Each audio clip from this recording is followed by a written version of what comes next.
meta, nchi ya ng'ara. Kenya ya meta, nchi kavu baharini. Kenya ya meta, watoto wake. Kenya ya meta, tunavuna jasho lake.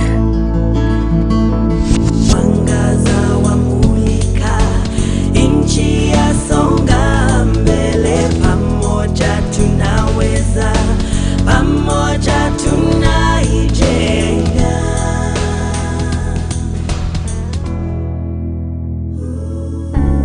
Kenya ya meta, mtindo wetu, utamaduni wetu, tuwajivunia kuishi pamoja. Kenya ya meta, baraka kwetu, kwa imani twasimama wote imara. Mwangaza waelekeza njia ya kufuata, na nia zetu zote ni kuijenga Kenya.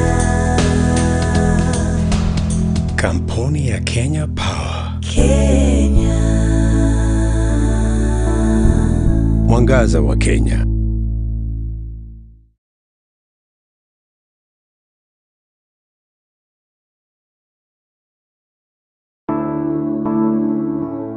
Kenya ya meta, nchi ya ng'ara. Kenya ya meta, nchi kavu baharini. Kenya ya meta, watoto wake. Kenya ya meta, tunavuna jasho lake. Mwangaza wa mulika, nchi ya songa mbele, pamoja tunaweza, pamoja tunaijenga.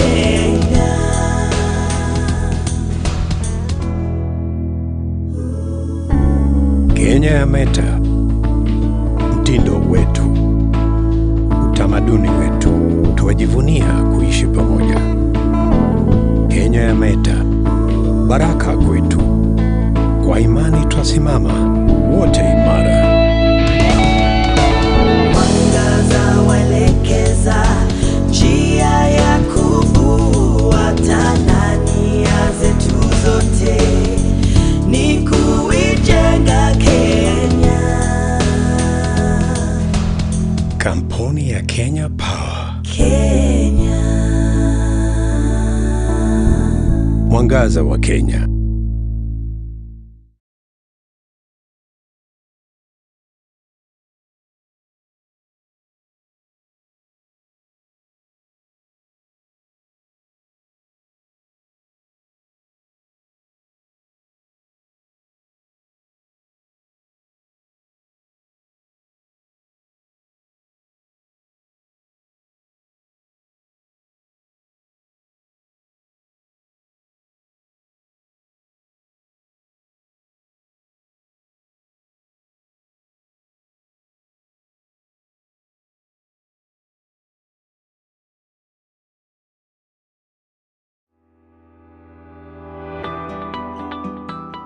At Kenya Power, we are committed to providing cost-effective, reliable and quality power to improve the lives of our customers.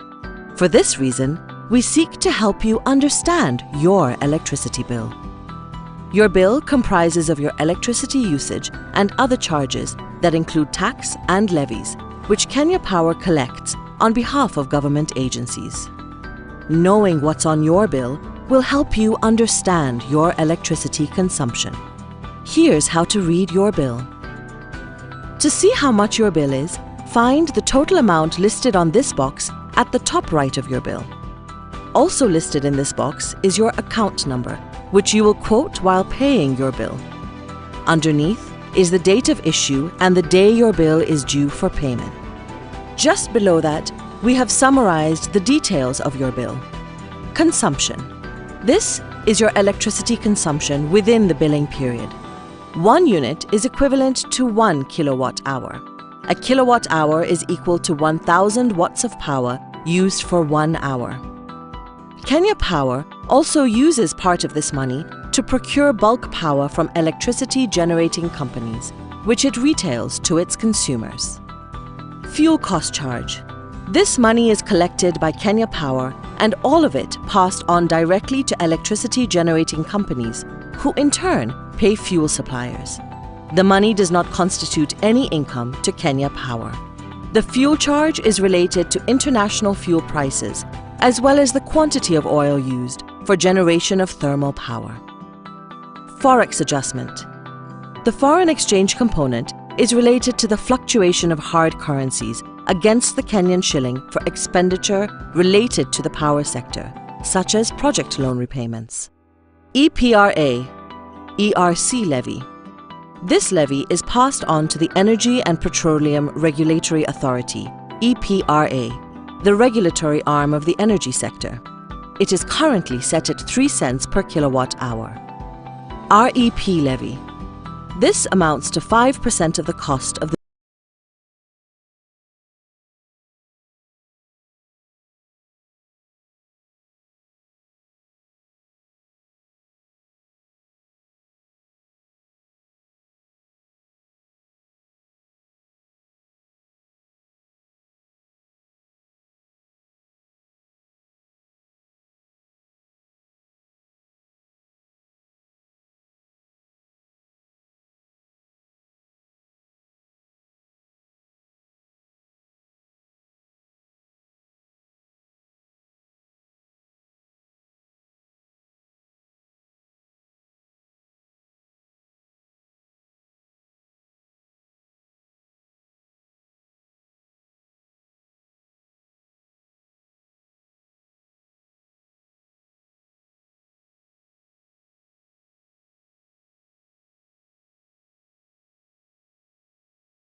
Just to inform the entire leadership from the Ministry of Energy is with us. We want to kickstart their tour of the exhibition area. As soon as they're done with that, which should take about 5 or so minutes, they'll be joining us here for us to start our program. So we ask you to bear with us. Thank you.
Energy is just making its way into the room, after which we shall start the program. Julian Samboko is my name. And there we have the leadership team from the Ministry of Energy, Cabinet Secretary, Ambassador Dr. Monica Juma, accompanied by the Principal Secretary, Major General Retired Dr. Gordon Kialangwa. Karibuni sana. Welcome. Welcome, ladies and gentlemen, as well as the management team from Kenya Power and board representatives. Karibuni sana. Thank you so much for creating time to be with us this morning for the first ever Power Manufacturers, Technology and Innovation Expo. Welcome once again.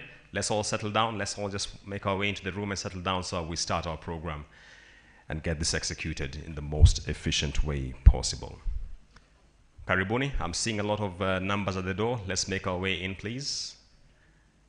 Let's make our way in and settle down so that we can start our program. Ladies and gentlemen, on the screen, what you're seeing is a timeline of Kenya Power, 100 years since inception, playing a very instrumental role in Kenya's energy sector. Once again, let me welcome everyone to get into the room and settle down. Those who are still standing at the door, we have ample space to my right, to my left. Please make yourself comfortable so we start this program. Welcome, ladies and gentlemen. Let's settle down. Let's settle down and start our program.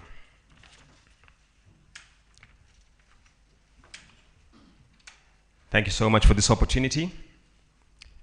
Cabinet Secretary in the Ministry of Energy, Ambassador Dr. Monica Juma, gracing our presence this morning. The Principal Secretary in the Ministry of Energy, Major General Retired Dr. Gordon Kialangwa, the Chief Administrative Secretary in the Ministry of Energy, Zachary Ayeko, members of the boards of Kenya Power, the Director General of the Energy and Petroleum Regulatory Authority, Chief Executive Officers of energy sector agencies and their delegates, representatives from international financial partners, members of the Kenya Power management team, participants from the banking sector, academia, other interest groups, members of the press, good morning. Welcome to the first ever Power Manufacturers, Technology and Innovation Expo. This is taking place for the first time, and we are aggregating stakeholders from academia, from the energy sector, from the press, research institutions to deliberate and see ways of forging synergies in the interest of advancing the state of the energy sector, not just in Kenya, but across the region and indeed in the continent. So we shall start our program, and let me take this opportunity to invite us and the team led by Caleb to my right to lead us in the national anthem. We shall start with the Kenyan one and then proceed to the East African anthem.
Afrika Mashariki, tuwezeshe kuishi kwa amani, tutimize na malengo yetu. Jumuiya yetu sote tuilinde, tuajibike, tuimarike. Umoja wetu ni nguzo yetu, idumu jumuiya yetu. Uzalendo pia mshikamano viwe msingi wa umoja wetu, na tulinde uhuru na amani, mila zetu na desturi zetu. Jumuiya yetu sote tuilinde, tuajibike, tuimarike. Umoja wetu ni nguzo yetu, idumu jumuiya yetu.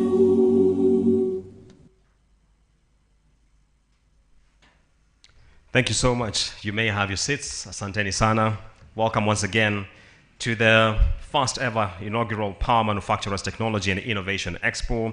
The theme this year is Clean, Affordable, and Sustainable Energy for All. It's indeed a delight to be converging again with stakeholders from the energy sector in such short order. About 2 or 3 weeks ago, we were all the way in Olkaria, again having conversations on matters of sustainable energy. We have been having a clip playing, if you could have it on the screens, please, the team, Caliban team, which is basically giving us a timeline, the evolution of Kenya Power over the last 100 years, playing a very instrumental role in Kenya's energy sector as far as powering this economy is concerned. In the interest of time, ladies and gentlemen, let me take this opportunity to invite Engineer Geoffrey Muli, who is the Acting Managing Director at Kenya Power and Lighting Company, to welcome us and give us intro remarks. Engineer, karibu.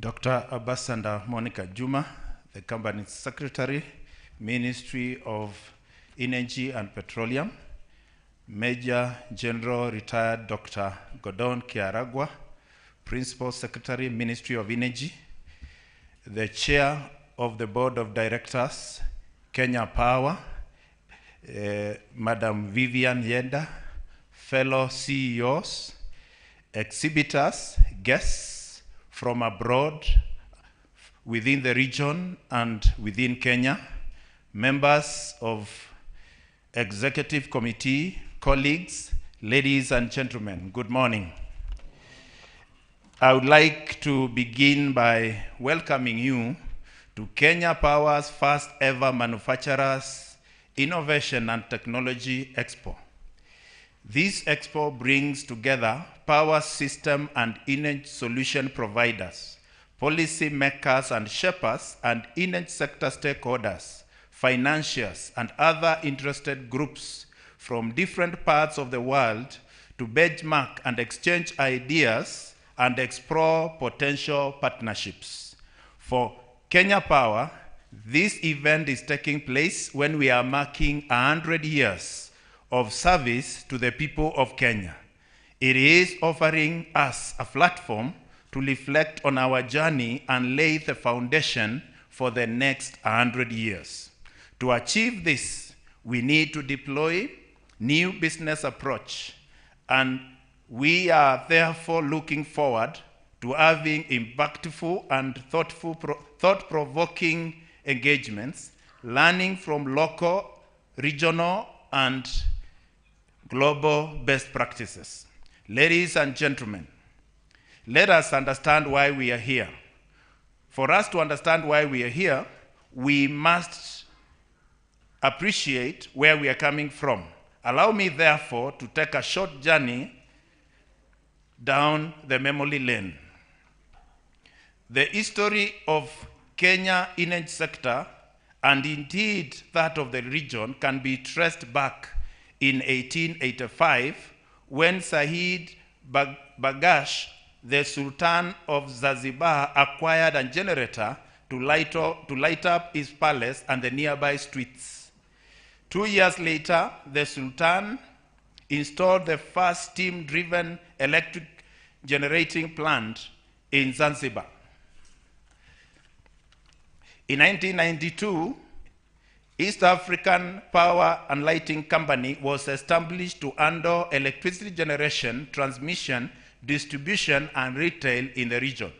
61 years later, the company limited its operations to Kenya and later changed its name to Kenya Power and Lighting Company. In 1997, the government kicked off the process of unbundling the sector, paving way to establish separate utilities to manage generation, transmission, and distribution. Today, Kenya Power operates at the tail end of the value chain, serving as the country's only retailer. We have agreed comprising 86,000 kilometers of high and medium voltage lines, serving more than 8.8 million customers in cities, towns, and villages across the country. We are listed in Nairobi Stock Exchange, and our asset base is valued at 332 billion Kenya shillings. Our customer base has grown more than 260% in the last 10 years, increasing electricity access to 75% from the low of 29%, making Kenya a regional electricity powerhouse. This growth has resulted from deliberate steps the company has taken, supported by the government, to achieve universal access in line with the Sustainable Development Goal number 7. One of the ways we have achieved this is through government-funded last-mile projects, which subsidizes electricity connectivity to customers in the rural and the very urban areas. To further drive access, we are implementing the Kenya Off-Grid Solar Access Project, KOSAP, on behalf of the government in 14 underserved counties. The company also boasts of 7,000 kilometers of fiber, which offers dark fiber services to countries and the region's leading internet service providers. And we are planning to launch lead fiber business in the course of this financial year. Ladies and gentlemen, as with any system, rapid growth and expansion comes with its share of learnings, and our case has not been different. These learnings have informed us of our immediate business focus areas, which are loss reduction, improvement of business processes to enhance customer experience, and reduce and improve the quality of supply. It has also informed us to put measures in place to secure our future business process. In our future business. In this regard, we have embarked on network automation project to enable us to diagnose network issues and undertake remedial actions remotely in order to reduce unserved energy and improve customer service. So far, we have covered Nairobi's industrial areas with automatic remotely operated remote switches. And the next phase will be targeting industrial areas in Thika, Nakuru, Kisumu, Nyeri, and Eldoret. To safeguard our revenues and improve our efficiencies, we are installing smart meters, mainly targeting small and medium enterprise customers in the first phase. In addition to more than 7,000 large power customers, we have concluded installing an additional 3,000 smart meters for small and medium customers. We have also established 7 meter data control centers to support smart metering system. This has already resorted to gains which are evident. We have realized 8% growth of sales in with the customers where we have installed these smart meters. We have also realized improvement on our detage, which has reduced from 34.6 days to 27.87 days after installation of this deployment of this technology. This year, we are planning to install an additional 75,000 smart meters on small and medium customers so that we can sustain these gains. Ladies and gentlemen, we are operating in a world that is evidently conscious of the environment. With the clean energy agenda gaining momentum, we are therefore alive to clean energy opportunities, and as such, we are aggressively pursuing opportunities in clean energy cooking and e-mobility as part of our effort to reduce carbon emissions and to increase our revenue. To drive this, we have set up liaison offices which are working with stakeholders in both clean cooking and electricity motorization space. In conclusion, as I come to close, let me once again welcome you to this forum and wish you a fruitful engagement. I would like also to invite you to visit some of our tourist sites and experience magical Kenya in our fullness. Allow me, ladies and gentlemen, at this juncture, to welcome the chairman of the Board of Directors of Kenya Power, Madam Vivian Yida, to make our remarks. God bless you. Thank you very much.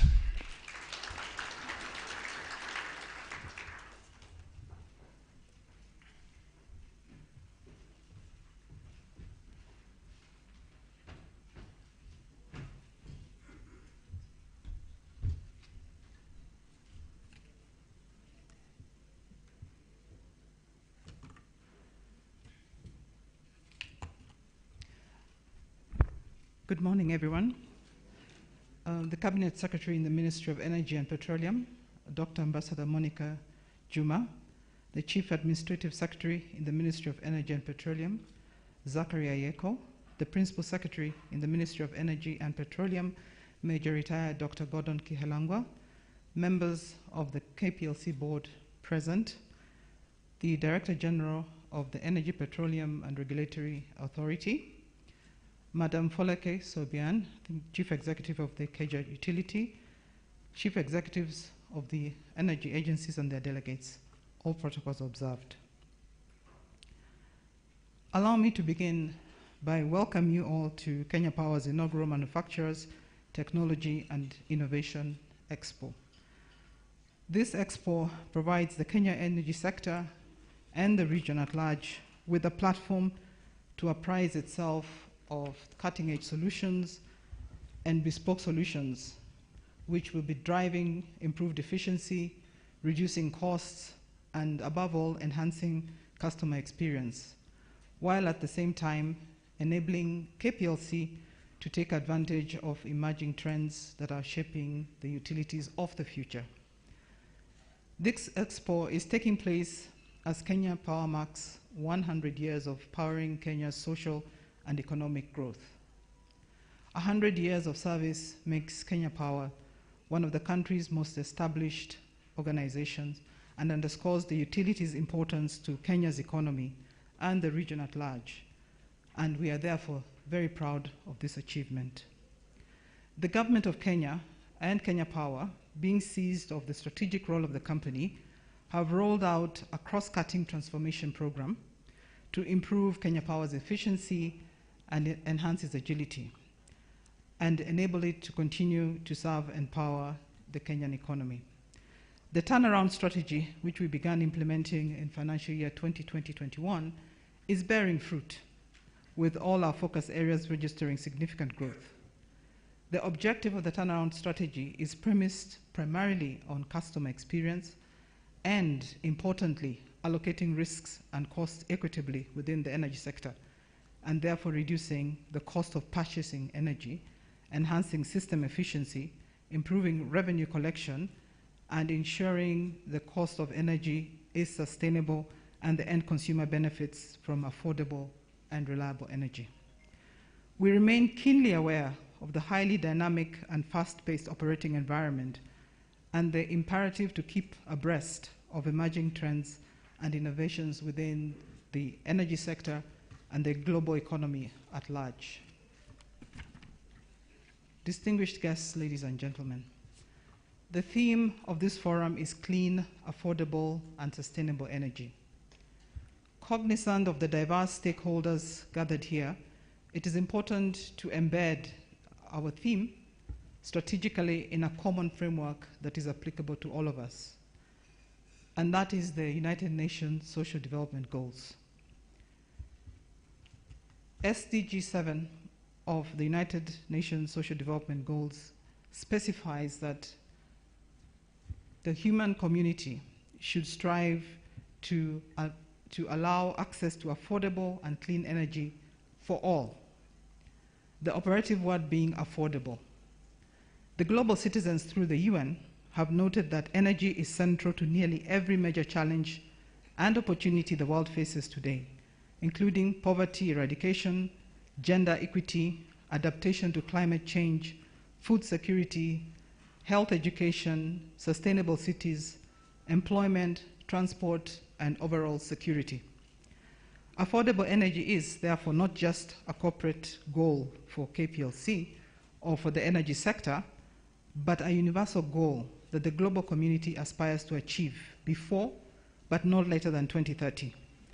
That means that the investments that we all make today must take into account the access and affordability of energy today and far into the long-distant future.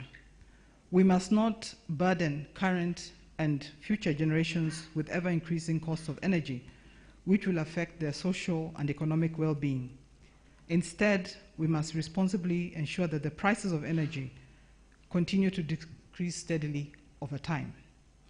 Ladies and gentlemen, this is the reason that we are all gathered here at the first of the many future expos, to harness our common experiences in achieving SDG 7 and also achieving sustainability for the energy sector both locally, regionally, and globally.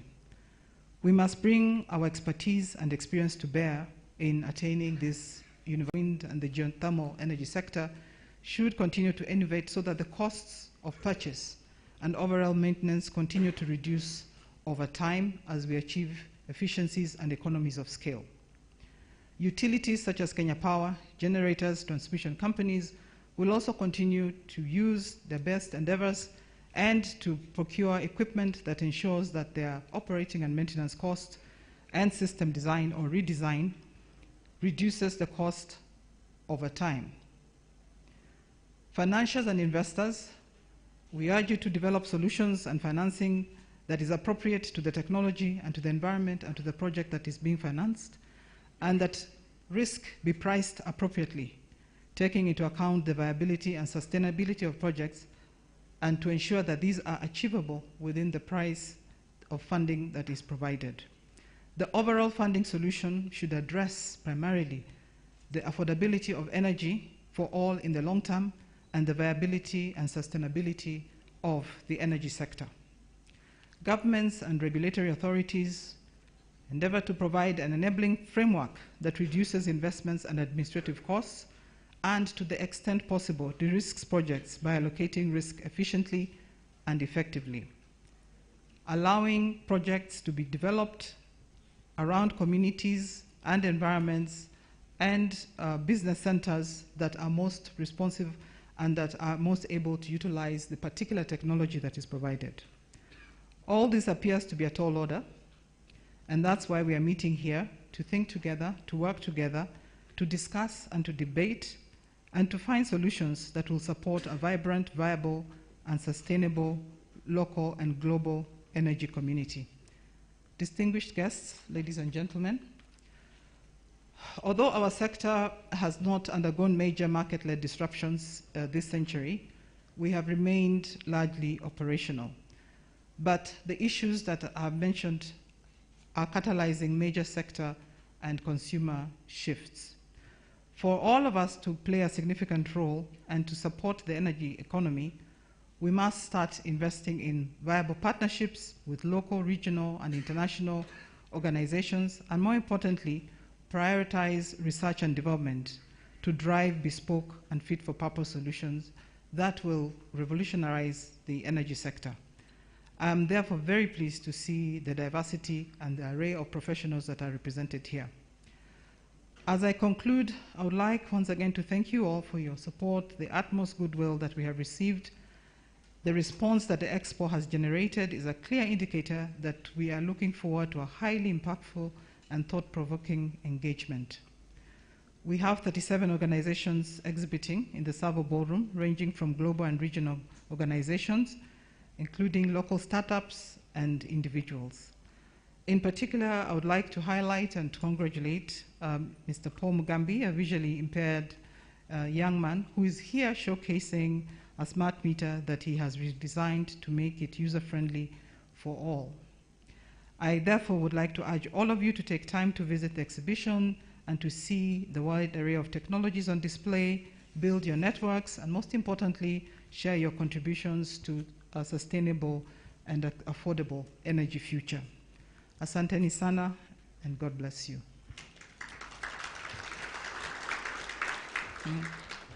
And now, it's my singular honor and privilege, through the Principal Secretary, Major Retired Gordon Kehalangwa, to invite the Cabinet Secretary, Minister of Energy and Petroleum, Dr. Ambassador Monica Juma, to please address us. Thank you.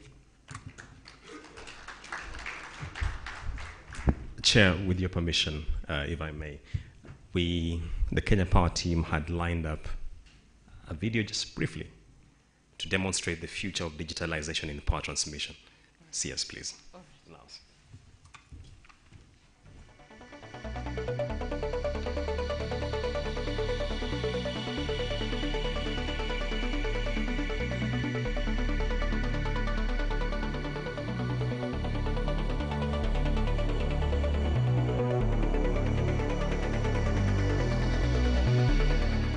Road transportation consumes about 23% of the total energy in the US, and it contributes to about the same percentage in terms of greenhouse gas emissions. So in terms of impact, there's a potential of reducing the greenhouse gas emissions by 22%, which was quite large. What we've been working on is a way in which we can charge the electric vehicle while it is moving from the roadway. And that way, one, we certainly can reduce the amount of batteries we need to get whatever range we want. But also, we can have indefinite range, because if we have charging ability on the road, then the vehicle can keep moving and doesn't need to either stop or doesn't need to have a really large battery to go a long range.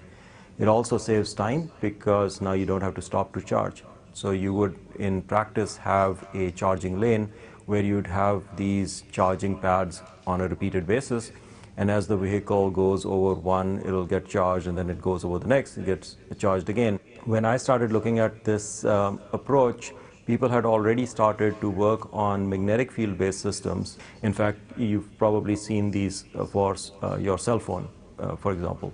What we've been working on is the underlying technology. To get the full benefit, this technology has to be deployed. In the 1950s and 60s, when the interstates were built, that was a similar sort of infrastructure development. But interestingly, this is the right time to do it, because the infrastructure in the US is already aging, both at the roadway level as well as the grid level. And this is an opportunity where sort of the new infrastructure can be developed, taking into account the new technologies that are available today, and really make it ready for the next 50 to 100 years.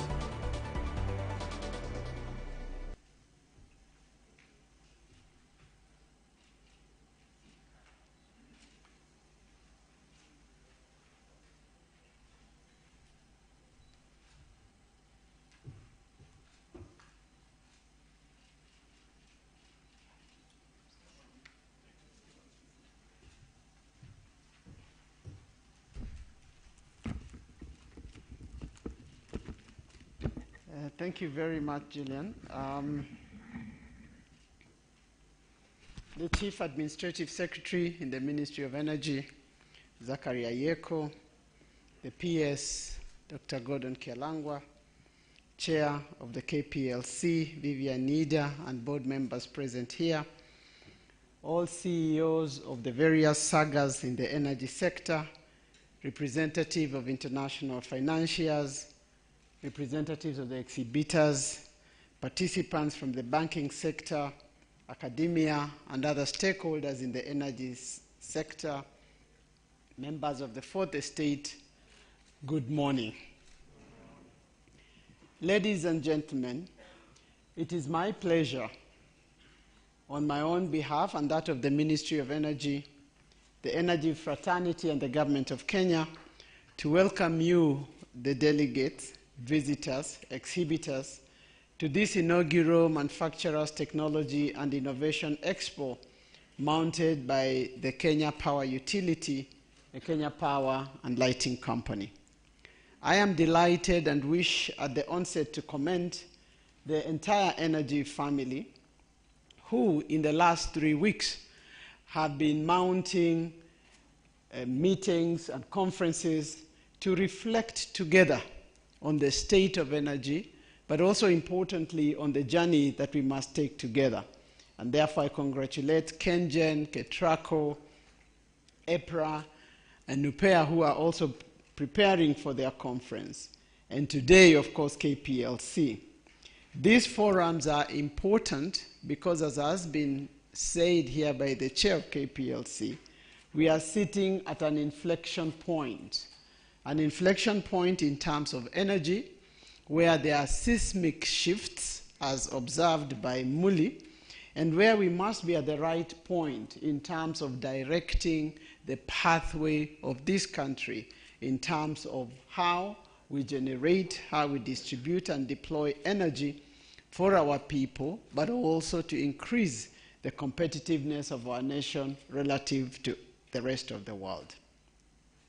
This KPLC Expo, therefore, comes at a very opportune moment when Kenya is on a transformation path that seeks to improve and enhance sector efficiencies, and when we are seeking to determine our energy trajectory to ensure a sustainable future that guarantees secure, sufficient, reliable, low-cost energy for our citizens, and power that is going to increase our global competitiveness into the future. It also comes at a critical juncture when the sector is actively working to deepen electricity access while undertaking strategic investments to improve reliability and affordability. In the past 10 years, ladies and gentlemen, the energy sector has made great investments in renewable energy, incorporating energy drawn from geothermal, wind, and solar sources to the hydro-powered systems. Our investments in this sector have been driven by an aspiration for environmental conservation. You will remember that at the turn of this 21st century, the La Nina drought precipitated an energy crisis that led to load shedding, compelling the government to onboard thermal generators to complement available electricity in support of economic development. The focus has been on how to achieve energy security through investments in our national capital, in this case, renewable energy. And surprisingly, even though we invested in the thermals, we have become and continue to be the vanguard nation, trending where no country had traded before and becoming a lead nation as far as renewables are concerned. We know we have risen in terms of our competencies for geothermal generation. We have invested in the largest wind plant on the continent. We did the first large solar plant in the region, and we keep setting for ourselves ambitious targets for energy investment and access. These investments have been accompanied by policy and institutional reforms to facilitate the growth of the sector and access to power. In this case, our energy value chain is fully unbundled, clarifying the role and responsibility of every actor in the energy value chain, and we continue with this unbundling and reform process at the distribution points. In this journey, we have also pitched ourselves too high ambitions towards environmental conservation, as I've indicated. In this regard, we have made very strong international commitments and taken deliberate steps to have the energy sector achieve carbon neutral status. By sourcing electricity solely from clean sources by year 2030, in alignment with SDG 7, which advocates for the provision of clean energy for all. These ambitions dovetail from our Vision 2030 economic agenda and our constitution that gives a place of pride to the delivery of clean, affordable, and sustainable energy to our people and to power our growth. Undoubtedly, our bold choices have paid off. Nonetheless, we are also alive to the need to remain agile and to take forward the investment in response to the imperative of scaling, growing our diversity, and responding to the challenges that we have faced along the way. For instance, for Kenya, the debate on transition, energy transition, means how we must optimize our first mover advantage in the renewable energy sector. How we can take advantage of technology and emerging innovations in order to scale our quantum, to create robust infrastructure, to improve on our grid, and to create sustainable low-cost access to power. It is in this regard that I wish to commend the KPLC for organizing this expo so that it can provide us with some insights and answers to these issues around our transition. And I really want, as the chair has indicated, to acknowledge all the exhibitors and to point out to some of the ones that I have seen, to Numero IoT, to K-Macho, which I think are important innovations, examples of innovations that are aligning to our needs and our context and our aspirations as a country. I therefore expect that in the next 3 days, participants will interface with new ideas on how the sector agencies can collectively deliver a seamless experience to the customer.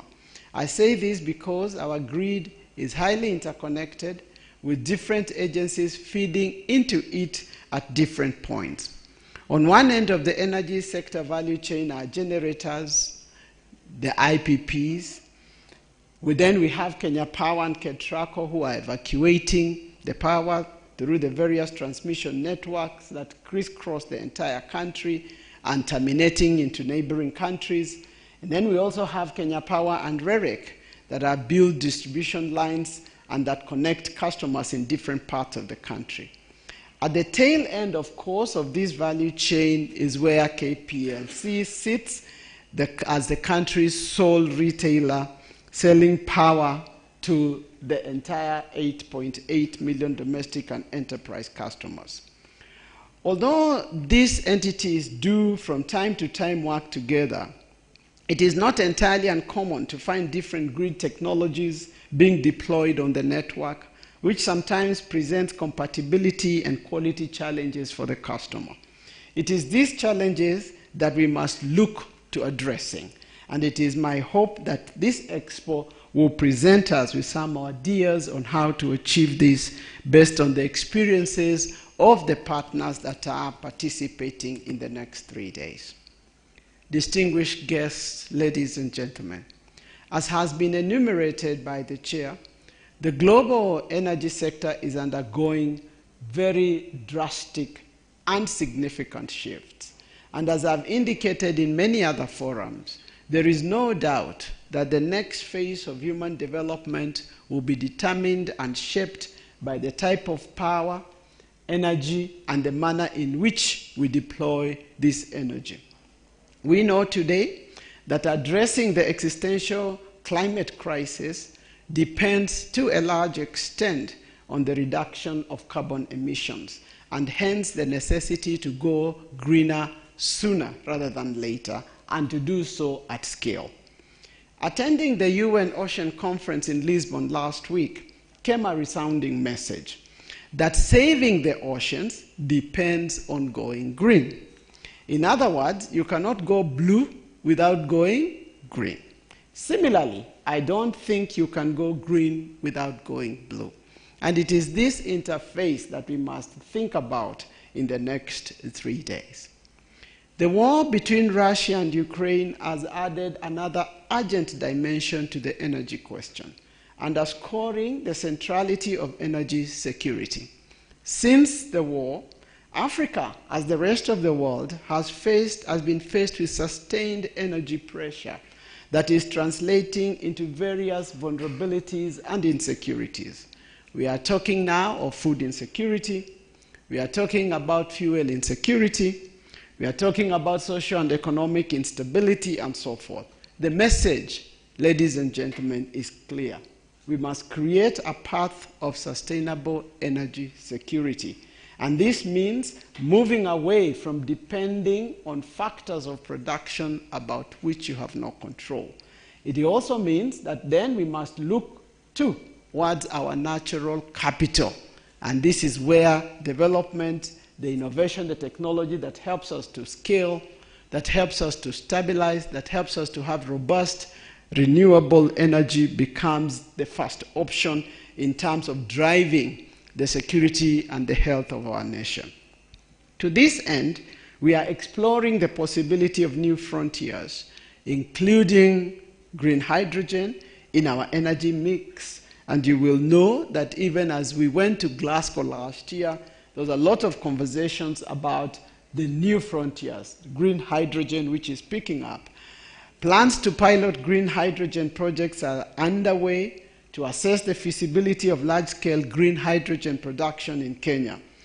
And the working group on green hydrogen is hard at work, basically exploring this and other areas. One of the presenters in Lisbon last week was also showing us how you can generate power out of algae. So I think we need to think about what are the new areas that we must explore that are greener, that can help us to scale, and that can help us with the sustainability in terms of access to power. Therefore, this must enhance the discussions around the road we take from now moving forward. The government is working closely with our partners and financiers to shepherd the implementation of these new areas. And having been a vanguard, I think the expectation is that our nation will be leading the way, and we must not shy away from this historic duty that we have. More importantly, this bold move calls for a clear pathway that guides our country into its energy future. And it is for this reason that the ministry is in the process of developing our first white paper on energy, a policy document that will guide actions, investment, and coherence in the sector as we infuse increased transparency and accountability in this energy sector. Ladies and gentlemen, in closing, I would like to once again reiterate the government's commitment to promote and to protect the business interests of all our investors, be they local or international. But more importantly, to also promote local innovation. Local innovation, I think some of the discussion must also go into patenting and protecting those innovations so that they are not taken away from us and come back to us more expensive. Because we have seen this before. How do we protect our innovations? How do we scale them? How do we create an interface between those innovations and financiers so that we can grow and respond to the market at scale? I think scale is one of the operative words here.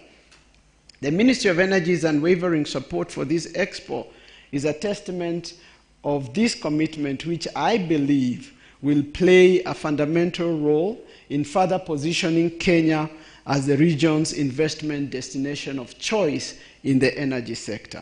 I would also like to welcome our visitors to take some time off and experience our renowned hospitality. Do not leave before you sample our famous, what is it? There are quite a few of them. It can be nyama choma, it can be a park on the side of the city, and we hold this in trust for the rest of humanity, and therefore I would want to invite you on behalf of our country to mingle and feel at home, probably visit our county where we produce champions. Somebody was telling me marathons should be called the Kenya Run, because they are tired of every time, and when they train for somebody, another somebody comes and wins. So I say, why don't you just call these races Kenyan races? I said, well, we are contributing, so we are happy to train. So it would be very useful, those of you that are interested in this way, to also touch base. In fact, next week, this coming week, we are training for the Olympics, for the Commonwealth Games, and so forth. And so, again, another gift to the world that we hold in treasure for you. For this, I also, and somebody has written in my notes that maybe you should also try the matatu. I don't think I will advise that. They say there will be some good experience. I don't know which one. So keep away from the matatus and do everything else. So ladies and gentlemen, allow me to conclude by stating that the Kenyan energy sector is open for business with providers of quality and robust grid and auxiliary solutions. And I really sincerely thank you for participating in this expo and wish each one of you productive interactions and success in the business endeavors. I look forward to the recommendations, and we are keen to take them on as we lead in this sector. I thank you, and very good day.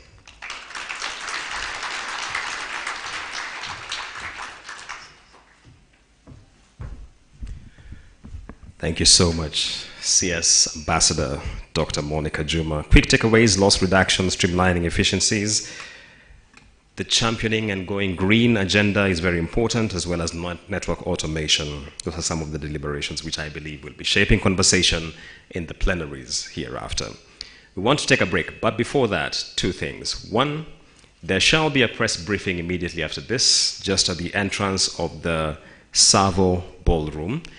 And that press briefing shall be led by the management team of Kenya Power. Secondly, there has been a request from the photography team for a photo shoot here, and let me just invite Ambassador Dr. Monica Juma, the PS Dr. Gordon Kialangwa, the MD of Kenya Power, the chairperson of Kenya Power as well, to come so that we have a very quick, as well as the Chief Administrative Secretary in the Ministry of Energy. Please, let's have that photo taken so that at least we will be free to proceed to our next agenda. So my camera colleagues, please let's present ourselves here.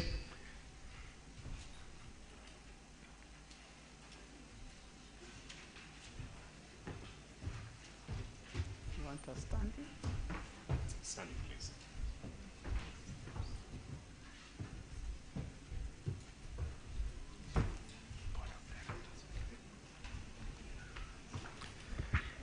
Board of Directors from Kenya Power. Please, there's a request that you also join here. CS and CAS, you have masks on. There's a polite request to have them off.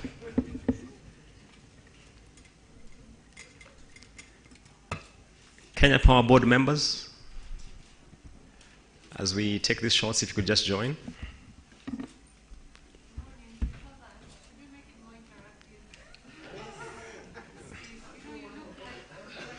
Thank you, Gila, for that.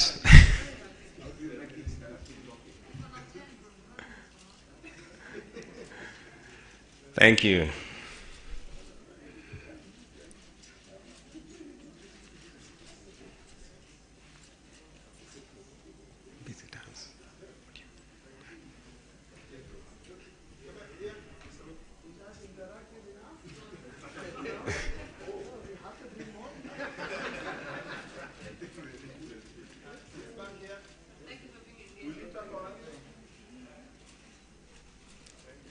Thank you. Thank you so much. You may resume your seats. So after this, we are taking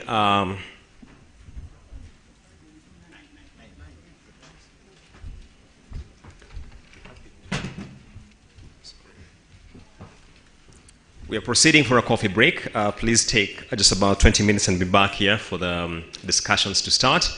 So we will have the VIPs exit, and they are shown to their tea area. And our tea is being served right out here. So let's just make our way there. Please take 20 or so minutes. Let's be back to start the next session. Panel 1 will be on the future, the reality ahead, what is driving the energy sector of the future.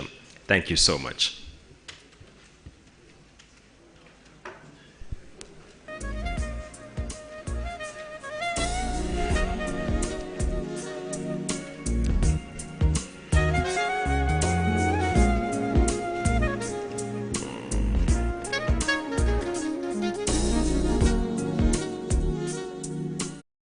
Imagine sending electricity generated here, all the way here, wirelessly.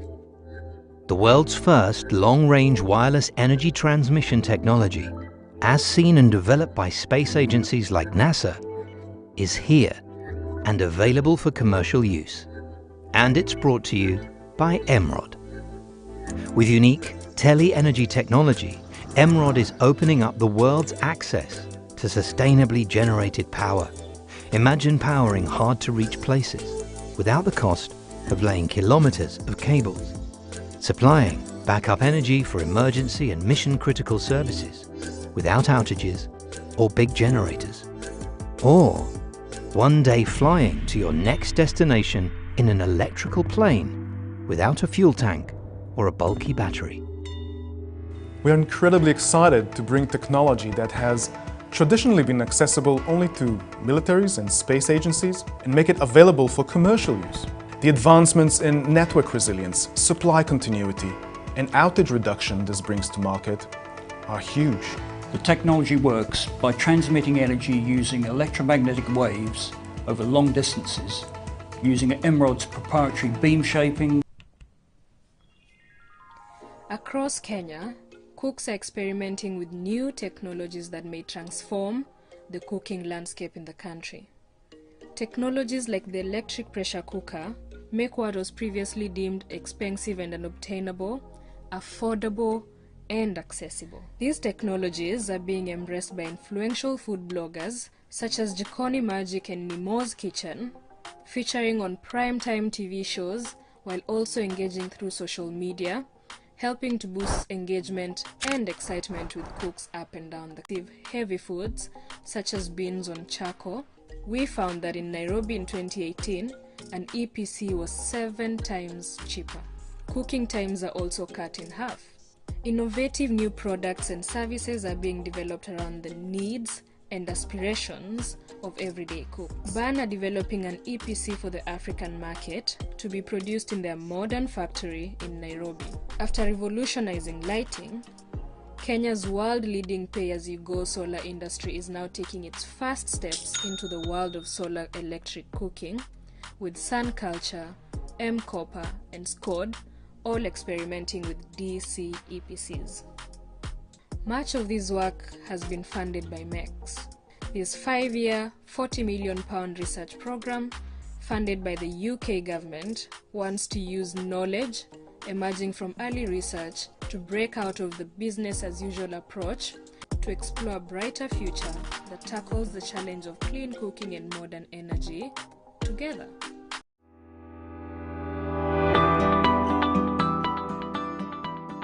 Dear customer, did you know that you can send your meter readings for prompt readings? Simply dial *977#. Select postpaid services in brackets bill. Choose self-reading. Enter your account number. Select your active meter account. Enter your meter reading and send. Only input the first numbers before the dot. However, if you input your account number and your reading calendar is not scheduled, you will see this screen showing your reading date. All readings should be sent within 3 days of the scheduled reading period, and you will receive your bill within 48 hours. Once you're a registered self-reader, you will receive notifications every month to send your readings.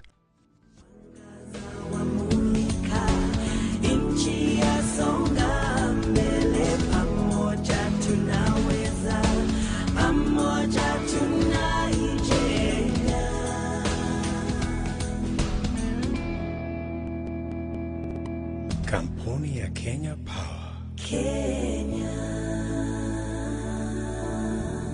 Mwangaza wa Kenya.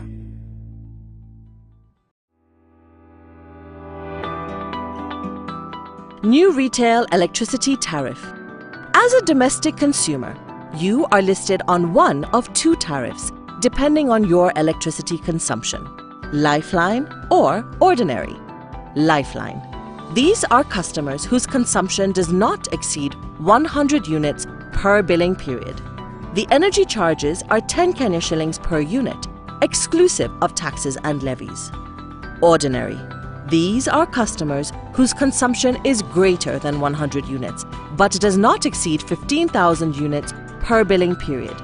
The energy charges are 15 Kenya shillings 80 cents per unit, exclusive of taxes and levies.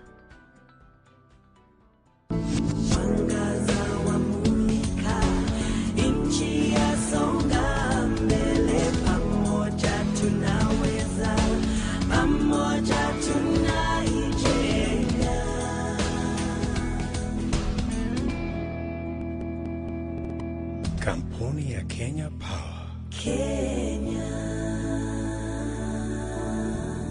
Mwangaza wa Kenya.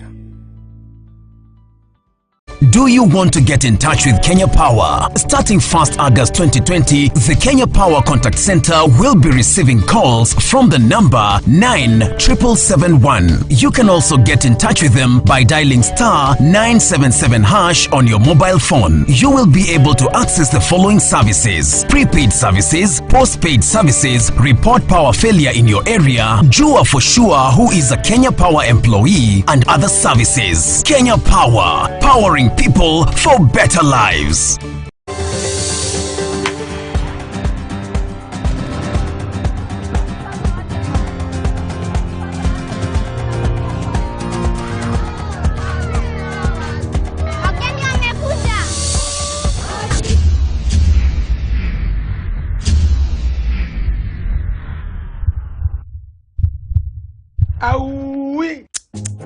Je, umelipa bili yako?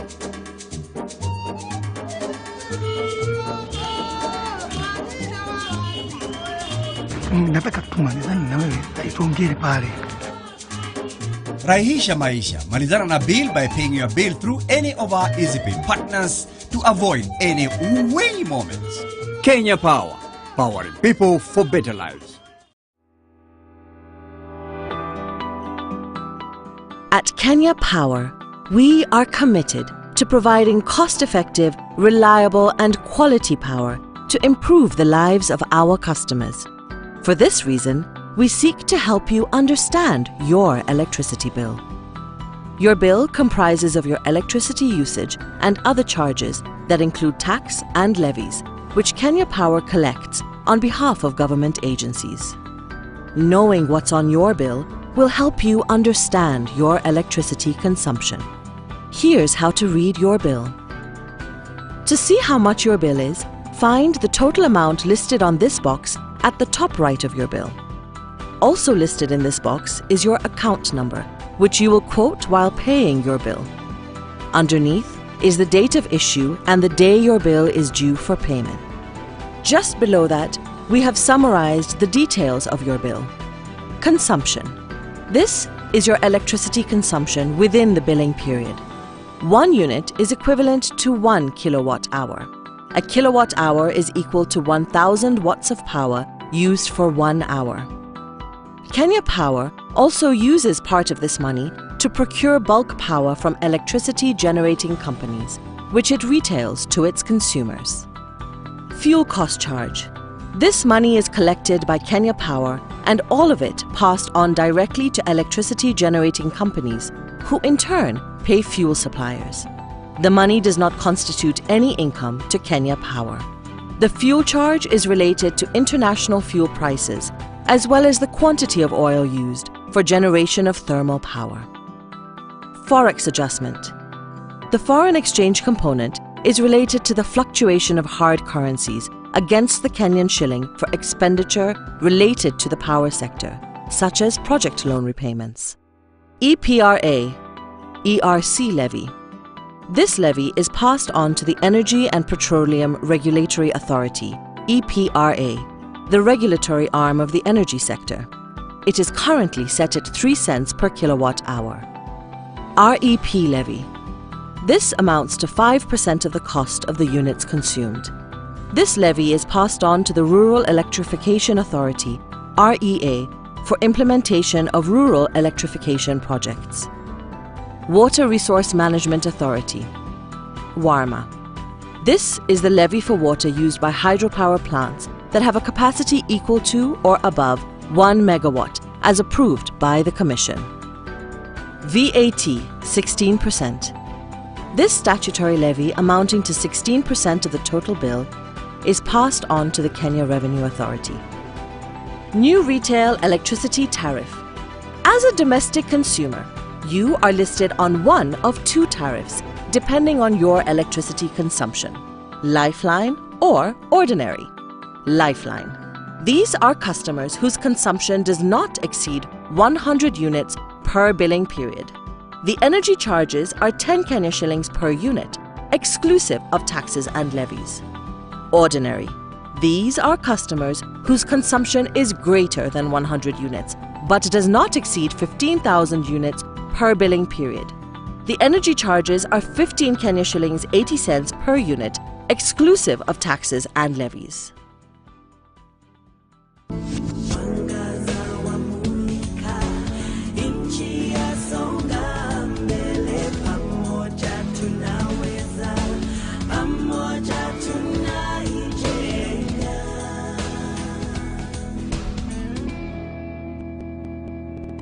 Kampuni ya Kenya Power. Kenya.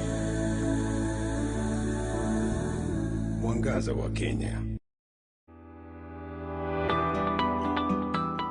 At Kenya Power, we are committed to providing cost-effective, reliable and quality power to improve the lives of our customers. For this reason, we seek to help you understand your electricity bill. Your bill comprises of your electricity usage and other charges that include tax and levies, which Kenya Power collects on behalf of government agencies. Knowing what's on your bill will help you understand your electricity consumption. Here's how to read your bill. To see how much your bill is, find the total amount listed on this box at the top right of your bill. Also listed in this box is your account number, which you will quote while paying your bill. Underneath is the date of issue and the day your bill is due for payment. Just below that, we have summarized the details of your bill. Consumption. This is your electricity consumption within the billing period. 1 unit is equivalent to 1 kilowatt hour. A kilowatt hour is equal to 1,000 watts of power used for 1 hour. Kenya Power also uses part of this money to procure bulk power from electricity generating companies, which it retails to its consumers. Fuel cost charge. This money is collected by Kenya Power and all of it passed on directly to electricity generating companies, who in turn pay fuel suppliers. The money does not constitute any income to Kenya Power. The fuel charge is related to international fuel prices, as well as the quantity of oil used for generation of thermal power. Forex adjustment. The foreign exchange component is related to the fluctuation of hard currencies against the Kenyan shilling for expenditure related to the power sector, such as project loan repayments. EPRA, ERC levy. This levy is passed on to the Energy and Petroleum Regulatory Authority, EPRA, the regulatory arm of the energy sector. It is currently set at 3 cents per kilowatt hour. REP levy. This amounts to 5% of the cost of the units consumed. This levy is passed on to the Rural Electrification Authority, REA, for implementation of rural electrification projects. Water Resource Management Authority, WARMA. This is the levy for water used by hydropower plants that have a capacity equal to or above 1 megawatt, as approved by the Commission. VAT, 16%. This statutory levy, amounting to 16% of the total bill, is passed on to the Kenya Revenue Authority.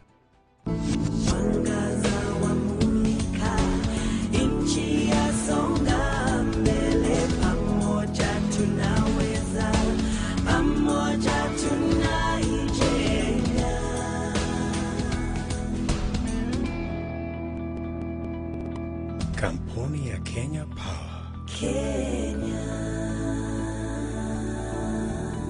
Mwangaza wa Kenya.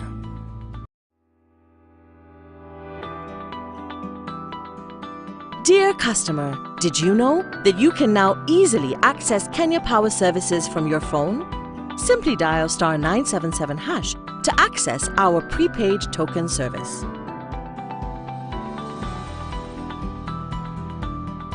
To buy your prepaid tokens, simply dial *977#, select Prepaid Services, Token, select Buy Token, enter your meter number, enter the amount you wish to purchase. You will be redirected to your M-Pesa menu. Proceed to enter your M-Pesa PIN to complete purchase.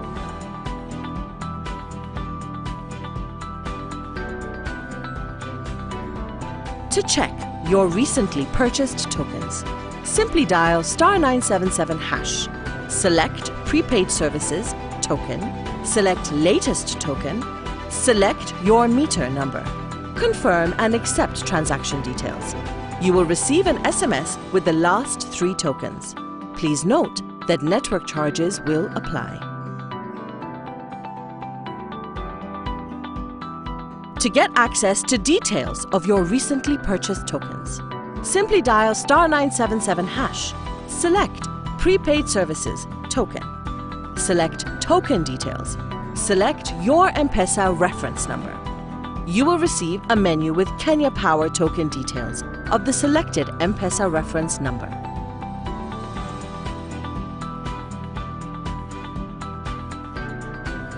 To easily manage your meters, simply dial *977#, select Prepaid Services, Token, select Manage Meters. Proceed to add or remove a meter from your profile. Dear customer, did you know that you can now easily access Kenya Power services from your phone? Simply dial *977# to access our postpaid bill service.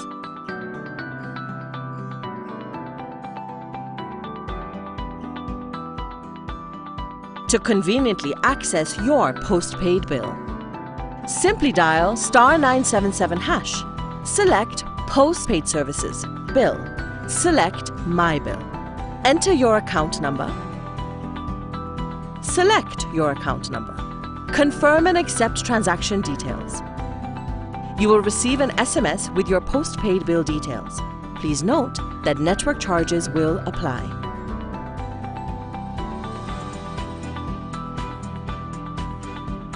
To conveniently pay your postpaid bill, simply dial *977#, select Postpaid Services, Bill, select Pay Bill, enter your account number, select your account number.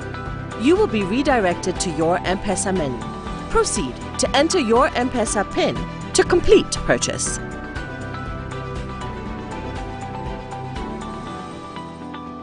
To receive timely bill alerts for your postpaid account, simply dial *977#, select Postpaid Services, Bill, select Bill Alerts, select your preferred alert type. Congratulations, you have activated your bill alerts.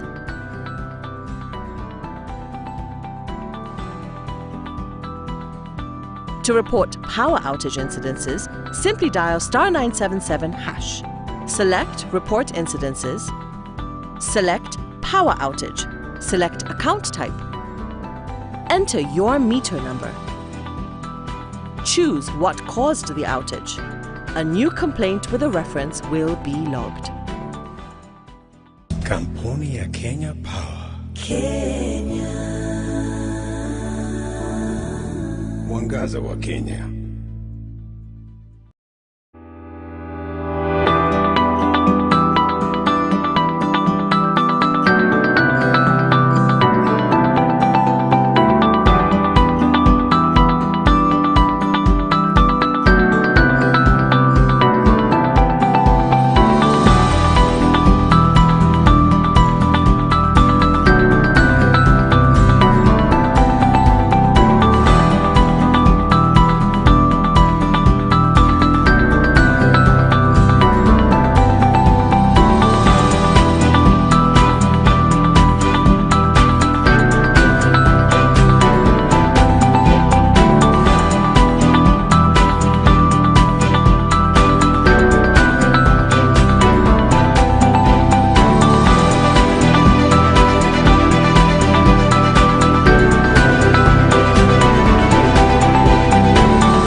Kampuni ya Kenya Power. Kenya.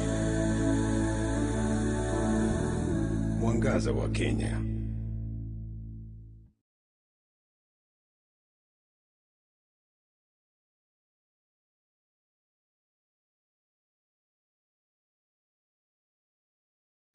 We're here to present to you the Kenya Power Steamer Charter, Service Delivery Standards. In order to serve you better, we have developed service standards with clear timelines on how long it takes to deliver various services to you. The first section of the Charter states the duration of time you will receive a quotation after application is made for electricity supply. If you require a meter only, you have to make an application to Kenya Power. You will be given a quotation after 7 days within your application. If you require a low voltage extension for 3-phase, you're required to make an application to Kenya Power and you receive a quoted amount after 14 days. If you require low voltage extension for single phase, you're required to make an application to Kenya Power. You will receive a quotation within 28 working days. If you require medium voltage extension and or a transformer, you are required to make an application. You will receive a quoted amount within 28 working days. Lastly, if you require a connection at high voltage, you are required to make an application and you'll receive a quotation within the period agreed between Kenya Power and yourself. Section B of the Charter states, for construction period after payment, if you require a meter only, you are required to have wayleaves consent and contracting documents. You should have paid your account deposit, and this will take us 3 days. If you require low voltage extension for 3-phase, you are required to have wayleaves consent and contracting documents. The charge shall be the account deposit fees, and it will take us 14 days. If you require low voltage extension for single phase, you will be required to have your way-leaves consent and contracting documents. You should have paid your account deposit, and it will take Kenya Power 14 working days to serve you. If you require medium voltage extension and/or a transformer, you are required to have way-leaves consent and contracting documents. Your account deposit needs to have been paid, and it will take Kenya Power 28 days to carry this out. Lastly, for this section, if you require connection at high voltage, you're required to have way-leaves consent and contracting documents. You also need to have paid your account deposit, and Kenya Power will carry out the construction within the period of time agreed with the customer. Section C of the Charter states, supply interruption. If your supply of electricity has been interrupted within the central business districts of Nairobi, Mombasa, Eldoret, Nakuru, and Kisumu, you are required to have reported a complaint at no cost. Your issue will be addressed within 5 hours. For those living in suburbs of Nairobi, Mombasa, Eldoret, complaints, walk-ins, phone calls, emails, you're required to register complaints at no cost, and Kenya Power will serve you within 3 days if not solved immediately. Thank you.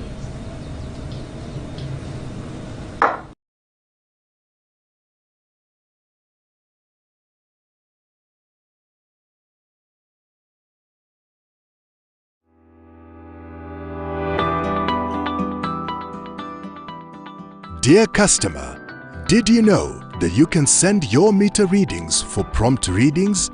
Simply dial *977#, select Postpaid Services Bill, choose Self-Reading, enter your account number, select your active meter account, enter your meter reading and send. Only input the first numbers before the dot. However, if you input your account number and your reading calendar is not scheduled, you will see this screen showing your reading date. All readings should be sent within 3 days of the scheduled reading period, and you will receive your bill within 48 hours. Once you are a registered self-reader, you will receive notifications every month to send your readings.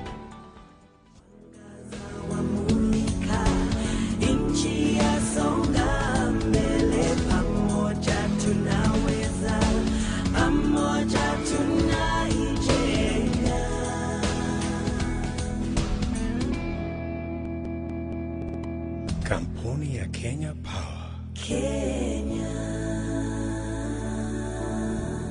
Mwangaza wa Kenya.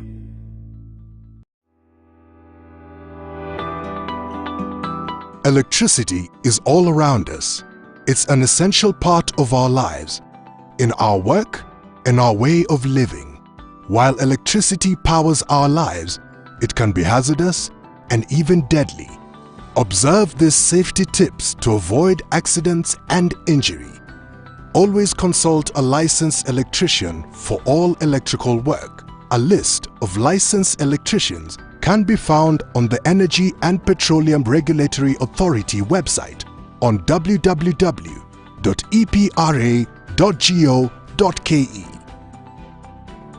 Ensure that your power supply is legally supplied by Kenya Power, the only licensed distributor of electricity in the country. Ensure that your buildings, structures, or operations are not under or extremely near to power lines. Avoid contact with power lines. Do not touch, drive over, or try to remove fallen power lines, electricity poles, or conductors. If you come across fallen power lines, call us on 97771 or dial *977# or contact your local police station. Be careful when cutting trees near power lines. Contact the nearest Kenya Power office before doing so. In addition, do not plant trees under power lines. Keep off transformers and power supply cables. If you notice anyone attempting to vandalize a transformer or tamper with cables, call us on 97771 or report to your nearest police station. Ensure that metallic clothing lines and TV aerials do not come into contact with energized power lines. Watch out for children playing with electrical appliances or playing near transformers, including flying kites, near power lines. Do not touch electrical components with wet hands. Do not overload sockets. Epuka noma. Call us on 97771 or dial *977# or contact your local police station for assistance to report incidences.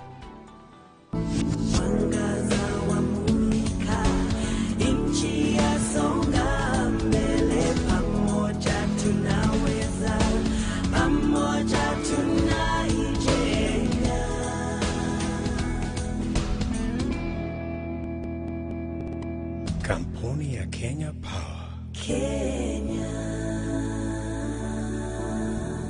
Mwangaza wa Kenya.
Kampuni ya Kenya Power. Kenya.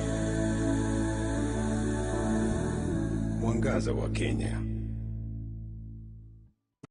Imagine sending electricity generated here, all the way here, wirelessly.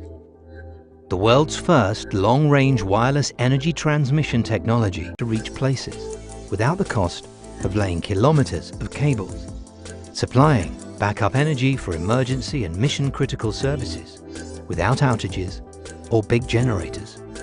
Or one day flying to your next destination in an electrical plane without a fuel tank or a bulky battery.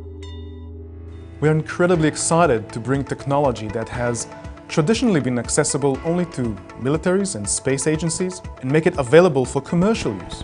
The advancements in network resilience, supply continuity, and outage reduction this brings to market are huge.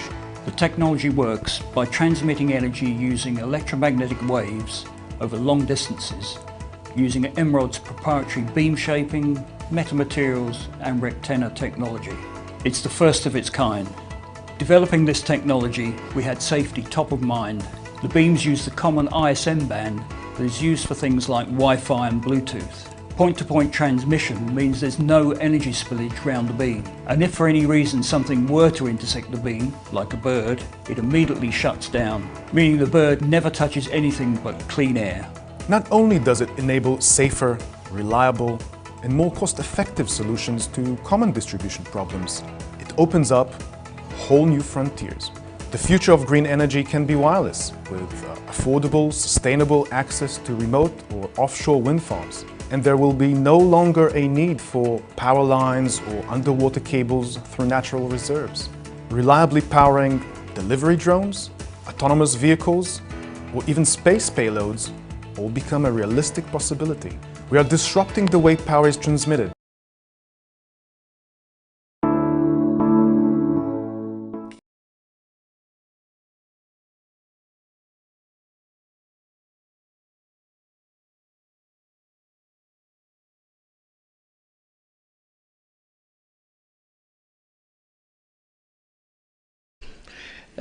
We hope that we will make this an annual event, and it comes at a time that Kenya Power is celebrating its centenary celebration.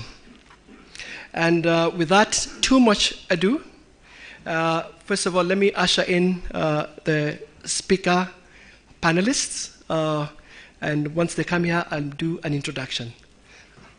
Please.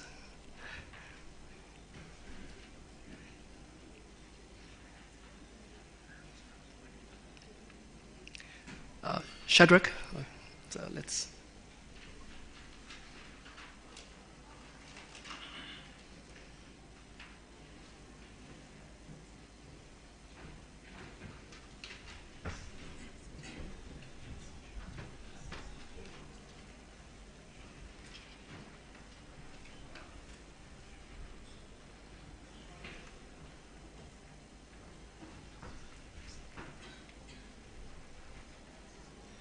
Okay, ladies and gentlemen, my name is Tom Ogutu. I'm the Acting General Manager of Business Strategy, Kenya Power.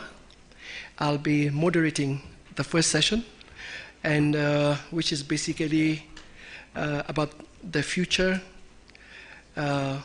what's going to be driving the future power grid. What are the issues? What are the thematics around it? And all that. And I think it's very important that we focus on that so that we'll be able to put into perspective a lot of the things that we will be talking about. And to help talk about this, I do have with me three very distinguished speakers, and I will introduce them by name and give a little bit of background, but when they come to speak, they will probably introduce themselves even better. And my immediate left is Caro Koech. Caro is the regional general manager for Schneider Electric, which is one of the biggest players in the energy sector in the world. And then we have Shadrach. Shadrach is the general manager, Amazon Cloud Services. I hope I've gotten it right. And to the far left is Miss Folake Sotan. She's the CEO of Ikeja Electric, which is one of the biggest DSOs in Lagos. And let's give them round of applause just to welcome them. And I think it's quite impressive that we do have quite a number of very well-positioned women in the energy sector. I'm sure most of you saw the Kenya Power advert for the MD. I'm not sure whether we got one, so I said let me bring one from Nigeria, and probably she might just fit the bill. So, like I said,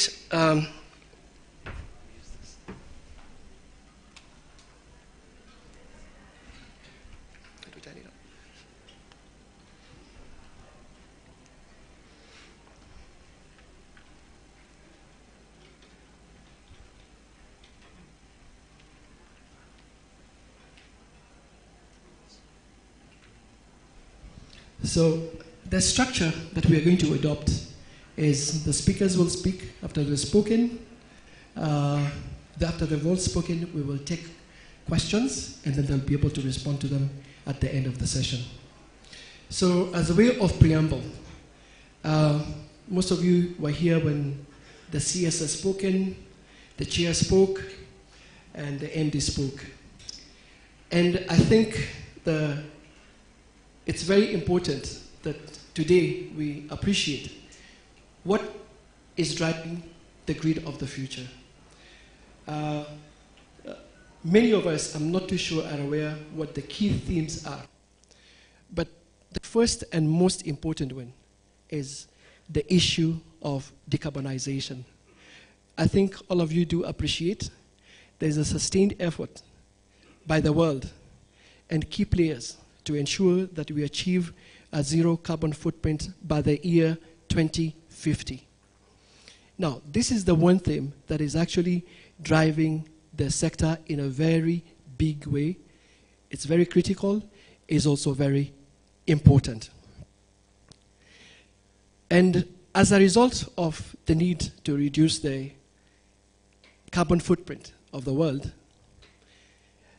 the key sectors that contribute that carbon are actually exploring better, newer ways to bring energy through greener, cleaner solutions that include solar, wind, and now green hydrogen. So as a result of decarbonization, we now having a situation where the energy is transitioning to those renewables, which are also, as we know, very intermittent, and hence a lot of effort, a lot of money is being spent in those two areas. But then, because of energy transition and the kind of complexities it is going to bring into the grid, the other very important theme that is now influencing the grid of the future is digitalization. I recently learned that there's a difference between digitization and digitalization. I'm sure probably the computer science students who are sitting here are a bit confused. But what I've learned is a lot of organizations digitize. They put computers, they put software and related technologies. But they don't digitalize. And digitalization is the process of ensuring that you have an end-to-end enterprise that is fully digitized end-to-end so that you can get maximum value out of your infrastructure. And this is so important. Like I said, you have to take it in tandem. You have decarbonization, you have energy transition. What is energy transition doing? It's bringing intermittent power onto the grid. Now, you put intermittent power onto the grid becomes very complicated. You have now consumers becoming prosumers. How many have heard of prosumers? Is there anybody who's a prosumer here? These are now consumers with solar panels on their rooftops, but are also now selling the power back into the grid. So you can imagine the complexity and the kind of intelligence you need on that grid to be able to make it reliable and resilient. Lastly, as a result of all these things, what is coming into play is new business models are evolving within the energy sector. So, in the world of engineering, there's always been this talk that a few years back that if Thomas Edison woke up, there's one thing he'd recognize, and that was the grid. But I think in the next 3 years, if he does wake up, he will not recognize the grid. So in reality, the grid of today, the grid of tomorrow, because we're not talking about 5 years from now, is going to be very different as a result of these 4 themes, which are all interrelated. It means that we have to be ready to embed the right type of technologies onto the grid of the future, because, like I said, we are moving to an environment where we are moving from centralized power generation, distributed power generation. We are moving to intermittent power sources that are not dispatchable. So how do we make them dispatchable so that they don't create disruptions onto our network? And lastly, consumer behavior is also changing. The demographics are changing. What the consumer now wants, the expectations are very different. In conclusion, I'll say this, because I'm speaking to probably an audience from mostly Africa, Kenya. And this is what I've come to learn. We are so caught up with our local issues and trying to fix the local problems. However, the agenda and the future of the grid is being driven in some other global level. This means that tomorrow, a potential Kenya Power customers will avoid Kenya Power, not because they don't like Kenya Power, but because the cost of the renewables, solar, has become so cheap, so affordable, so easy to integrate, that it will be a no-brainer. You don't have to think about it. So we become victims of what in law they call the law of unintended consequences. And a good example is how a lot of this generation miss the Telecom Kenya wire phones. By the time the mobile phones came, it was a game changer, and people just leapfrogged, and Telecom Kenya was left holding its wires. So, in conclusion, the grid is going to change. It must change. There are no two ways about it. So, my speakers here will help to actually address or speak to some of those themes that I've talked about. So, ladies and gentlemen, let me welcome our first speaker, who is Carol Koech, and she should be able to give us an introduction of who she is and what Schneider does. Thank you.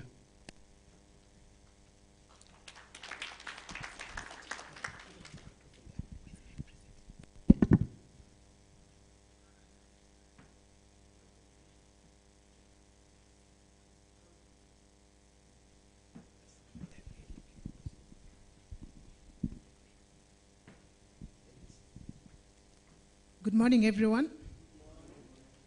So I'm just, as I load the presentation, my name is Carol Koech. I'm the country president for Schneider in East Africa. So I'll do a quick introduction of who Schneider is, and then I'll just share with you our perspectives on some of the industry dynamics that we are seeing in the that we are seeing in the energy space, and we also understand that a lot of the challenges are faced mostly in the distribution part of the value chain, and a lot of focus as well, generally in the energy ecosystem, seems to be in the generation area, and we forget that the grid management is probably where a lot of the challenges are, and also where efficiencies can be obtained. So Schneider Electric is a global organization, and we have a purpose to empower all to make the most of our energy and resources, bridging progress and sustainability for all. And at Schneider, we call this Life is On. We are on a mission, and our mission is to become your digital partner for sustainability and efficiency. I think it fits very well with the theme of this event, which is clean, affordable, and sustainable energy. Just in numbers, Schneider is a global organization. 2021, we are a 29 billion euro company. And of course, we consider ourselves the most local of global organizations. As you can see, we are distributed fairly equally across the world with two key businesses, energy management and industrial automation. I think our key number here to take away is our investment in R&D. We devote 5% of our revenues to R&D, and we are constantly churning out innovations. The 29 billion euro number you see there is 50% coming from what we call connected products and digital solutions. And we are evolving constantly. Over the last 10 years, Schneider Electric has acquired more than 70 companies, mostly software related, to really offer solutions to our customers as the world becomes more digitized. And so really we are a digital and an electric organization, and we believe that when you combine these two, you bring technology that brings more sustainable and resilient future. So my presentation will be focusing a lot around these two key themes. We are very strong in sustainability, and we have a sustainability index, which is called Schneider Sustainability Impact. As of 2021, Schneider Electric was named the world's most sustainable corporation by Corporate Knights, and our sustainability impact is linked to the SDG goals, and we've put them in key themes, and we've made commitments around all these themes, around climate, resources, trust, equal, as well as generations. I'll not go into details, but you're welcome to visit our website and see some of these impacts. This is information is publicly available. What I just want to highlight here is really, if you look at climate, we are committing to grow our green revenues to 80%. These numbers are by 2025. We also run our, I would say, generations by working to train 1 million underprivileged people. Last week we were attending the Alliance for Rural Electrification event in Dar es Salaam, and it was really focused around this topic on empowering the youth and the underprivileged people. So I'll just now go into specific thoughts around what we consider power and grid, which is really where this conference is about. And I think Tom alluded to this earlier. So we see, we call it a redefinition of the energy world. People call this in different ways, but we're saying it's a 3D plus E equation. And the world is becoming more digitized. By 2020, there were 10 times more connected devices than people. And the world is becoming more decarbonized. And obviously, we see 86% of investments in power generation till 2040 going into zero carbon fuels, of which 71% of this is in wind and solar. And increasingly more decentralized, so a lot of decentralized generation. Conversations around mini grids are coming. But I think the most important is really that the world then is becoming more electric. 48% increase in electricity demand by 2040 compared to 2020. So that's significant. And obviously, then we must be prepared to solve some of these redefinitions of the world. And I'll be focusing more around the technological preparations that we are making, and also some of the solutions. Okay, I have to go back, and I don't know how far back. Okay. So, so what we do at Schneider is really to enable utilities to go for more sustainable electricity through digitization and technical innovations. Here we are saying we want more energy and less carbon. And so we look at it in 4 different ways. So one of the things that we don't talk about a lot is the total cost of ownership. And if you look at how we do our procurement, usually we would look at the lowest evaluated cost. But how often do we evaluate the the overall cost of ownership from a life cycle perspective. And then, of course, we talked about the world being more decentralized, and with that we have more what we call distributed energy resources. How do we then integrate this into the grid without destabilizing the grid?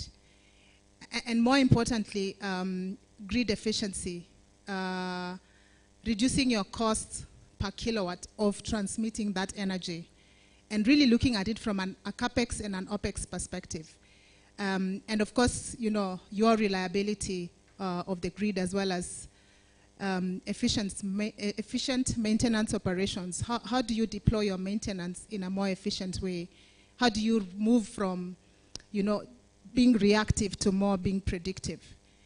And the emergence of, you know, new energy services, consumers are becoming also producers. We talked about prosumer earlier. As well as electric vehicle, EV is also a dynamic to think about from a grid perspective. So our customers today, really our job is to help them to provide greener generation, to build better grids and serve the new energy consumer and prosumer at an affordable cost, going back to the theme of the event. And we support our customers through their transformation journeys with digital solutions and services across the value chain. And I'll be talking in detail about that. And our solution really cuts across from the generation, transmission, and to the distribution as well as the retail. So we work across the value chain with a lot of focus on the distribution as well as the demand side. And again, all roads are leading to decarbonization. We will talk about that in detail more. So I talked about powering digital transformation through the life cycle. I think for this discussion, I'll just focus on the distribution side. So on the distribution side, we have an end-to-end grid architecture for flexibility and resiliency. We as well manage, help utilities to manage their workforce as well as their CAPEX efficiency. And I'll be sharing more how we do that. Manage your assets as well as, you know, having some of the digital substations. So if you look at the entire life cycle of a project, and we go back to the discussion around the total cost of ownership, I'm sure in many organizations, the team that manages the CAPEX is different from the team that manages the OPEX. So how do you bring the two together and look at, you know, how do you do your CAPEX decisions with the OPEX in mind? So we do provide customers with digital solutions and softwares during the CAPEX phase to do the design. And here we are saying design is really considered a highly competitive differentiator. And when you do your design well, then you can anticipate some of the potential pitfalls you will face when you reach the operate and maintain phase. And so here we do, you know, have solutions for 3D designs, for building your digital twins at the design phase, and of course, different, you know, solutions that are digital services ready. And then during the build phase of the project, to help manage your life cycle information for the project. And then, of course, at the operational phase for the OPEX, in terms of operating, where, you know, we then will provide you real-time solutions for planning, operation, and analysis. And really, this will help you to have a better decision-making for your improved operations. And obviously, to move really to a predictive maintenance, meaning then you will be able to reduce your OPEX costs. And of course, all this tie up to our sustainability and efficiency discussion that I earlier indicated. And you can avoid some costs. You know, when you manage predictively, you know, you don't then have to maintain and spend unnecessarily. And more importantly, also realize savings, because then, because you spent more time and put effort during the design phase, you don't have unexpected, you know, costs that come along the project. I'm sure those people who deploy projects knows discussions around variation orders and all that. So when you design foolproof, you can predict your cost. So utilities are accelerating their digital journeys because of the significant disruption. I think we've talked about all these different topics.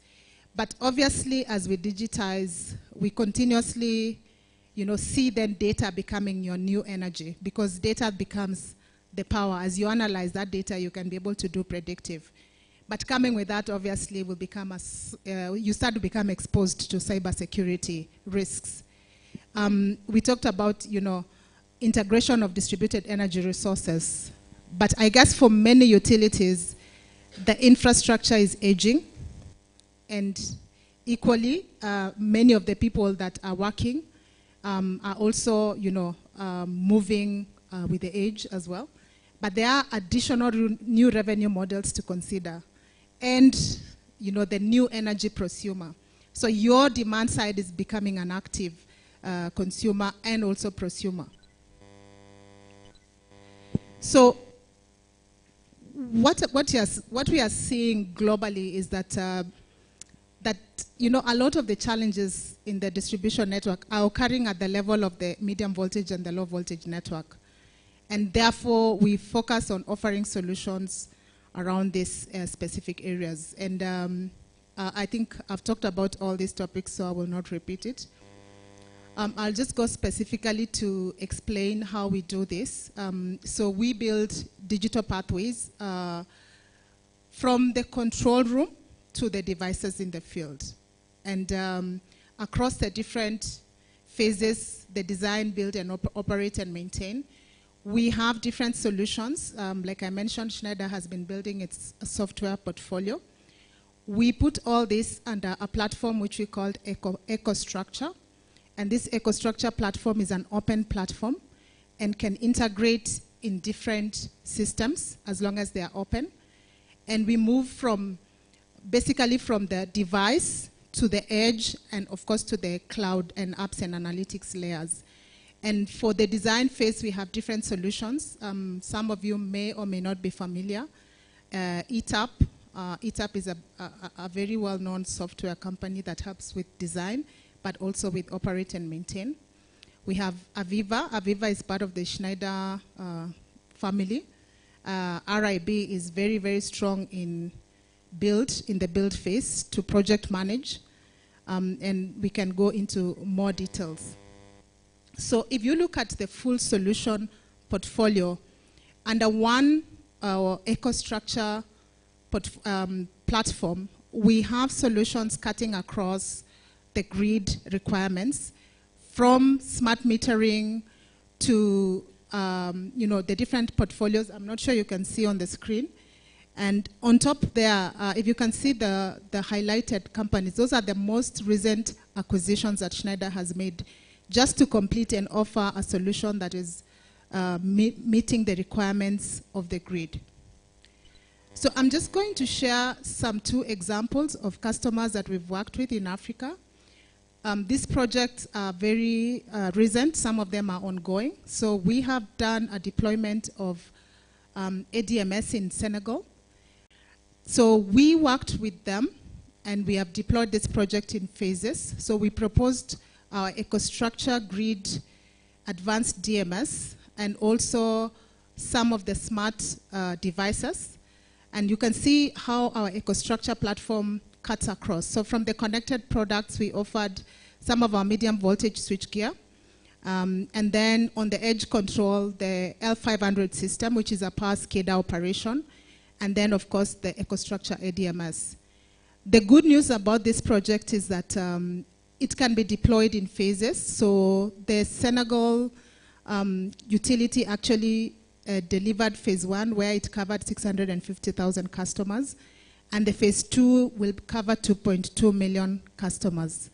So a very interesting real-life case that you can visit and understand and see how they have been able to deploy. They were targeting to reduce their non-distributed energy from 17 gigawatt hours in 2018 to reach 13 gigawatt hours in 2019. And more details in the slide, which will be shared with you. We have as well an ongoing project with the Egypt utility. This one is actually under execution as we speak. Egyptian Electricity Holding Company has 36 million customers, and we are offering smart, basically our EcoStruxure ADMS, and smart RMUs. So this project is under deployment as we speak, and has been a very, I would say, very interesting case study, because this utility was also facing a challenge of losses and an aging infrastructure. But they've been able to make it smart. So we are involved in installing smart RMUs in more than 1,000 distribution points and substations. So all this we are upgrading into smart RMUs. And for us, really, why we were selected by Egyptian holding company EEHC is because of our local presence. And we have obviously a very experienced team, and locally and also globally tapping into our. So this is an ongoing project, and it's been a very eye-opening project for us specifically, because dealing with an aging infrastructure and converting into a smart grid. So I'm going to end my presentation there, and we'll take questions later. Thank you very much for listening.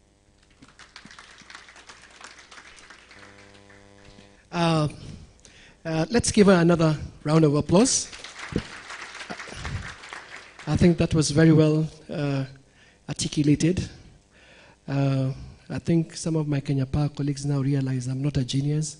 I just normally copy and paste some of these interesting things that I learned from these presenters. Thank you very much, Caro.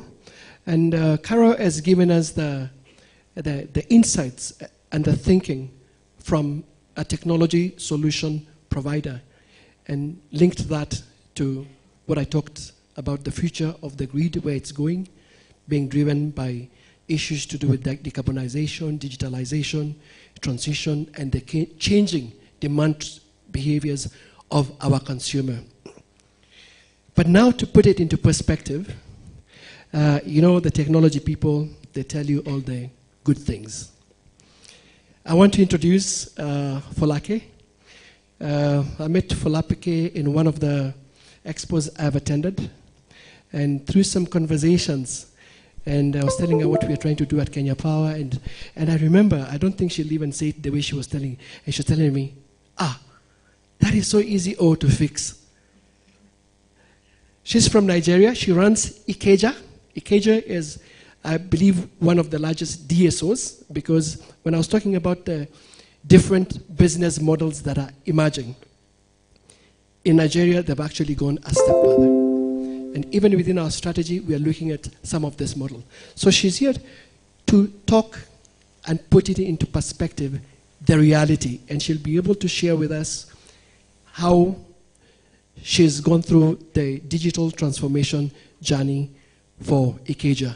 Let's welcome her, Folake.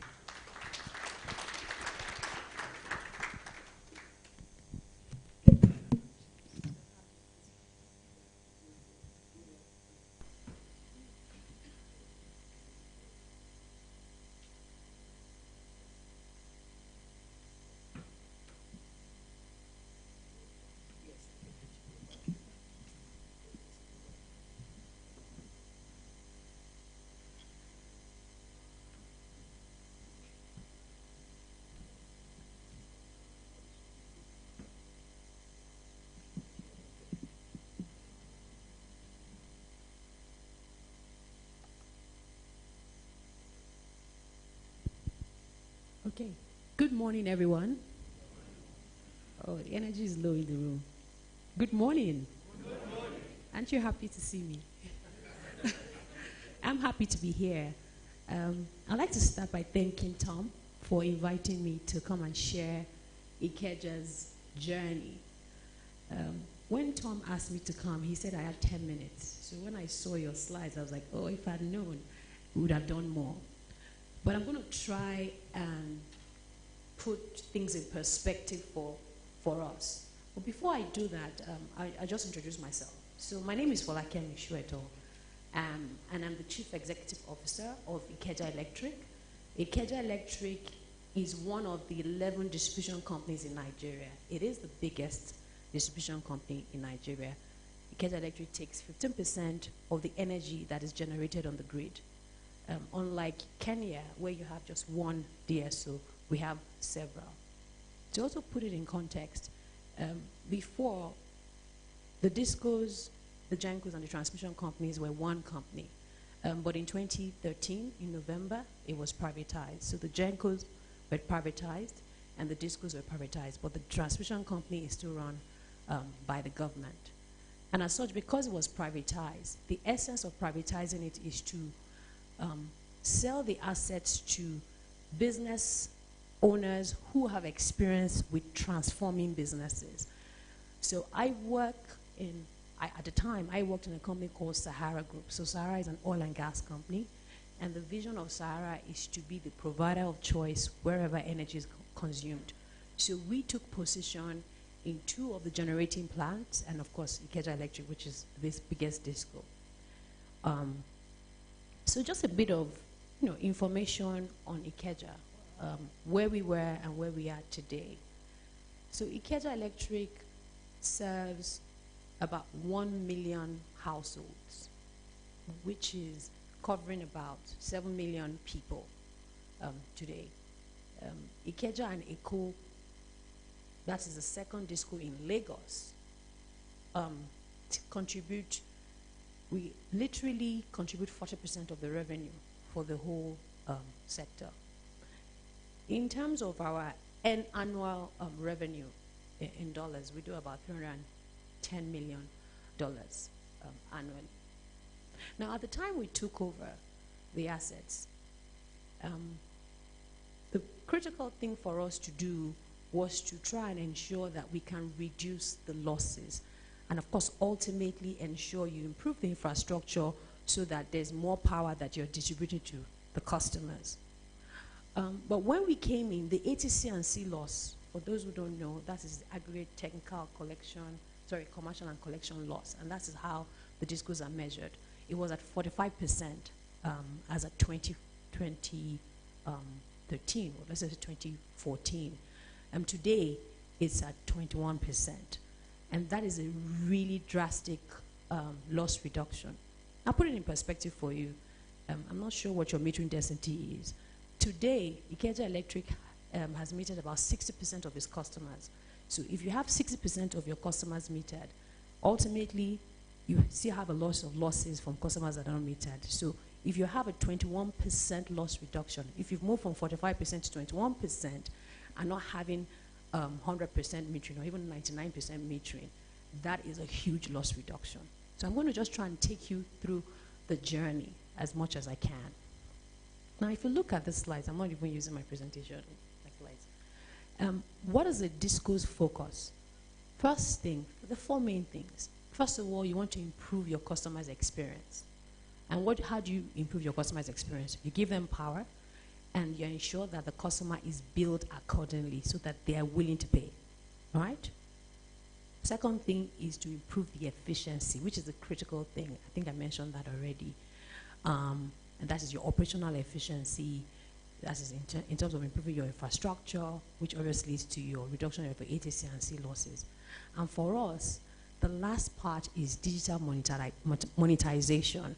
That is something that was very key for us, because in the DISCO space or in the utilities, you're selling power, and because it's regulated, the ability to be able to make money is limited. But because we're part of a bigger group, we cannot be limited by the ability to make money. So our focus was, how do we use the assets, the information we have on our customers, to be able to make additional money outside of what we're selling as a business. Okay. So I'll just briefly talk about the first focus, which is the customers, and what we did. Now, when we came in as a DISCO, 45% ATC and C loss, we thought, what are the components of those losses? And when we drill down, 10% of that was actually technical. So the remaining was as a result of your commercial and your collection losses. And as such, our strategy at the time was, what do we need to do to aggressively try and reduce those losses? And the customer was key to that, because if you don't even know your customer, if you don't have information on your customer, you can't even begin to drive those strategies. So we quickly initiated the CRM tool, which wasn't available at the time. And that really helped us have visibility on our customers, have data on our customers, and that moved into how we deployed even our billing system. Today, at the time, the billing was obviously manual, because if you have customers that are not metered, and you have customers that are metered, at the time, metering was about 40%. Of that 40%, about 25% were prepaid. So you still had to physically deliver bills. So for us, was how do you ensure that you can get the bills to all your customers in an effective way? So electronic billing was something we also introduced at the time. And that had an impact on your cost, and also the fact that you were able to ensure that customers know what their bill is and they're able to pay effectively.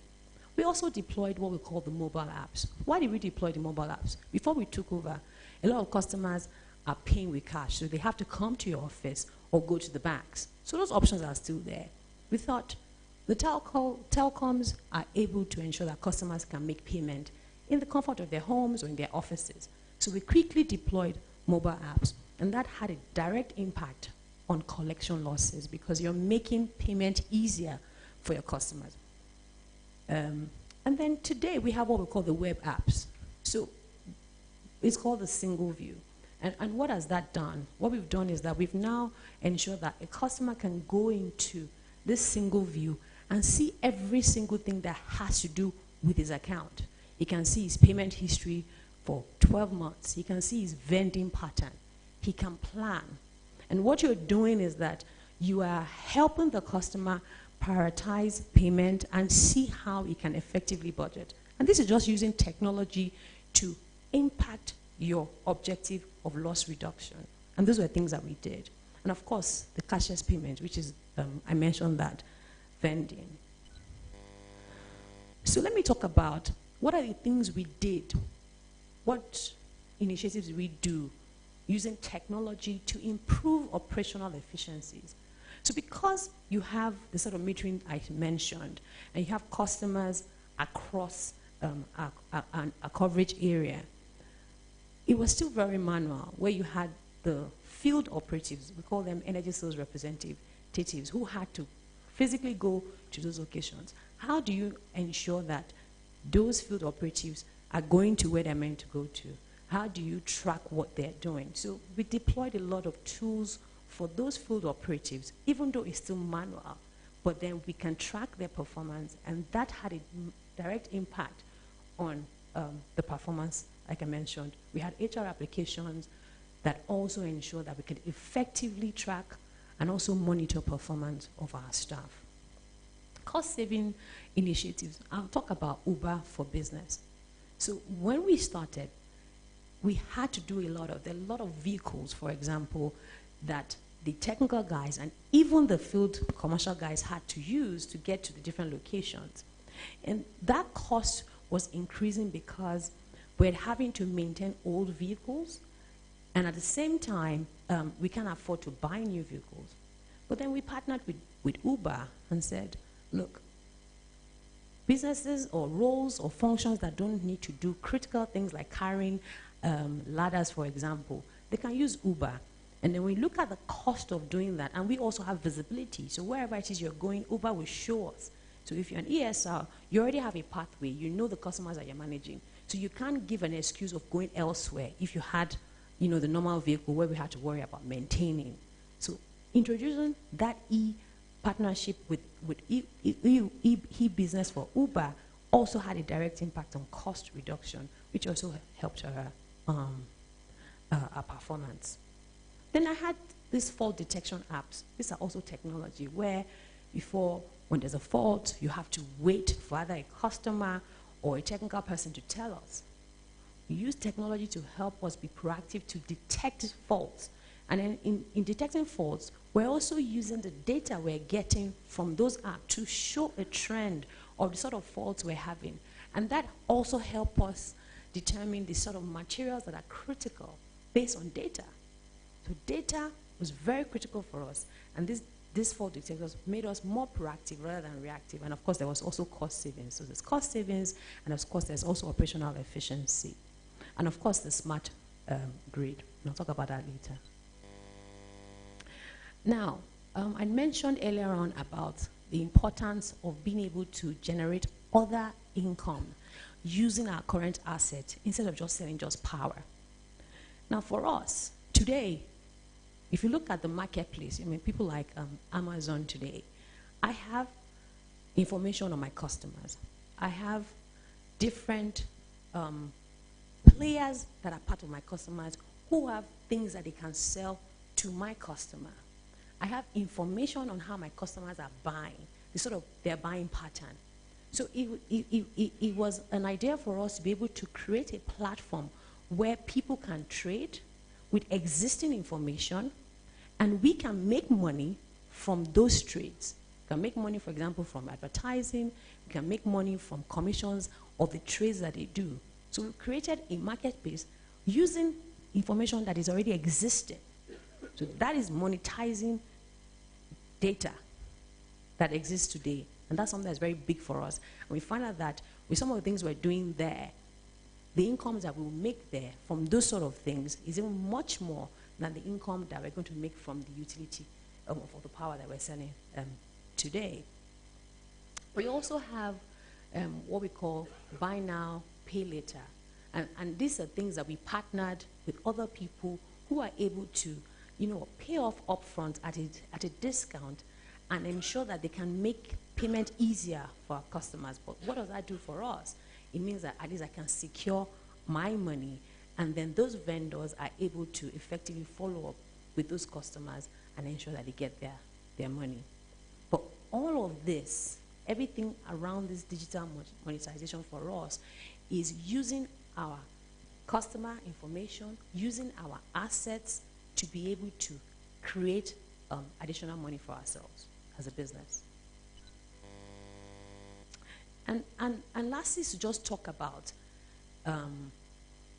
how we were able to use metering, but on the upstream, to be able to reduce losses. Remember I said to you that commercial and collection losses were the main drivers of that 44% loss that we had when we started. So for us, energy accounting and being able to track your energy was critical from the upstream. Now, when we first came in, everybody told us that the focus should be meter our customers. But because we're an oil and gas company and we do trading, we're particular about losses from source. So we apply that same principle even in the disco. So our focus was to say, from the upstream, from the feeder levels and all your transformers, ensure that those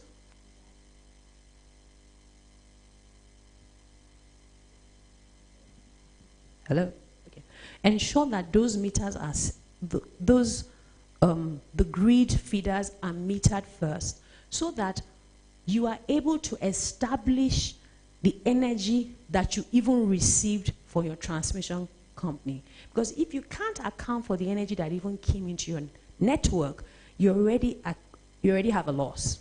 So first of all, that was our focus when we first started. So all our feeders, all our distribution transformers are metered. And what that did for us effectively is, because I don't have 100% metering with my customers, I'm able to determine where I have losses. So if I have, for example, I have 200 customers to a transformer, and I know the energy that has come into that transformer, at the end of the month, by the time the customers pay, or by the time we do our billing, I can see, data can show me where the losses are. And that helps me drive my next line of action in terms of trying to determine how to reduce those losses. So that is very critical. I was speaking to Tom yesterday, and he told me about you guys have 99% metering on the customer level. I was very excited. I said, oh, so your ATC must be really low. And so when he told me his ATC and C figure, I was a little bit confused, because I thought, how can you have 99% metering on the customer level, and yet you have these loss levels? Then I asked him, so how are you tracking? So where are the losses coming from? Which DTs? And then he said, oh, we're not really metered on the DT level. And that, I was shocked because you cannot be effective if you don't even know, you can't account for the energy on the transformer level. So for me, in terms of suggestion, I would suggest that that is something you can do very quickly. You said to me also that 50% of your revenue comes from 10,000 customers that are your maximum demand customers. Let me tell you what we did in Ikeja Electric. 40% of our revenue comes from those maximum demand customers. What we have done is that we ensure that not only are they metered, but of course the feeders and the transformers that they're on are metered. And we're recertifying those meters every quarter to ascertain that there is no loss, because I cannot afford to lose any of those energies. So if I'm securing 40% upfront, where I'm having close to 0% collection and commercial loss, my problem is already solved. So if 10,000 of your customers are contributing 50% of your revenue and you don't have their transformers metered, you already have your gap there. This is just a suggestion. I mean, I don't know the reason why you guys have taken that decision, but I can tell you it worked in our disco today. I mean, how can I have 21% ACC and C loss and I'm at 60% customer metering?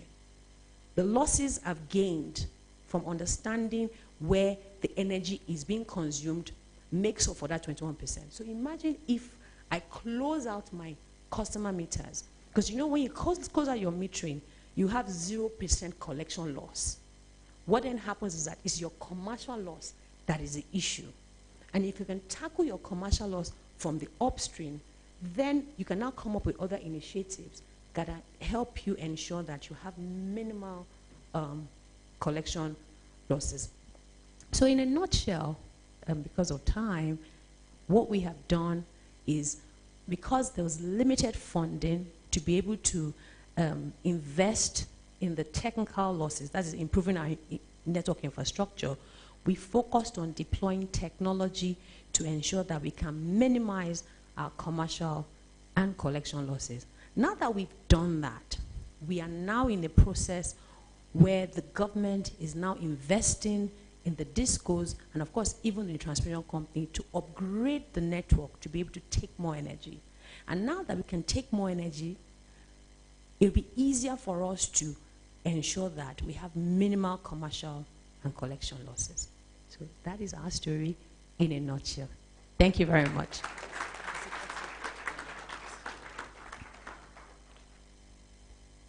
Wow. I think you all agree she's put it and tied it very well. Can you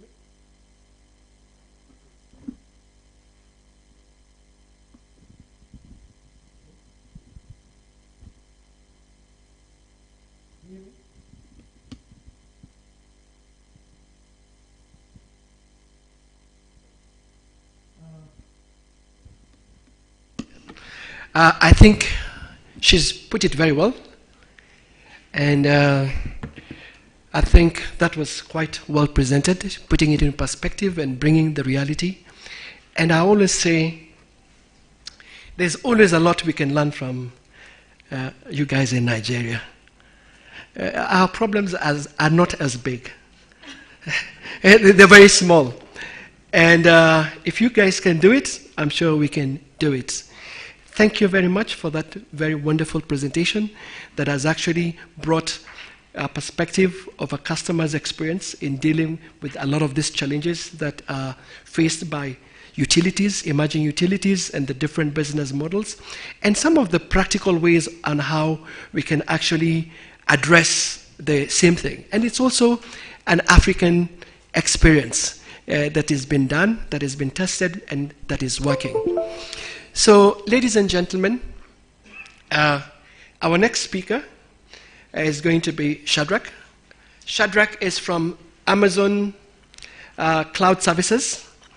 And like I said before, it is so important to be able to onboard and put everything into perspective. You know, these are some of the themes that are driving the sector going forward. We can't even talk about the sector of the future, the energy sector of the future, because it is actually with us here today.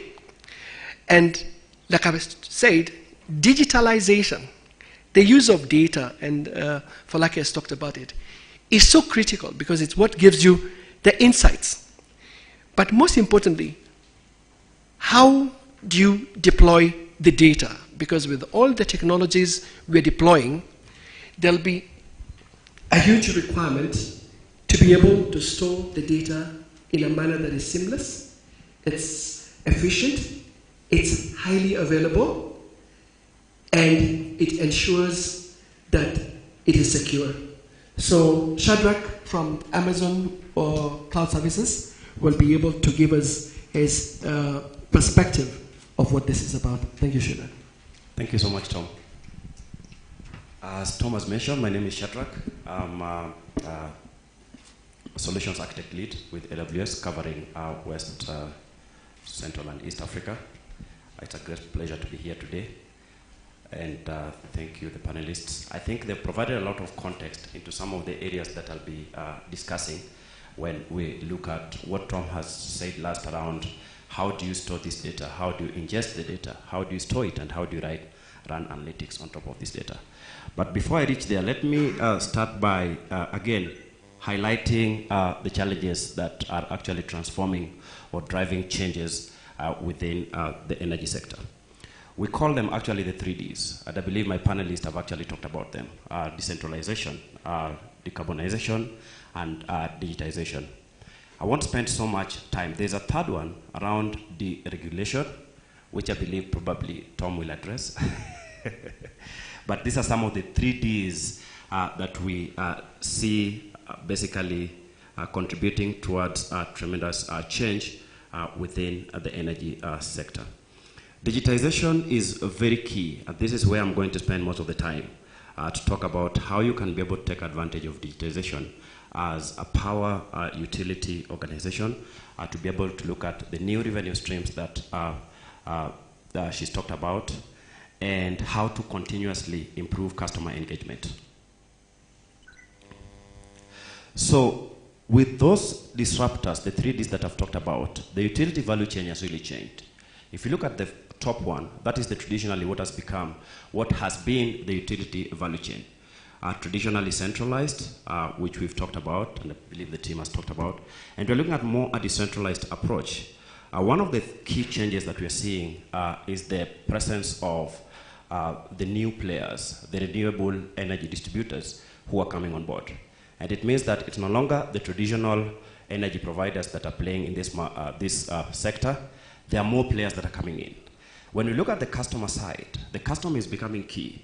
And therefore, this basically calls for the power utility organizations to be able to be more customer-centric. How do they engage their customers? And how do they then use the digitization that I've talked about to be able to ensure that their customers are reachable, they're communicating, they're listening to them, and they're also providing the right information at the right time to those customers. Again, like Tom had mentioned, and I believe the two panelists have also talked about, we have the prosumers. It means that it's no longer about you looking at your consumers as payers. They're basically not only your customers, but they can also be your suppliers. We're also seeing the evolution of EVs coming. This basically calls for more flexibility being driven by digital transformation, flexibility around generation of power, flexibility about how you deliver that power to the consumers, and the flexibility on how you manage your demand from what the consumers are using your customers, and how do you basically continuously meet that demand. So when you look at it from digital transformation, we are basically allowing you to be able to focus more on how do you become reliable, how do you become secure, and security is very key when you look at digitization. The agility to be able to deliver to your customers, customer satisfaction, how do you measure that? and the revenue and costs. And she talked about how they've been using digitization to be able to identify new revenue sources and how to manage their operational costs. All these are basically calling for business transformation around 5 areas. Around the IT transformation, operational technology transformation, assets and network optimization, energy supply transition, and customer engagement. The backbone of this is basically data insights. And she's talked about how then do you use your data. What we've seen happening is that with the new players coming in, with these smart metering devices that are being implemented today, and she talked about how you can be able to manage your transformers, there's a lot of explosion of data. And it's not about only storing that data. It's about how do you then be able to see deeper into those data that you have, apart from not only collecting them and storing them, but that helps you to be able to drive better decision and to continuously engage your customers in a smart way. So let me transition into the data insights and demonstrate to you how we basically look at building or helping organizations within the energy sector to build data insights or to take advantage of the data that they have. If you look at this, this is basically a traditional architecture of a meter. What basically has happened before is that the traditional MDM provided the capability to be able to bill your customers. But there are more value that you can be able to add from the data that you pick from a meter, be it a smart meter or even a traditional meter. Things like trying to start supporting load forecasting, customer outage reporting that she talked about, energy usage alert. How do you give power to your customers to be able to manage their consumption of the energy that you provide to them? Rate and pricing optimization, planning and simulation, things like predictive outage planning, and then things like distribution marketplace and enabling suppliers switching. She did mention that in their country they have more than one supplier. So it's probably very easy for their customers to switch. But in Kenya, we happen to have only one. So whether we like it or not, we have only one. That's basically the difference. But again, using digitization and being able to develop insights on the meter will enable in situations where we have different suppliers to provide the capability of customers to be able to switch. And related this in our context, basically in this country, with what happened with the number portability. Technology basically allowed people to have a number that, if you look at it from the face value, appears to be owned by another operator, but actually built or provided by another operator. So that's the value that we're proposing. How then can we enable you to choose to implement this? What we're proposing is actually introducing AWS Data Lake. And this allows you to basically be able to start implementing higher level technologies like machine learning, data analytics, to be able to provide you the capabilities to add more value and to unlock your data and value when you look at your meter, either traditionally or the smart meters that are implemented currently.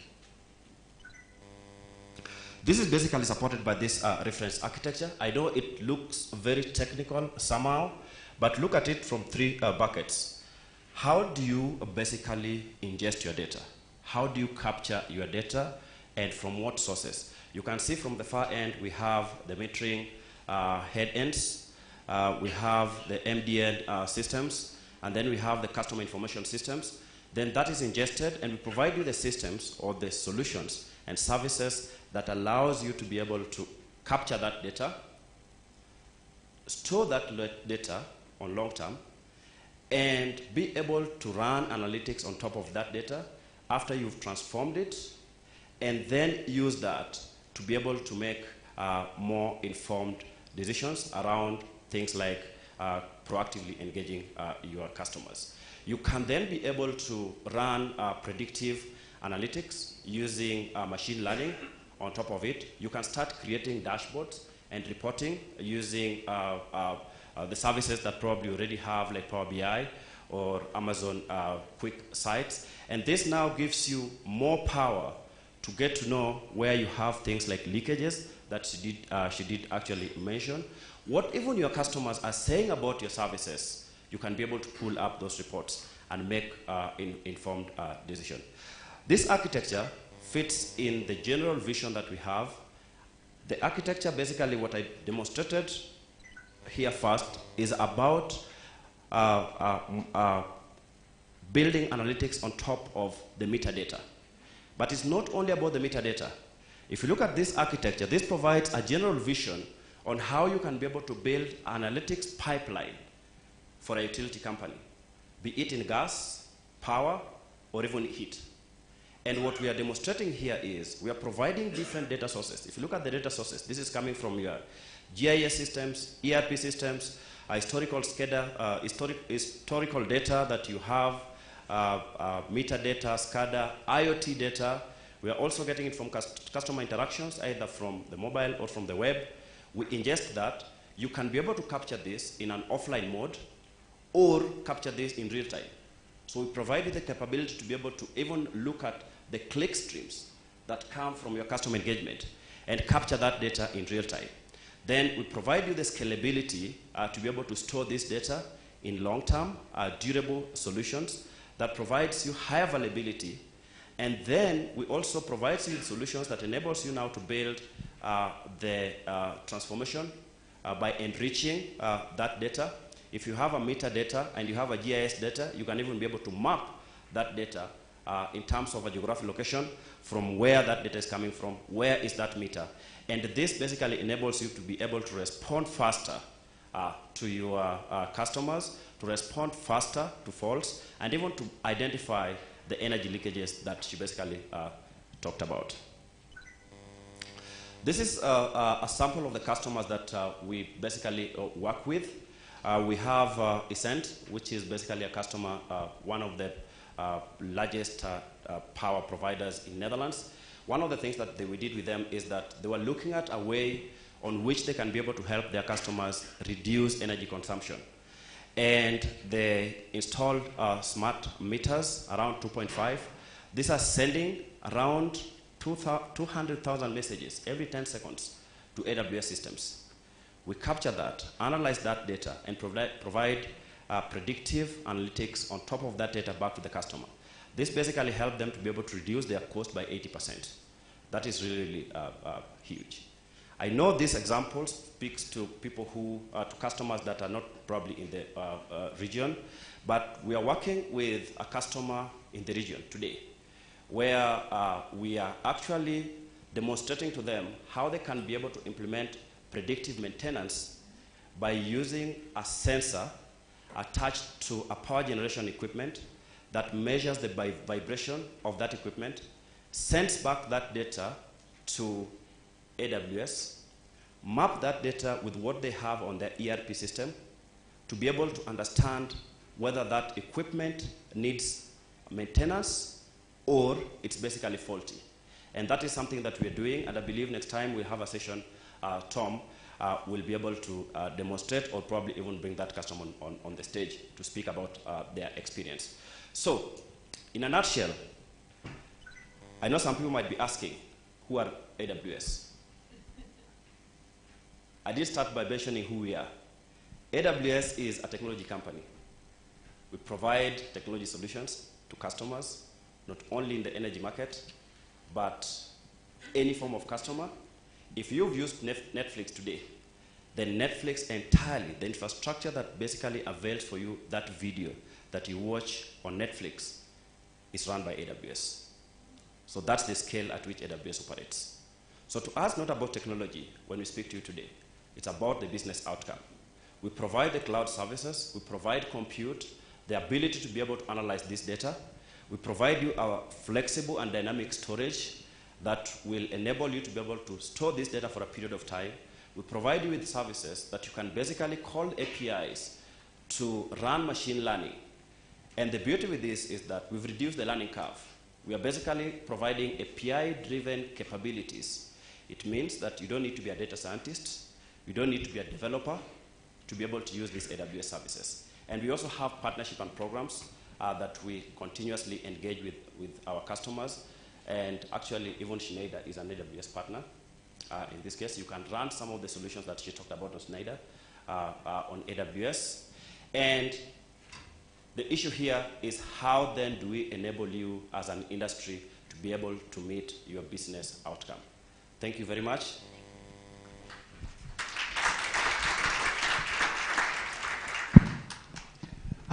Thank you very much, Shadrach. Since we're in Nairobi, you've said a lot of good things, but in Sheng we say kuna mali umechoma. As we are still not in the business of telling our customers how to reduce power consumption. Yeah, probably we'll be there. Even the MD there, you can see he's taking his water. It's like, sisi hatutaki watu punguze. 10 years probably we'll have that conversation. All right? But, all well said. Thank you very much. And I think what is coming out very clearly, where we are today in terms of the issues affecting and driving the grid of the future, it's very clear. Technology, capabilities that are IT driven are going to be very, very critical. And there's no two ways about it.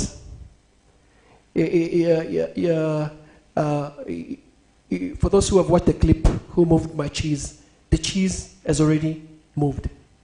So it's upon us to actually embrace what is happening and adopt the capabilities and the tools and the technologies that are going to be very critical for our survival.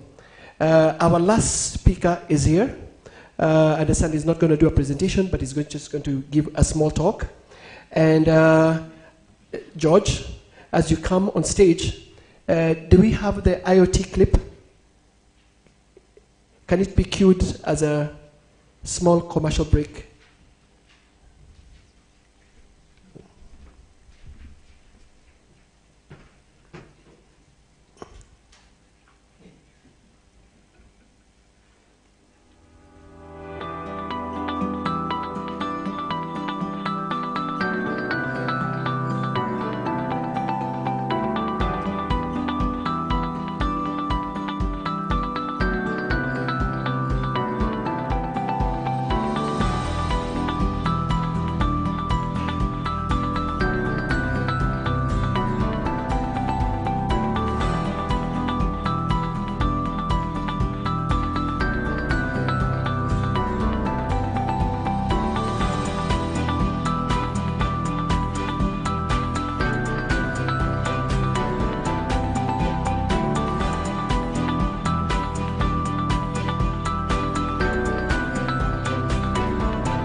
Kampuni ya Kenya Power. Mwangaza wa Kenya. Thank you very much. As you can see, speakers, we also ahead. So that when you see some of these things, don't think that you gave us the ideas. We also have our own platform and solutions and etc.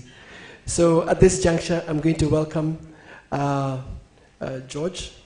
And George is basically coming from the sector association, and they're key stakeholders to what is happening in the energy sector in Kenya. Because you came late, you're going to buy everybody lunch, okay? So long as they are eating chapati madondo, it's fine. Thank you, Tom, for inviting us also, and apologies for coming later. I was coming from another meeting. My name is George Aluru. I'm the chairperson of the Electricity Sector Association of Kenya. The Electricity Sector Association of Kenya is an association of independent power producers, of people who are active in captive installations, or CNI. And then with the evolution of the market, we also hope that then the people who would be privately doing transmission lines and distribution and hopefully retail, and I'm not trying to say we're competing, would also be members of the association. today I just want to share some brief ideas on what we as the private sector see as how this market evolves, and what we also think probably KPLC, with all due respect, engineer, some of the things that you can also look at and contemplate on.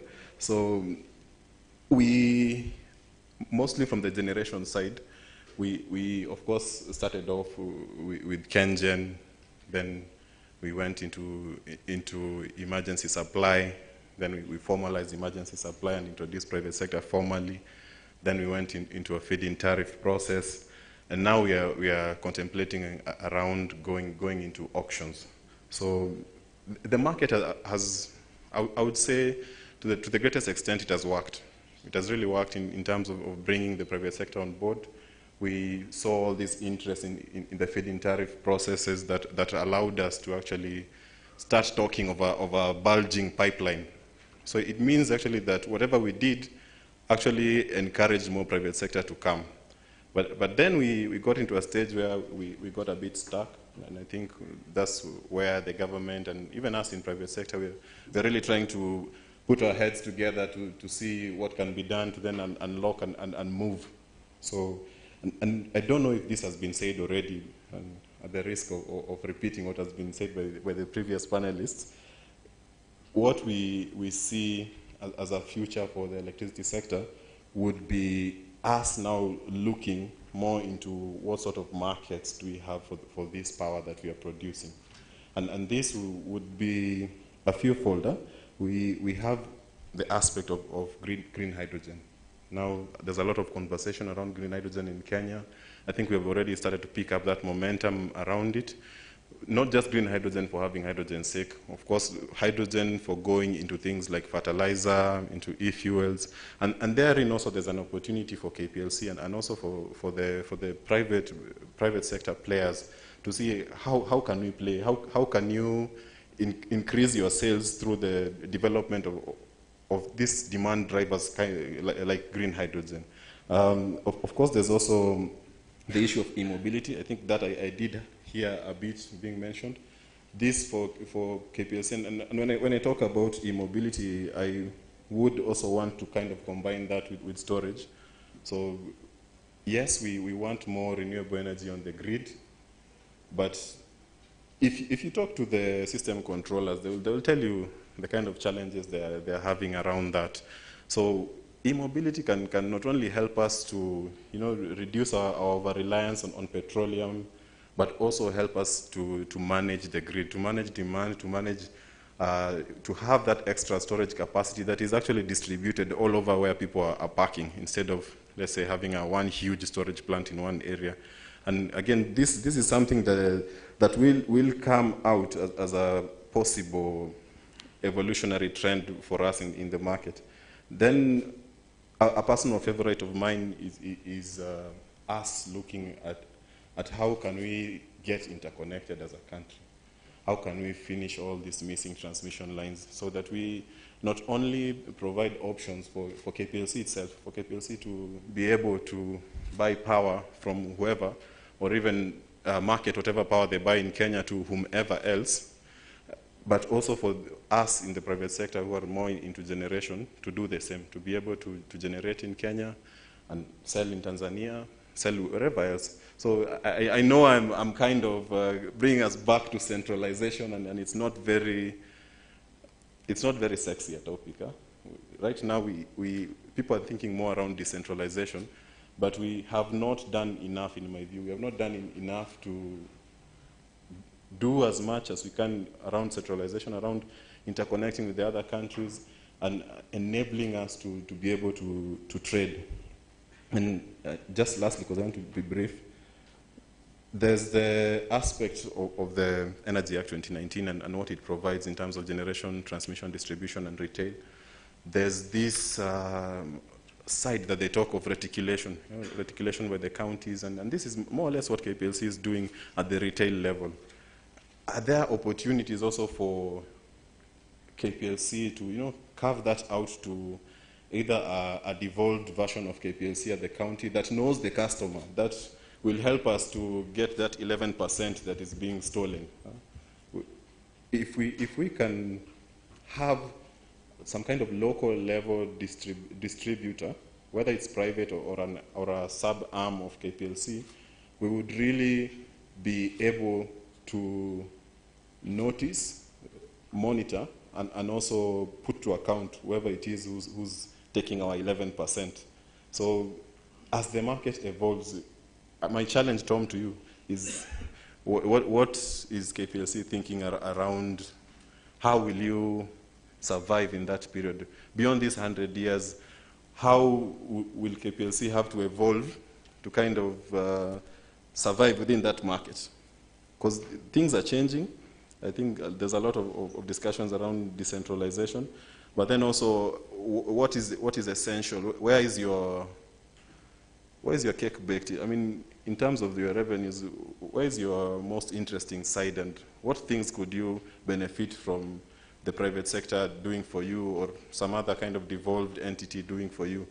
Because in the end, we are all Kenyans, and our interest in the private sector is also to see a very strong and stable KPLC. So, asanteni, I would beg to finish there, ndio nisichome, and then I would then take questions in the panel. Thank you. Thank you very much, George. Let's give him a round of applause.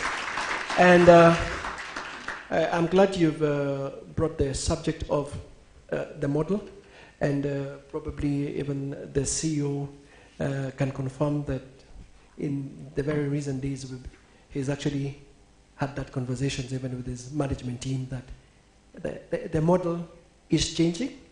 It has to change. There's no two ways about it. So that is something that is within KPLC's view in terms of thinking. At this juncture, I'm sure a number of us have questions. So we're going to spend the next 30 minutes before we go for lunch for questions and comments.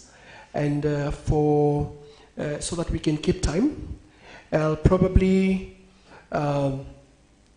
say we give probably 2 questions or 2 comments to each of the speakers. And I'll try to do it in a fair, equitable manner. I think because we have 50% ladies, distinguished ladies, then you'll take probably 80% of the question. The guys have been used to taking most of the questions anyway, so they'll take 20%. Anyway, let me use some method. And I'm sure also, when I MD, be ready with your 2 questions. You'll must ask them 2 questions. But before, I've seen some very young ladies and gentlemen. I'm sure probably they're from the university or they're working. So let me take 2 questions from the new demographic, the millennials. And let me give you an opportunity. Who wants to go first and ask your question, and specifically let me know who you want to pose the question to. Just lift up your hand and I'll, okay, I see there. Can we get a mic to him? Do you have a mic there? And Nick, if you may help me a bit.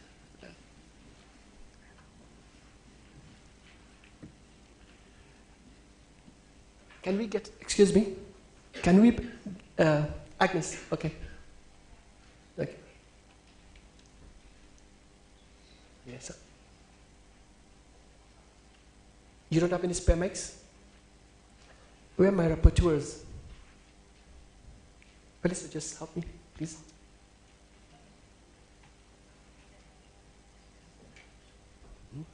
Give one mic to the other side, another one to the other side. Ziko hapo. Okay, it's right there. Okay, so you can and introduce yourself and be specific and who you want to respond to that question.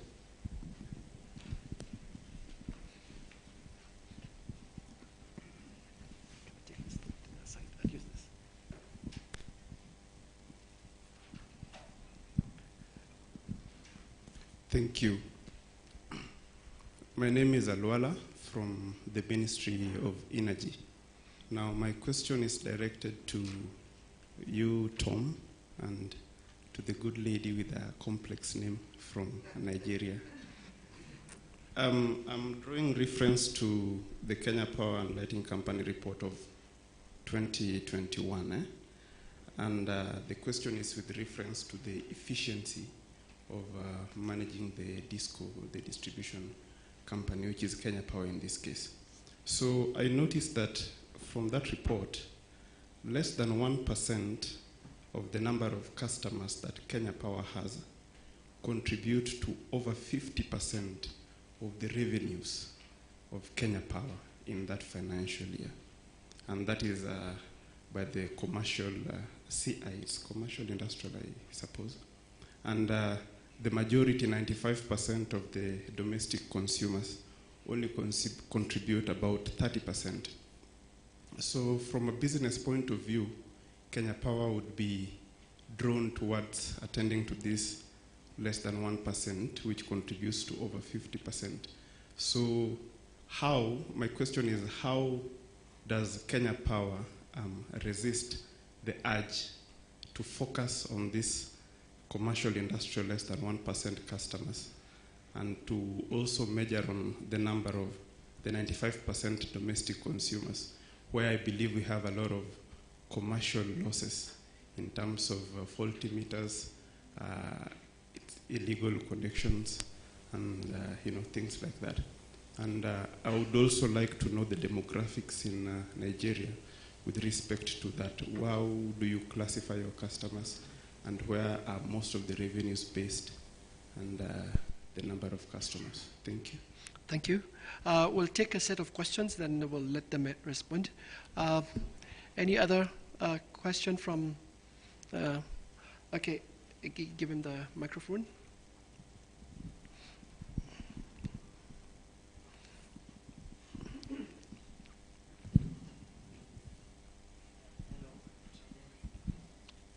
Just, yeah.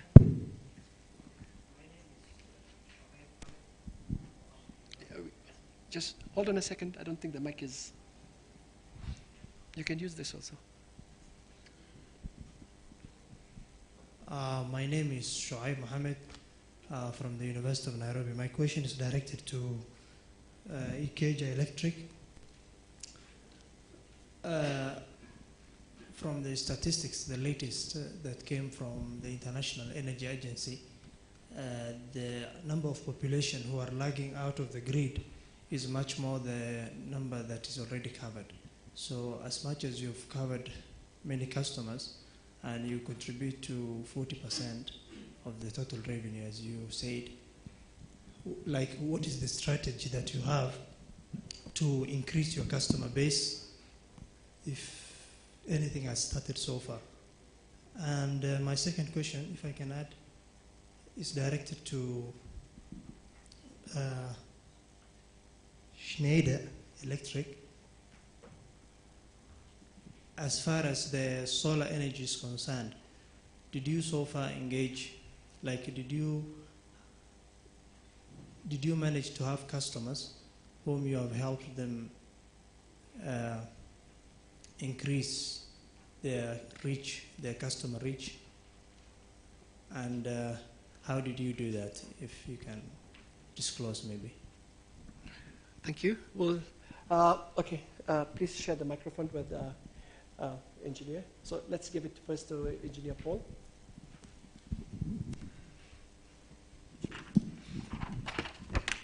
Thank you for the opportunity.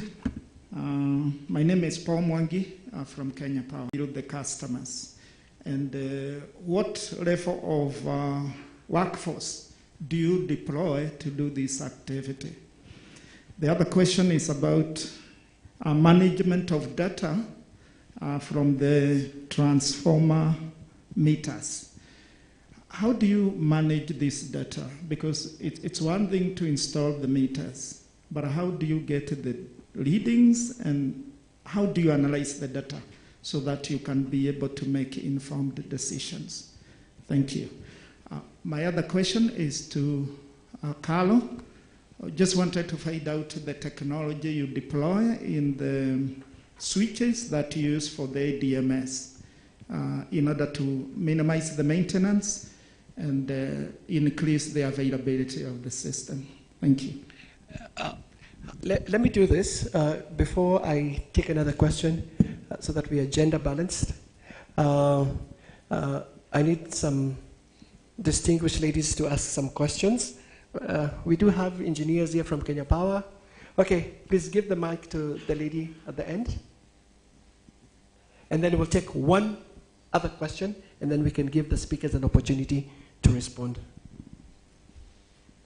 Thank you for the opportunity. My name is Zaha Indimuli from Mount Kenya University. This is a question generally to the entire panelists because I believe they're all equally capable to answer. Considering the fact that Kenya at the moment has very severe weather events and sustainability when it comes to energy is either high precipitation deficits or very dry areas across the country. So how are you putting in place inputs to still provide clean, affordable, and sustainable energy across the country while still maintaining that we have the worst, or rather the vast diversity when it comes to weather events?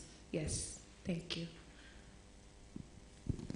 Okay, we'll take one question, and if we have time, we'll take another one. I think there was a gentleman. Is there another lady? Yes, let's give it to the lady. Oh, engineer, hello. Thank you. Hello, my name is Naomi Gishuhi from Kenya Power. My question is to the Nigeria lady. I'm just wondering, out of the 45% losses, were you able to segregate and to say that the commercial or the non-technical losses are this, and the technical losses are X, and how did you go about it? So that in Kenya we can say out of the 20-something%, these are the technical and these are the non-technical. Thank you. Okay, we'll take a pause there, because remember we still have 2 questions that will give our CEO an opportunity to ask. Probably he'll share it with his director. That's okay. So the first, I think it's not just the Nigerian movies that are very popular in Nairobi. I think, Madam CEO, you seem to also be very popular with the audience. So, and I guess based on the background and the real experience that you've had. And I think the first question was from Alwala. And this was in regard to do with the demographics specifically of the Nigerian. Was that a question? The Nigerians? Yeah, I'll give her the Nigerian one, and I'll give myself or one of our persons here to respond on that one. So the demographics in terms of the customer base, isn't it? Vis-a-vis, where do they get most of the revenue, taking into consideration that 1% of Kenya customer base contributes to 50%. So, Madam CEO? No, it's you first. You can just press it. All right. All right, thank you very much, Aluwala. So I will pronounce my name because it seems like nobody could pronounce my name. Either you say CEO or the difficult name. My full name is Folakemi, but you can call me Folake. It's very easy, isn't it? Very easy.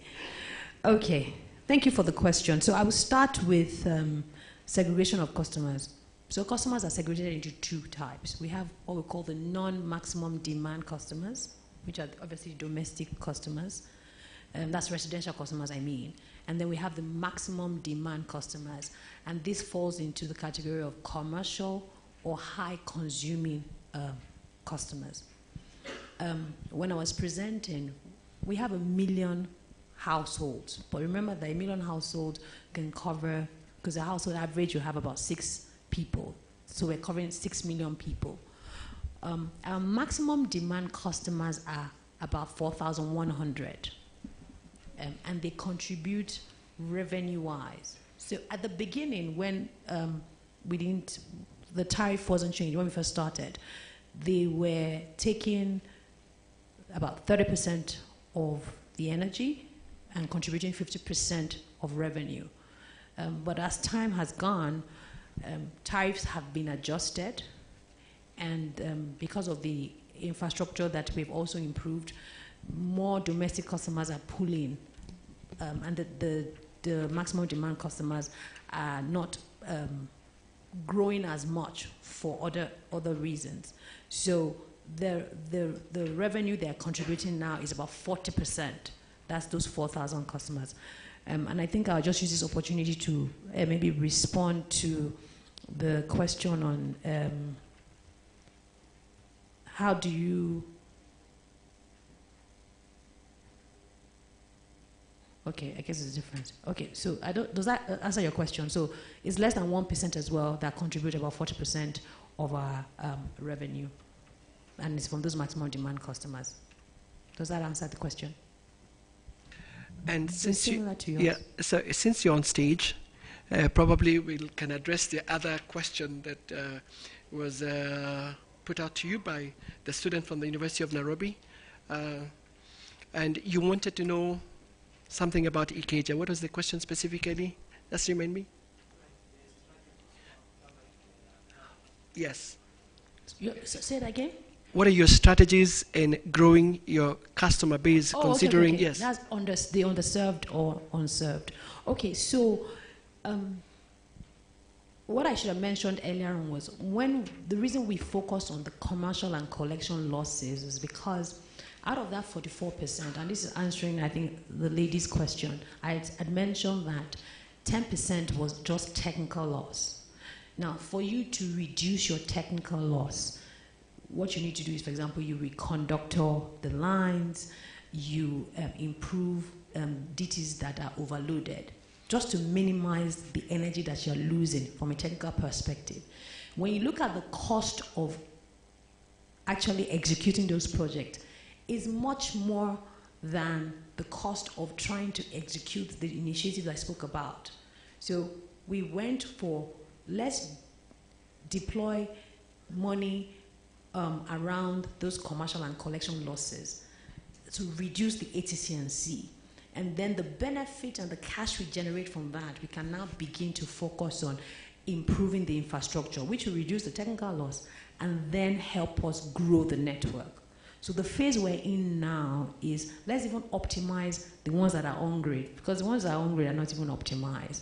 So now what we're doing is, apart from us trying to improve the infrastructure to be able to meet the underserved or unserved, we're also partnering with other alternative sources of energy, IPPs, who can actually go to those areas and develop solutions to provide energy that might be a little bit more expensive, but is an alternative in the short term. So those are the two strategies we're adopting as a business.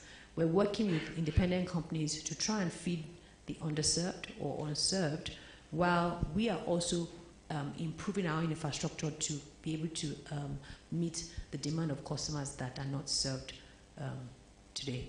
Does that answer your question?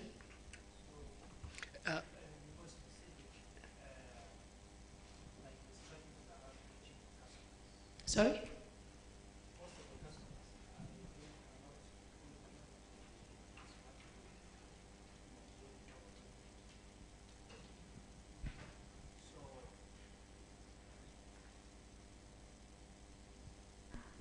Okay.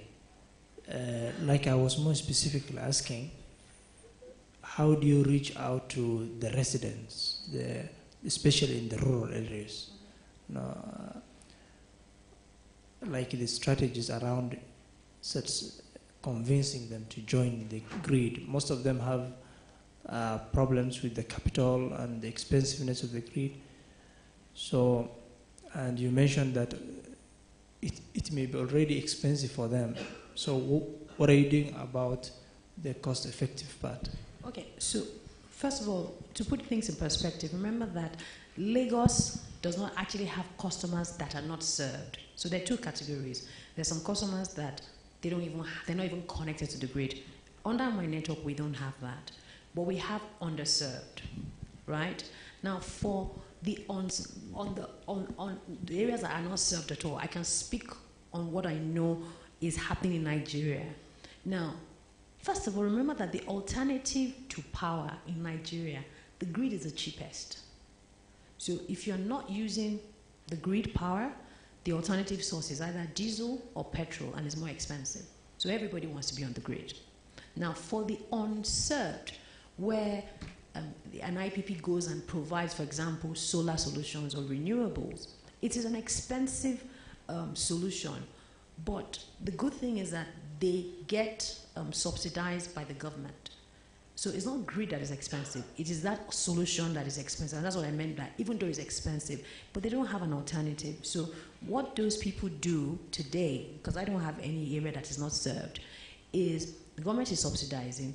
They're also now helping them with managing energy consumption, so that at least they're using the energy that they can afford. I don't know if you get what I'm saying. So when they go in there, you're not going to, those solutions ensure that they are metered. So you're not going to go and provide an expensive solution to an area that is not metered. So you will work with what you can afford. I don't know if you get what I'm trying to say. So that is some of the strategies that is being adopted, but they get subsidized as well. Okay, thank you very much. And since you're still on stage, Engineer Paul Mwangi had asked the issue, how often do you read your meters? What is the size of the workforce? And how do you manage the data that comes from the meters and the subsequent analysis? Okay, that's a very good question, and thank you for asking that. So this is where digitalization comes into play. Because we're very particular about smart metering, we have a platform back in the back office where you don't have to physically go and read the meters. Now, there's still some meters we have to go and physically read, but most of the time you can get the analysis that shows the consumption pattern of our customers back end.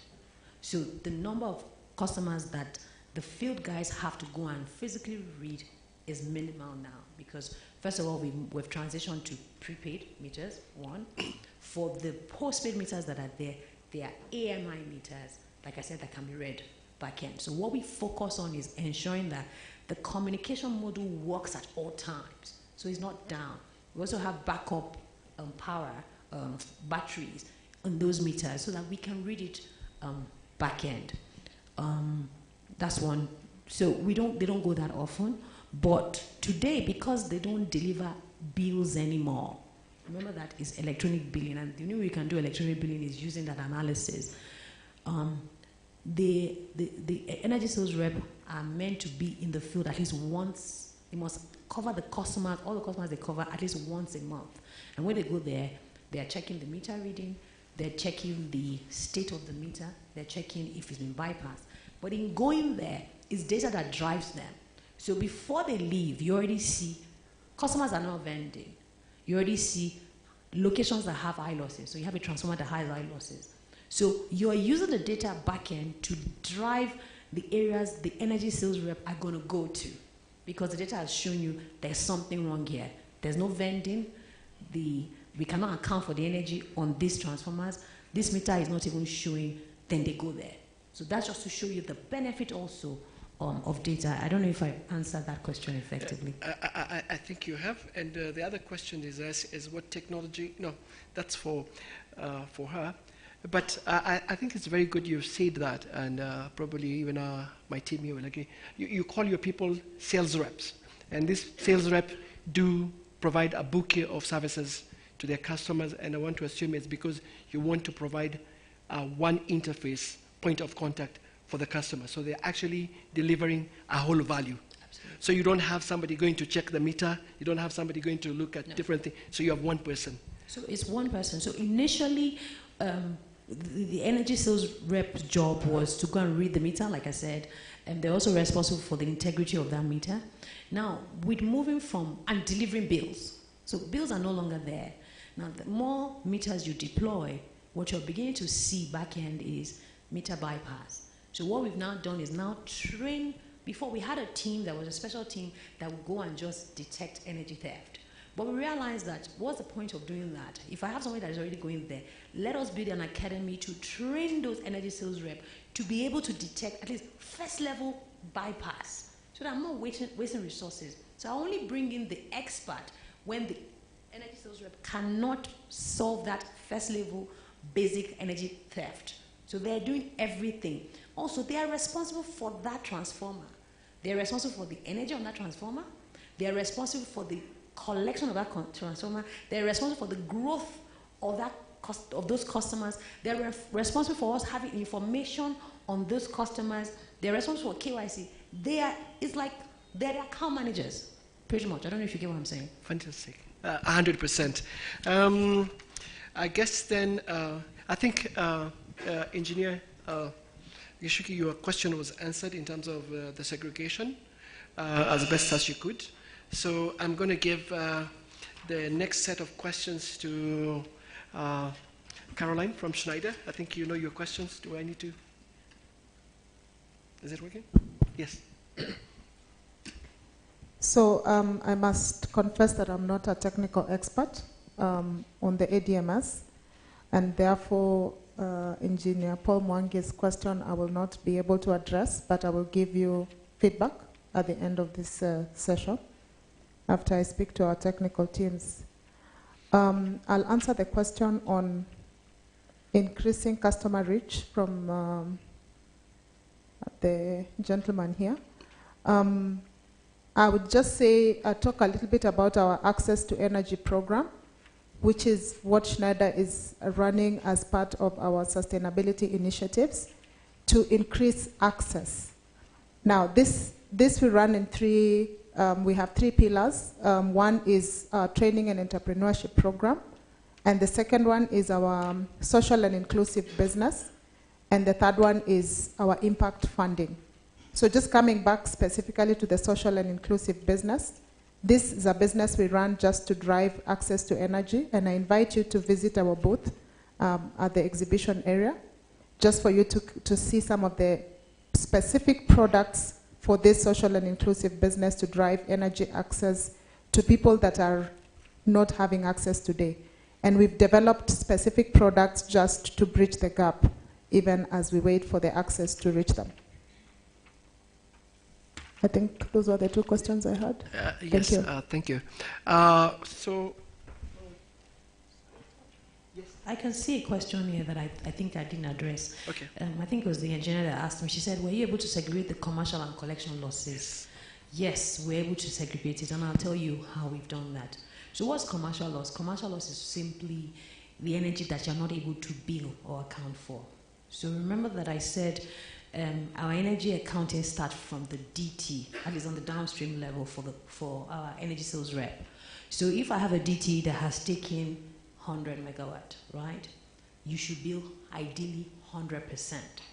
So if you're billing 90%, ultimately what it means is that your commercial loss is 10%, right? So that's clear. When you bill 90% and they're able to collect 80% of that 90%, that's the collection loss. We've separated it. And we've broken it down per location, per DT, per feeder. So you have the profitability of the feeder. You have the feeders that need to, so we know this one is commercial losses that is a problem. We're not able to bill, but they're collecting. So strategy that will be adopted there will be based on what the data is showing us. For the areas where it is collection, you look at it. Why is there a collection loss? Is it because they're not metered? If it's a prepaid metered, are they vending? If it's postpaid metered, they're not paying. Why are they not paying? Do you have availability? But it's very clear, and like I said, it's broken down per person. So it's clear. It's not lumped together. So on the high level, we know what it is on the high level. But for the individuals that are managing those transformers, that's why the transformers have to be metered, because how then do you determine that commercial loss if you're not even metered at the DT level? So if all your customers that are metered make payment, how do you know that there is a commercial? You wouldn't know. So you need to meter those DTs, because that's how you can determine what that commercial loss is, because you know exactly what entered into the transformer because it's metered. and you can account for that energy. And if you can't account for that energy, then you're able to come up with strategies on how to resolve the commercial, which is very clear, and of course the collection. I don't know if that helps you. So that's how we've done it today. And to tell you upstream, just using numbers, as of 2016, when we did the feeder and DT metering, the loss reduction between the transmission and the DT, I'm not going to customers, we've moved from 10% to 3% today because of that metering we've done. Nothing, this is not customers are not using it. All our feeders, all my feeders are metered, all my DTs are metered, and because of the reconciliation between us and embed, I've moved from 10% to 3% loss reduction because I deployed smart meters at that high level. Then you now start to battle the real deal with your customers who are no meters. So I think you have a window there. Okay. Thank you very much. When you hear Folake speak, and I thought she had gone to one of those top engineering schools, only to realize I think she's studied philosophy, sociology, and marketing. So Agnes and Felista, you see there's an opportunity for you to actually probably eventually lead Kenya Power. Probably we've confined to you. So I didn't you study philosophy. Where did you sign philosophy? All right. Thank you. I studied finance, honestly. Yes, no, thank you. So at this juncture, because of time, I'd want to give an opportunity for, we have in our presence one of the board members of Kenya Power, and probably, I'm sure he probably would have a question or two to the speakers. And also, then I'd want to close by giving the opportunity to our MD, who probably will also have a question or two for the speakers. And with those four final questions, we should be able to end this panel session or speaker session. Daniel, you have a question? Okay, I can see a lot. Okay, okay, let's do this. Since we don't have to rush this, we'll take one set of questions from, I think this is Engineer Moniki, and we'll take one question from Yusuf. Make it short, precise, specific. We'll take one question from Daniel, and then after that, I'll hand over the session of questions to the member of the board and the MD so we can close. Thank you. So, first one is Engineer Moniki.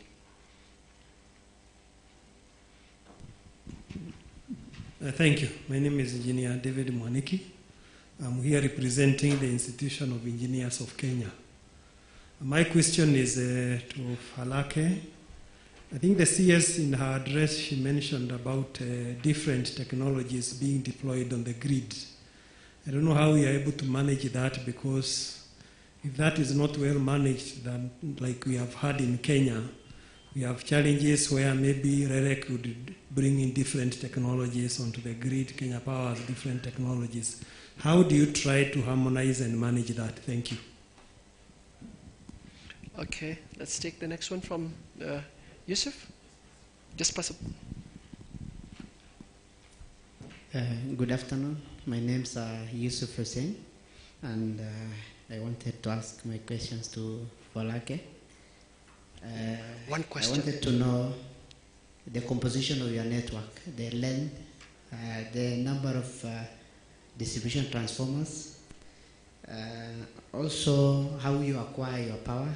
Is it competitive, or I also wanted to know that. The other one, you talked about applications that is for the customers to pay, but for the large powers that pay a lot of money, and it's not easy to pay through a mobile application. How do you also handle that? Because that is a challenge for us now. How do you also link, if for example I make a random payment today, how do you link that to the customer, the payment that is reflected in the account? Thank you. Okay, Daniel. Thank you. My name is Daniel Kitoto from Kenya Power, and one question for for Carol. I listened to your presentation, and you talked about the number of acquisitions that that Schneider Electric has done in the past few years, and how you use some of these either softwares or the apps that some of these former companies have had to deploy in the grid. And now, in respect of what we are currently grappling with at the KPLC, in terms of software rationalization, and of course, I guess this is also a problem that many other utilities do face. How do you harmonize? And this is closely related, I think, to what Engineer Moniki just talked about. How do you then reduce the software footprints within the grid, so that managing the data, managing the softwares and apps becomes an easy thing? Shortly to AWS, I'm just wondering, do you have an in-country data center, or do you still rely on data centers based in Dubai? And if a utility like Kenya Power was to take you as an alternative to hosting their cloud services, of course, covering the meter data, and considering the complex system architecture that you presented to us for your AWS data lake, how would this implementation compare with, well, I know in terms of cost it would be cheaper, but how would it, in terms of complexity, compare to an off-site alternative? And lastly, to Ikeja Electric, you talked about metering the feeders and the transformers and transporting this data back to the back office data management system. Shortly, I just want to know, do you use, what type of transport infrastructure do you use for backhauling this data? Is it GPRS, GSM, or do you use optic fiber cable that you own, or you lease the lines from other players? Thank you. Thank you very much. I think that's a very pertinent questions. I'm glad we were able to give the team an opportunity. So I think you got the first question from Engineer Moniki, and that's, I believe, for you, Carol. Yeah, thanks a lot. The question on the software footprint, right? Yes. So Schneider Electric is actually putting together the back end of all these softwares into what we call EcoStruxure platform. So the look and feel in front of the customer is one. And so at the back end is combining those and offering an end-to-end solution. The reason for the acquisition is actually to ensure that we are closing some of the gaps we had in terms of offering, the value chain or the life cycle solution. So we have developed a one integrated offer and then used all the acquisitions as the back end. Thank you. Okay, I think you just had one question. I think the next questions were for Lake from Engineer Waniki. How do you ensure harmonization of the various technologies? And here, I'm sure he was talking about different equipment on the network. How do you harmonize that? Okay, so initially, it was a bit of a problem because we are deploying, like you said, different solutions.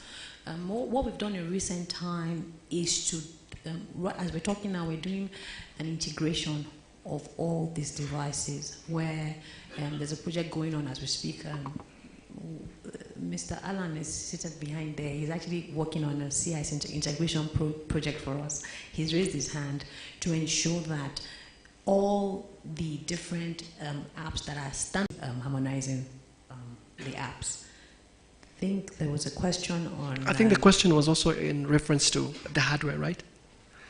The hardware, for example, you have different transformers from different manufacturers, providers, and etc. So are you addressing this through... No, we don't really have issues with the hardware. It's actually the software we had issues with. So when you say hardware, you mean the different distribution transform makers? Is that what you mean? Because hardware and the software is where you're trying to make sure that they're integrated. So it's the software part that you want integration. But with the hardware, there's no real challenge there, unless maybe I don't understand your concern.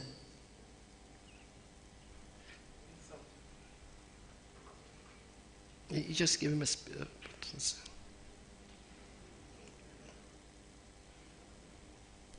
Sorry, what I meant is that, for example, just to give an example which is different from electric, one time in Kenya Power we had very many different vehicle models. And what it meant is that we had to have spares in our stocks for like about 20 different types of vehicles. So even for equipment, I would imagine it would also be the same. If you had different manufacturers bringing different equipment onto the network, then you have a challenge where you have to manage different manufacturers, different supplies, and it will also go to the softwares as well. Thank you. Well, to be honest, when I think of, I now understand the question you're asking. It's not really been a major challenge for us, to be honest, because we have different vendors and we have a really robust, procurement process. But that said, what the data shows us is we've seen the sort of equipment that have lasted longer, the sort of equipment that we've had issues with, and what we try to do is just streamline also. But we don't have one. I mean, there's no way you can have just one type of equipment. But we don't have different types of equipment coming into the network again. We've just tried to phase out those old ones and then replace them with the ones that we've tested and seen that they are reliable and sustainable, so that we can have the advantage of even the bulk. So those materials, when you're dealing with OEMs, for example, if you have different infrastructure, you don't get the benefit of buying a lot. So because we know that we can do that, we're streamlining, but of course we've not eradicated everything, but we've streamlined that to a point whereby we're having just very few reliable manufacturers, and then we then tie the maintenance to the OEM so that we get advantage of having, buying in bulk. So that's what we've done, but it's not really a challenge anymore because we're not buying different models anymore going forward. Thank you very much. Let me give this juncture, sorry, George, to the CEO and the member of the board. I think the CEO and the member of the board will decide how they want to go.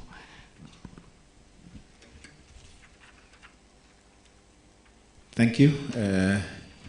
I thought Tom wanted me to ask a question because he was scared he may not get customers. True.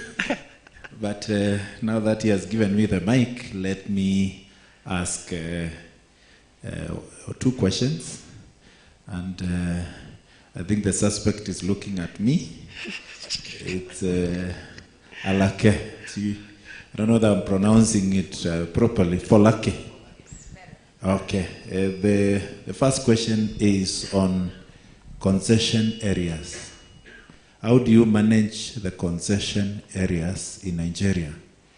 And is one disco free to go and pick a customer across a border?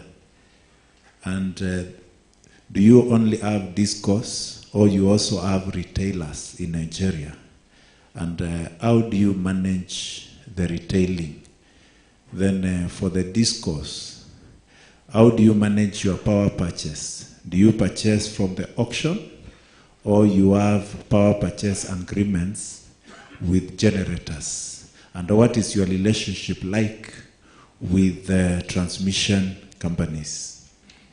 My other question, not a question per se, but if you allow me, I'll comment on something that my friend from the association brought across. And it was also asked, the fact that most utilities, not Kenya Power alone, get more than about 50% revenue from less than 1%. And why not allow the utilities focus on the 1% or the 20% high-paying and less costly customers to supply to, and then leave the rest to other people? I think that's a conversation that has been on the table, but the greatest challenge is when I look at KPLC today, although we talk of 22% losses, when we break down the regions, if you come to Nairobi, you find the losses are much lower. Another town like Mombasa, the losses are much lower. But when you go to regions which are highly rural, that's where the losses are the highest. When it comes to even the supporting the business, it is in the urban areas where the business is supported. So it's a question of deciding whether to separate the commercial aspect of distribution and the social aspect of distribution. And I like what the lady from Nigeria has said. To supply to the rural area without the support of the commercial centers, the government has to come in and give in subsidy. What is happening in our country today, the rurals are supported by the urban areas. But there has to be something deliberate from the government for that to be achieved, to support supply to the rural areas. The gentleman from the university has asked a question about what is happening to supplying the far-flagged areas. Like in our country, we are doing the mini grids, which are not necessarily connected to the main grid.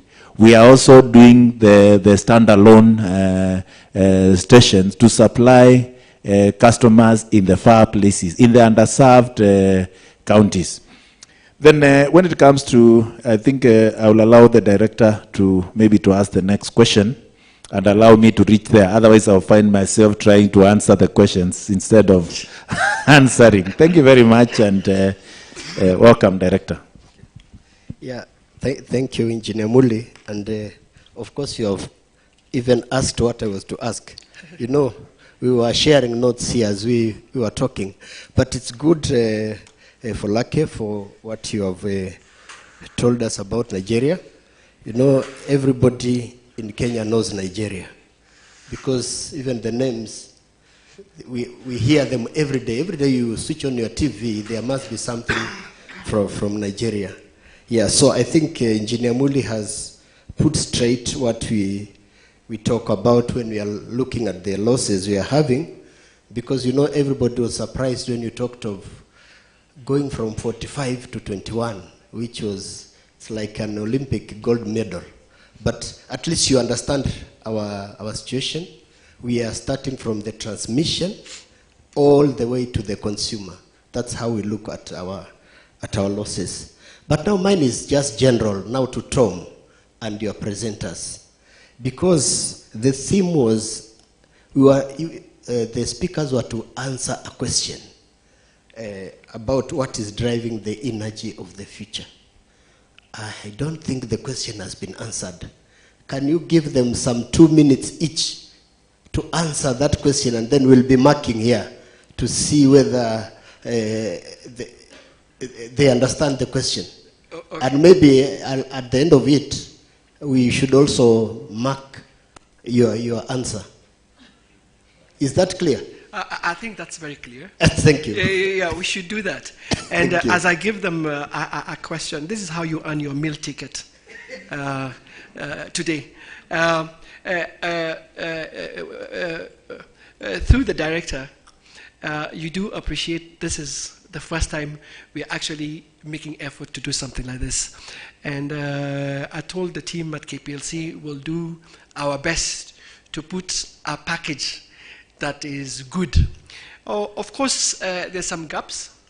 And in the time that we had, we structured it so that there would basically I did give a preamble of what I believe are the themes driving this, the energy sector of the future. And this has been quite well articulated by the CS, the MD, the chair, talking about issues of decarbonization, digitalization, new models, new technologies, and etc. Basically, those are the themes. But like you said, and the speakers basically were trying to respond around the preamble that I've given. But most importantly, I will start with Carol. Can you tell us what are the two things that will drive the energy sector of the future, in your opinion?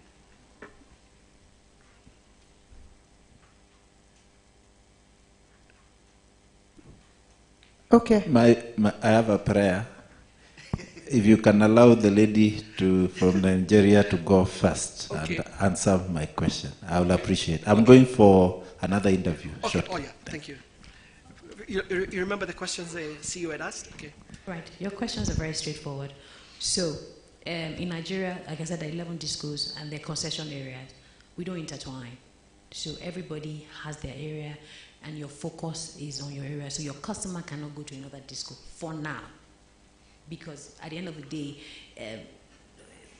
the big picture is you want Nigerians to have power. So if another disco can provide that power, or if we change the model where the disco is able to come up with an arrangement and feed somebody that is in another region, why not? If not, the regulator is flexible to that. But today, everybody is still bound by their concession areas, and their target is driven from the regulator based on their concession areas. That's why I've answered two questions in one. You said, how do we purchase power today? We don't purchase power directly from the GenCos.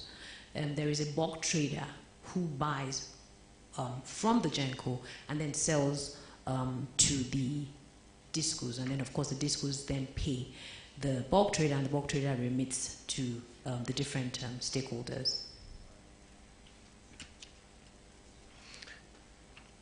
And my relationship with TCN, that's a tricky question, right? Because the transmission company is a major stakeholder for me. And in reality, the discos have a program as to where they want the energy to go. Because ideally, I'm not going to go and put energy in a place where I know that I have loss levels. Your model is tied, or should be tied, to how you can optimize revenue and minimize your losses. So our programs are driven that way. But if the transmission station's location cannot feed where you want them to feed it, of course there will be a bit of a strain. So I think we've moved from that now in Nigeria. There's still a bit of strain because I'm saying I want the energy here, don't give me here. And when the transmission says, I'm giving you it there, they say, I am rejecting load, in quote. So there's that, there will always be that argument. But what the government has now done in trying to ensure that we have the same objective, over the last 18 months, we've had to come back with a performance improvement plan, everybody in the value chain. And that performance improvement plan is meant to be collaborative. So for year 1, year 2, the discos are supposed to show where are you planning to grow? What is the status of your equipment? What are you doing? And then share that plan with the transmission company. So the transmission company can also develop a plan that is reflective of where you are trying to grow. So there won't be this back and forth or this strain. That's where we are, at least in Nigeria today, where that performance improvement plan has been done. The mediator, the regulator, has now certified and made sure that, okay, there's alignment, and then we execute, and then we have a better working relationship. And lastly now is something called a partial activation contract in Nigeria has been activated. What does that mean? So everybody on the value chain, from the GenCo to the gas supplier to transmission, from GenCo to transmission, transmission to disco, they've signed an agreement. So I have an SLA agreement with transmission today. And if based on the agreed program, if transmission refuses to deliver product there, they'll be liable and there'll be consequence for them. If I am not able to take energy where I have a program, I will be liable and there'll be a sanction on me. On the upstream as well, The GenCos also, there is an availability that they're supposed to feed to the transmission company to be able to feed the discos. There's an agreement. If you don't deliver, if it's TCN's fault, there's transparency, transmission company will be liable. If it's GenCo's fault, they'll be liable and there'll be penalties. Same thing with the gas suppliers. If you do not supply the gas when you're supposed to do that. So those contracts have been activated from 1st of July. And this is just to make sure that everybody is responsible for what they are meant to deliver to the sector. Does that answer you, sir? Thank you, sir. Okay, I think, thank you very much, Engineer Muli. And now I think we'll go to the last session where the member of the board has actually put the question to the speakers so that each of you can respond probably with some clarity on what you think will be the key drivers driving the grid of the future. And I will start with you, Engineer Caro.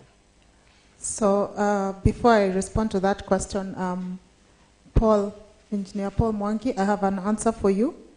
So ADMS uses data from the substations using via an RTO. I hope that answers the question. If you need more details, we can share later. So just going back to the question around what is driving the energy for the future, I think I did make a presentation around the trends we are seeing, and I had an equation that was called 3D plus E, which is basically decarbonization, decentralization, and of course with decentralization is the emergence of the prosumer, which is basically your consumer also becoming your supplier and producer of energy, as well as digitalization. So those are the trends that are driving, but I think more importantly is the transformation, the energy transition, and we are saying the world is becoming more electric. So where in the past mobility has been largely powered by fossil fuels, that is transitioning to be powered by electricity and the emergence of electric mobility. And we are saying between 2020 and 2040, there's going to be 48% more demand for electricity globally. So that's really the trends we see. Thank you. I guess we'll go to... Thank you. Tom, there was a question that was asked to AWS. Let me respond to that. Yes. Which, yeah, you did ask about the country presence. Yes. Currently, we don't have a data center in Kenya. The way we organize our infrastructure is we have what we call a region. Within that region, we have what we call availability zone, and those are the data centers. So we don't have that today in Kenya. In Africa, we have one in South Africa. What are the plans? The plans is that our investment that we make is based on the feedback that we get from customers like you. We do get the feedback, and the intention, which is communicated from the leadership, is that we aspire to have data center in any capital city of the world.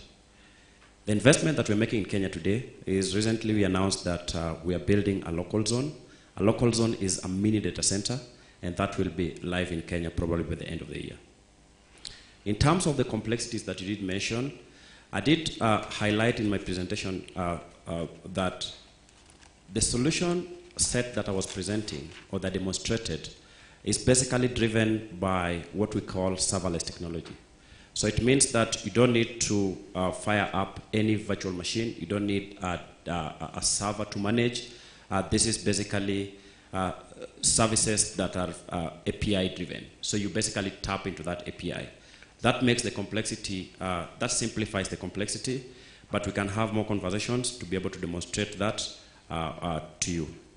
Coming to what the director has asked, and if I take a cue from what Caroline has said, we started by highlighting what is basically changing within the energy sector.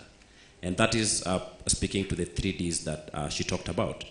And what we view as AWS is that the next phase of a utility company will be driven by how they become responsive to digitally transform. The flexibility around generation, around demand, and around delivery can only be achieved if you enable a digital transformation within your organization. You take advantage of solutions that enable you to be able to drive insights and to get insights into the data that you have. When you want to look at faults, You don't need to send engineers to be able to identify those faults. You should be proactive. And how do you become proactive? By integrating technology into it. If you want to be more responsive to your customers, you have to identify the challenges even before they occur, right? And how do you do that? It's technology that's going to enable you to be able to drive that. That is the future that we see. And as AWS, we do believe that if an organization adopts the modern enterprise architectures and think of cloud, then that will put you at a position to be able to be more flexible and respond to the changes in the industry. Thank you. And you might as well respond to the question that was asked by Yusuf, which was in regard to how do you build your large power customers? How many DTs do you have in your network? And what's generally the size of your network in terms of length? As you respond to the question from Director. Yes. All right.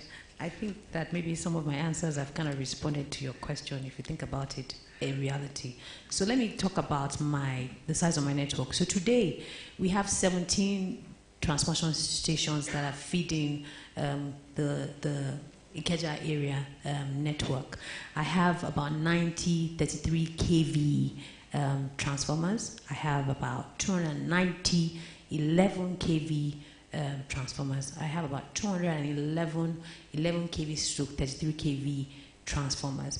And in terms of route length, my 33 kV is about 978 kilometers long, and 11 kV is about 2,618 kilometers long. In terms of our distribution transformers, we have about 18,450 transformers.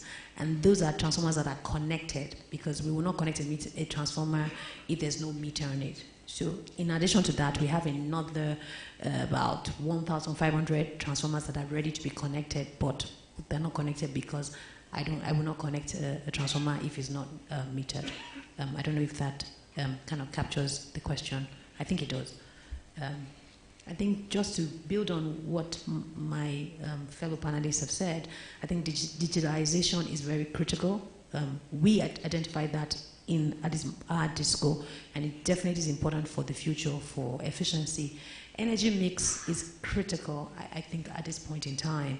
In Nigeria, we have not been that progressive with regards to that, because we're still even trying to meet the demands of our customers today. And we're not even anywhere near where KPLC is in terms of, you said you have about 80% availability.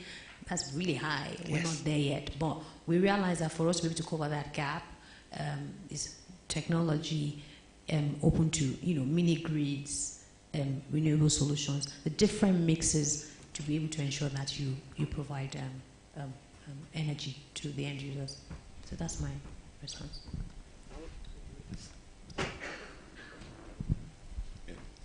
Thanks. I think I'll first have to apologize, Paul. I came into asking you another question. I really wanted to ask you this, because you had mentioned that for you to change like the revenue base from the type of customer, there was an adjustment of tariff. So how did you handle, and I'm assuming this adjustment is a positive adjustment, as in you increase the cost of electricity to domestic consumers. How did you handle the fallback of that, if there was any?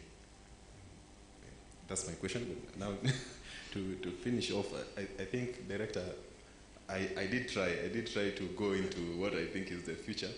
It has been mentioned, of course, in the end, it's digitalization and all that. But in the short-term future, we have to build those transmission lines that would link us to whichever other country that would allow us to trade, that then makes all this digitalization then makes sense when we already have the physical infrastructure.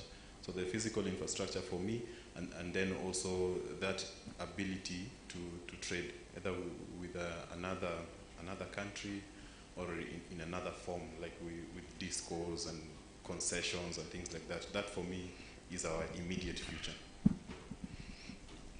Probably you can just answer that question, and then we can probably take the scores as per Director Makina and see how we've all performed. Okay. All right. So what we did, or what was done this time, because for a long time we didn't have a commercially viable tariff as the discos, because we're regulated, and the discos were making a lot of noise that, look, this is impacting our liquidity position. So the balance that was found with the regulator is we introduced what we call a service-based tariff. So it's not a flat tariff. And what they then did is, if you're going to charge, we kind of split the tariff into bands. We call them band A, B, C, D, E. So band A, customers that are getting 20 to 22 hours or 22 to 24 hours energy, they will make the tariff as cost reflective as much as possible. So the customer does not have a basis of complaining because you are getting value for your for the tariff you're paying. And the second band, and that's how it was done, graduated like that. And the essence there and the balance there is customer doesn't complain because customer is paying for what they get. The discos are also motivated to move customers from band B to band A by doing the necessary investment, because you know that if you move to this next level, you have the opportunity of optimizing your revenue. So there's a balance there, so the customers couldn't really complain. And the customers that are getting below 6 hours, they didn't have a tariff adjustment. So the tariff remained the same. So what the government is saying to us, the discos, is that if you want those customers to pay, because even the tariff they're paying is not cost reflective, then improve their infrastructure, or improve the infrastructure, and you have the opportunity. So that way, there really couldn't be an outcry from the customers. Thank you very much, the speakers. I think we've had a very vibrant, exciting session, which was quite informative, educative, and there's been a lot of learning. And I think my biggest take home, and even for the ladies and gentlemen here, they've realized we just don't get movies from Nigeria. You can see also what we get from Nigeria. Brown and brain. And people who understands the sector and are actually driving the sector, which is a very good thing for us. I told you we have a place called Roysambu. Probably when the CS was talking about some of the things you should not do, like the matatu is the public transport. In Roysambu, that's where we have the small Lagos, and they've taken over that place. Probably you might go there and meet some of your compatriots. You know, so Nigerians are big in Kenya. And a friend of mine, who probably you'll meet today, told me that the way the Nigerians know that's a good place to go, excuse me, is they ask themselves, are there Igbos there? Now, Igbos only go to places that are progressive, dynamic, have opportunities. So we have a lot of Igbos here. So now you know that you're in the right place. And I will let the director do the end scoring and have the final word to end the session. Let me thank also Caroline. Thank you very much, Caroline. It's really been a pleasure. A lot of the learnings that I've done in the last 6 months has been through the courtesy of Schneider. I've attended a lot of your events, and they've been quite informative and quite engaging, and it's really helping to package the narrative in terms of how we need to move forward as KPLC and plan ahead, even as we're dealing with the issues that are really challenging our businesses today. So thank you very much. And to Shadrach, that was quite good. This question of in-country data center, it's been kind of like a thorn. I'm sure even if we said you give us good services, Director Mokina will say, no, the law says you must be here. So you need to look at that critically in terms of how do you create presence. Recently, I thought you had partnered with Safaricom to create some local presence. I do not know the scale of that, but this is something that is very important for us here in Kenya. Data becoming very important, the issues of cybersecurity. And you know, when people have your data, you know, your data is everything. So I think the concern is valid, is genuine. and we actually need some kind of response to it. Director Makina, now that you've rejoined the board again, you can say, I hope when you recruit, you'll not have to look too far. You can see we have 3 Kenyans and 1 Nigerian. So you shouldn't have a problem getting local talent to inject into our KPLC at that point. So thank you very much, and I think all protocols observed. I want to give the last session to Director Makina is a member of the board of Kenya Power, and he actually, I'm not too sure, but previously he was the Minister of Energy, and I think you've come back, right? He's the representative to the permanent secretary in the board of Kenya Power. And I always like his interactions in the board. He told me, because we've been doing a lot of Zoom things, and when I was wearing my mask, he couldn't recognize me until I had to remove. Then he said, yeah, I remember now the goatee, the guy with the goatee. Now you've met me today. Thank you. So I give you this opportunity to close the session for us and probably say a word or two, and please rate us favorably. Thank you. Thank you very much, Tom. And first, I will congratulate you for the way you composed your team, because it is gender sensitive. So you must be a very good father at home. Yes. I don't think you discriminate your daughters from your sons. So it's good. And the speakers, I can say you have all earned your lunch. It is good that somebody can summarize in 2 minutes or less than 2 and answer the question. You have all answered it correctly, depending on how much information you had been given by Tom. Yeah, because panelists will always answer questions as given by the moderator. In many cases, the moderator will even ask them the questions as we listen, and then they'll answer. Would have then scored them. In fact, everybody would be having a scorecard.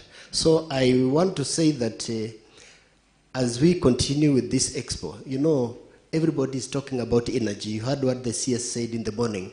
It's energy, energy, energy. So we should be at everything should be at our fingertips, so that when everybody asks us a small question like that, you give us a formula like Carol has done. You give a formula, and then they start finding what is D, what is E, and what is that. You give people that they get excited to start answering the question. So I think I'll now return the meeting to the MC. Who was it? To tell us about lunch. Everybody has earned lunch, so we go for lunch. And then we'll come back for the next session. Will it be after 1 hour? Yes, please take over now. Thank you.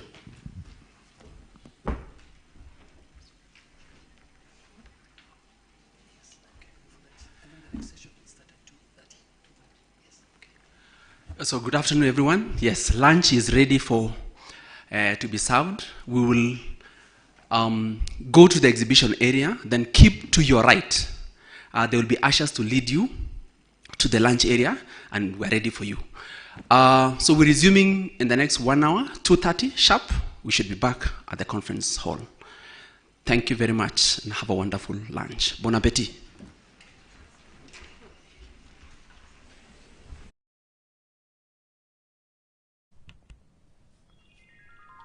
Across Kenya, cooks are experimenting with new technologies that may transform the cooking landscape in the country.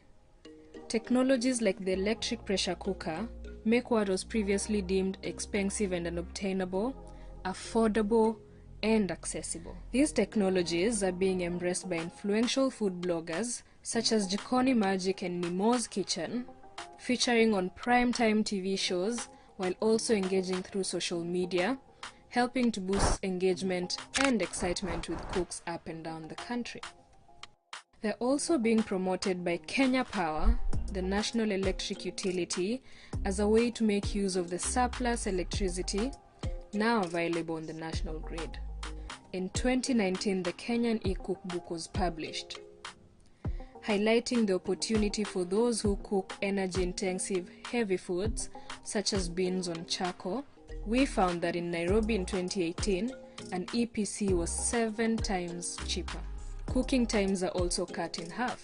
Innovative new products and services are being developed around the needs and aspirations of everyday cooks. BAN are developing an EPC for the African market to be produced in their modern factory in Nairobi. After revolutionizing lighting, Kenya's world-leading pay-as-you-go solar industry is now taking its first steps into the world of solar electric cooking, with Sun Culture, M-Copper, and SCOD all experimenting with DC EPCs. Much of this work has been funded by MEX. This 5-year, £40 million research program, funded by the UK government, wants to use knowledge emerging from early research to break out of the business-as-usual approach to explore a brighter future that tackles the challenge of clean cooking and modern energy together.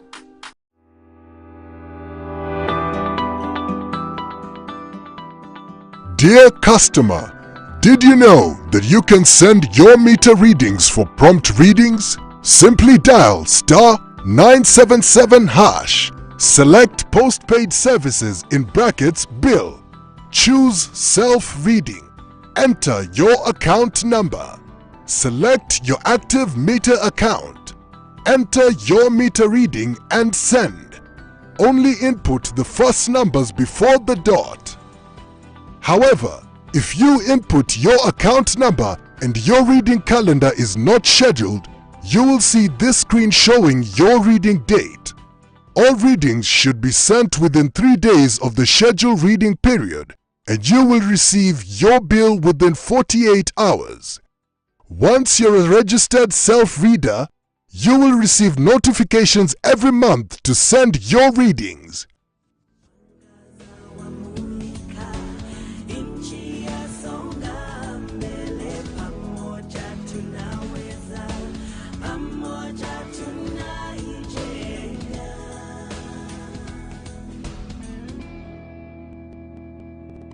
Kampuni ya Kenya Power.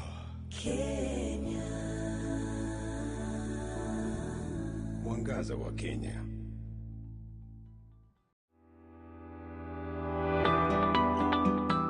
New retail electricity tariff. As a domestic consumer, you are listed on one of 2 tariffs, depending on your electricity consumption: Lifeline or Ordinary. Lifeline. These are customers whose consumption does not exceed 100 units per billing period. The energy charges are 10 Kenya shillings per unit, exclusive of taxes and levies. Ordinary. These are customers whose consumption is greater than 100 units, but does not exceed 15,000 units per billing period. The energy charges are 15 Kenya shillings 80 cents per unit, exclusive of taxes and levies.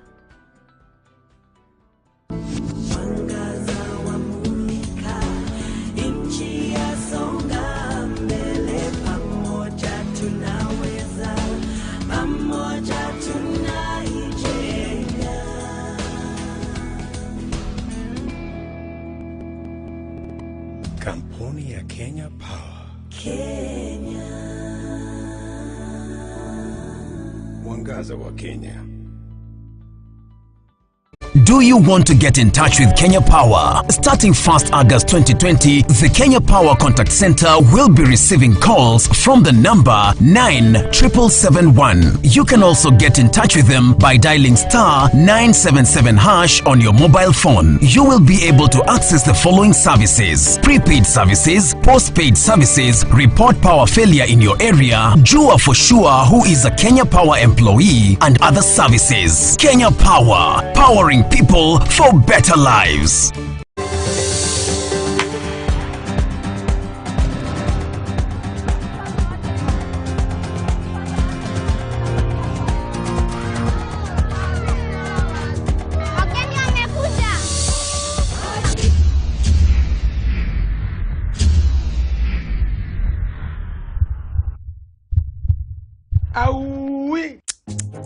Je, umelipa bili yako?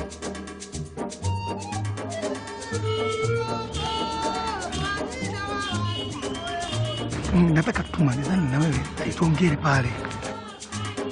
Rahisha maisha. Malizana na bill by paying your bill through any of our EasyPay partners to avoid any way moments. Kenya Power. Powering people for better lives. At Kenya Power, we are committed to providing cost-effective, reliable and quality power to improve the lives of our customers. For this reason, we seek to help you understand your electricity bill. Your bill comprises of your electricity usage and other charges that include tax and levies, which Kenya Power collects on behalf of government agencies. Knowing what's on your bill will help you understand your electricity consumption. Here's how to read your bill. To see how much your bill is, find the total amount listed on this box at the top right of your bill. Also listed in this box is your account number, which you will quote while paying your bill. Underneath is the date of issue and the day your bill is due for payment. Just below that, we have summarized the details of your bill. Consumption. This is your electricity consumption within the billing period. 1 unit is equivalent to 1 kilowatt hour.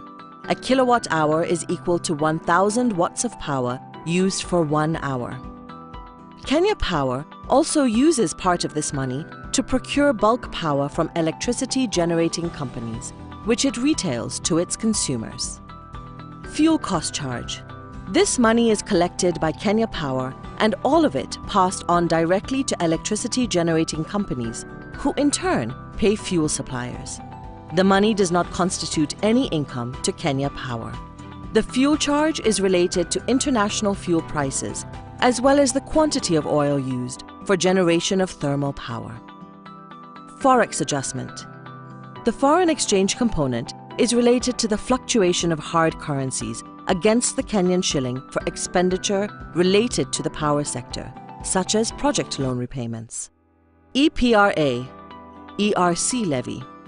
This levy is passed on to the Energy and Petroleum Regulatory Authority, EPRA, the regulatory arm of the energy sector. It is currently set at 3 cents per kilowatt hour. REP levy. This amounts to 5% of the cost of the units consumed. This levy is passed on to the Rural Electrification Authority, REA, for implementation of rural electrification projects. Water Resource Management Authority, WARMA. This is the levy for water used by hydropower plants that have a capacity equal to or above 1 megawatt, as approved by the Commission. VAT, 16%. This statutory levy, amounting to 16% of the total bill, is passed on to the Kenya Revenue Authority. New retail electricity tariff.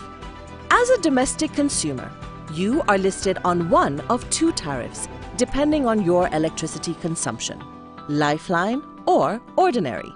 Lifeline. These are customers whose consumption does not exceed 100 units per billing period. The energy charges are 10 Kenya shillings per unit, exclusive of taxes and levies. Ordinary. These are customers whose consumption is greater than 100 units, but does not exceed 15,000 units per billing period. The energy charges are 15 Kenya shillings 80 cents per unit, exclusive of taxes and levies.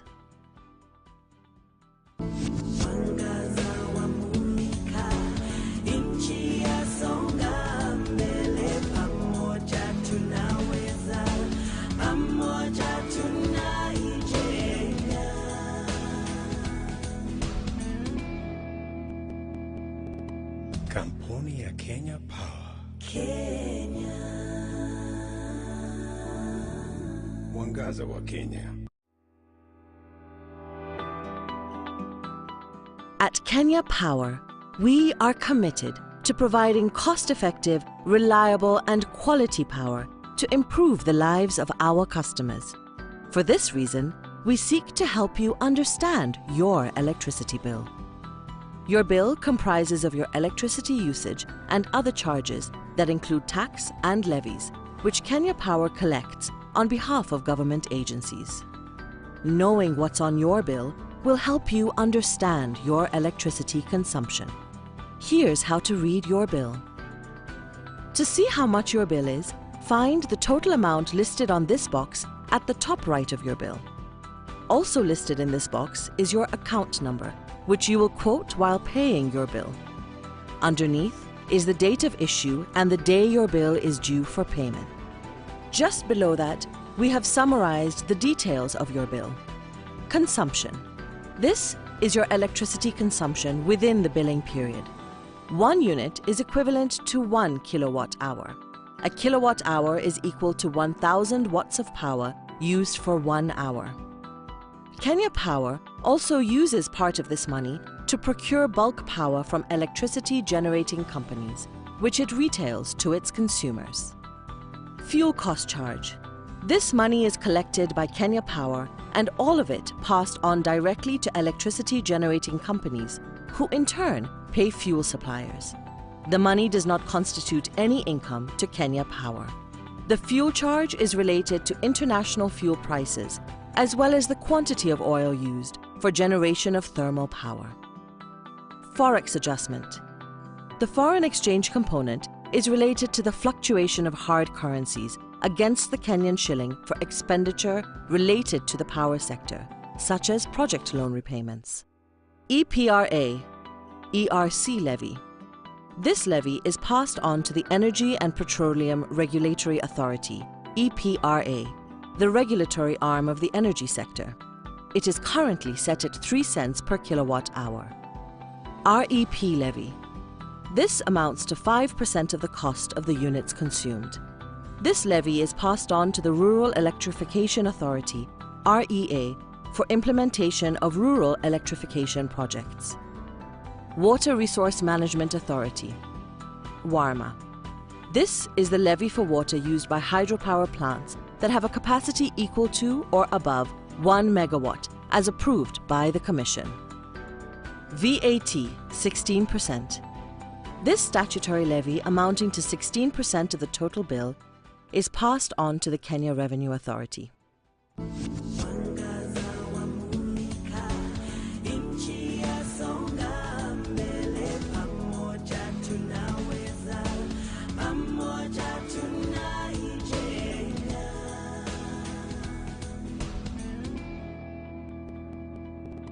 Kampuni ya Kenya Power.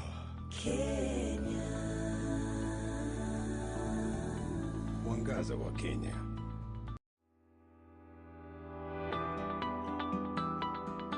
Dear customer, did you know that you can now easily access Kenya Power services from your phone?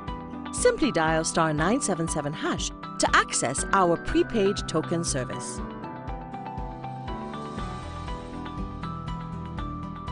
To buy your prepaid tokens, simply dial *977#, select Prepaid Services, Token, select Buy Token, enter your meter number, enter the amount you wish to purchase. You will be redirected to your M-Pesa menu. Proceed to enter your M-Pesa PIN to complete purchase.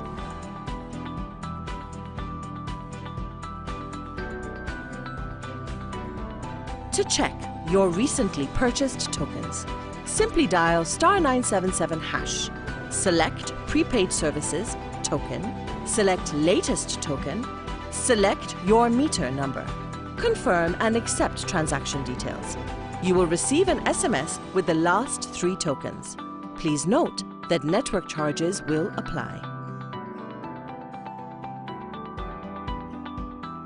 To get access to details of your recently purchased tokens, simply dial *977#, select Prepaid Services, Token, select Token Details, select your M-Pesa reference number.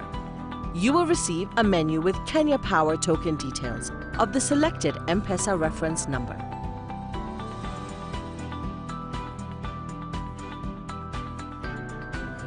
To easily manage your meters, simply dial *977#, select Prepaid Services, Token, select Manage Meters. Proceed to add or remove a meter from your profile. Dear customer, did you know that you can now easily access Kenya Power services from your phone? Simply dial *977# to access our postpaid bill service.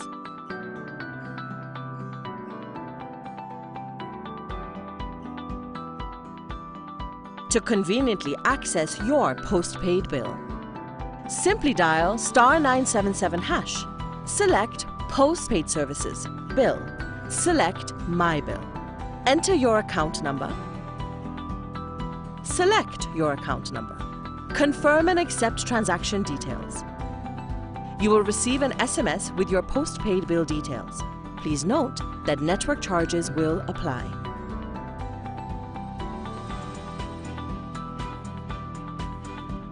To conveniently pay your postpaid bill, simply dial *977#, select Postpaid Services, Bill, select Pay Bill. Enter your account number. Select your account number. You will be redirected to your M-Pesa menu. Proceed to enter your M-Pesa PIN to complete purchase.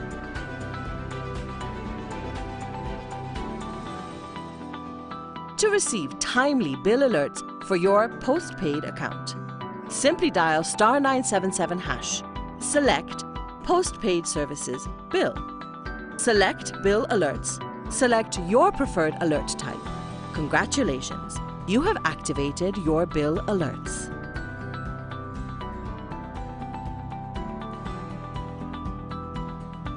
To report power outage incidences, simply dial *977#. Select Report Incidences, select Power Outage, select Account Type. Enter your meter number. Choose what caused the outage. A new complaint with a reference will be logged. Kampuni ya Kenya Power. Kenya. Mwangaza wa Kenya.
mwangaza wa Kenya.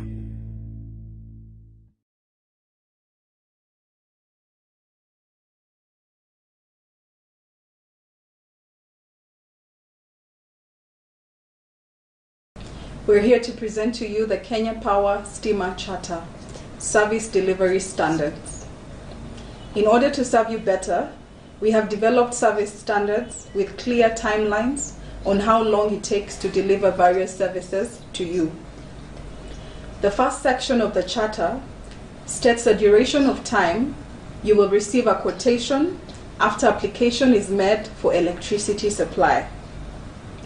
If you require a meter only, you have to make an application to Kenya Power.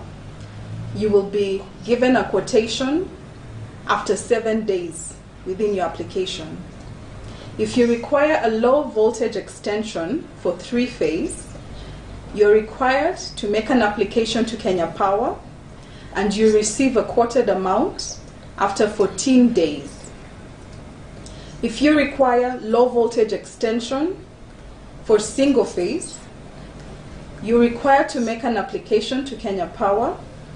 You will receive a quotation within 28 working days.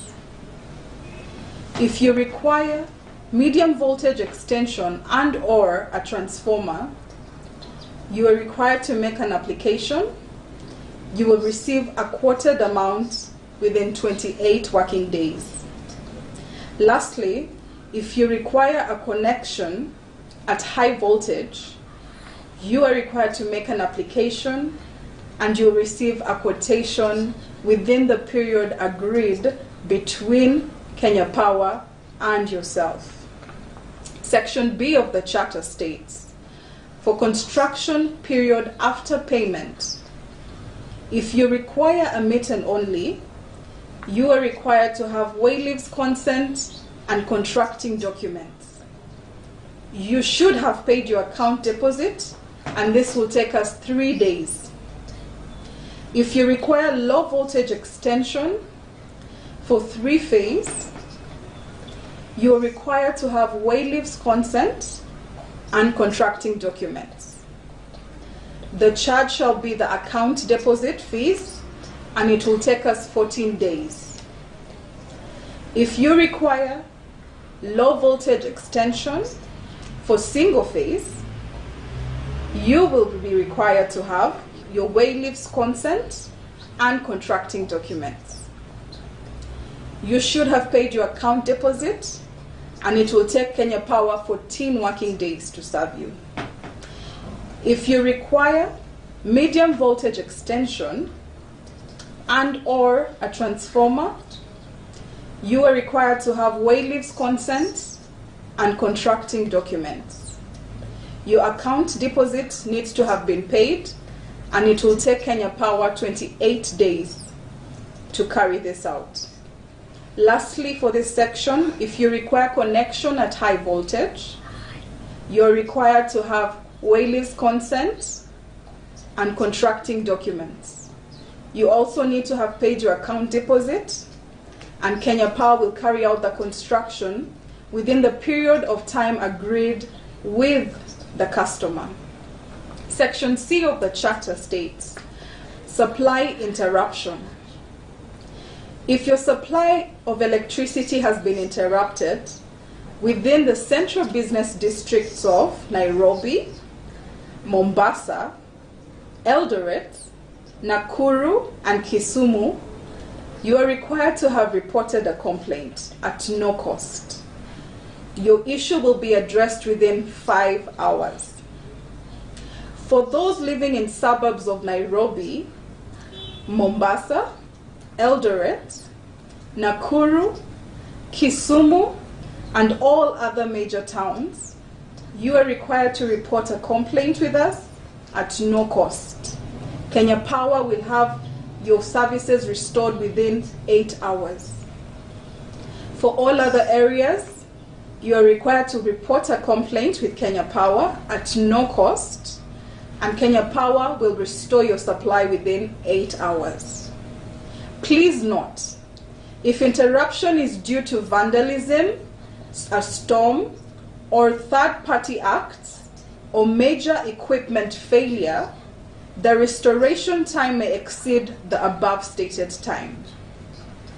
Section D of the Steamer Charter states, account closure and deposit refund for those customers wishing to close their accounts with Kenya Power.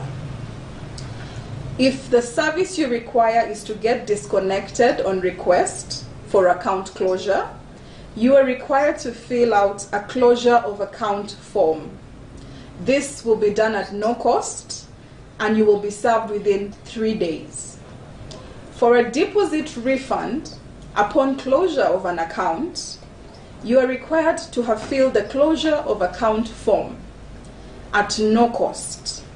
Your deposit refund will be given to you within 14 days. Section E of the Charter states, trees and vegetation.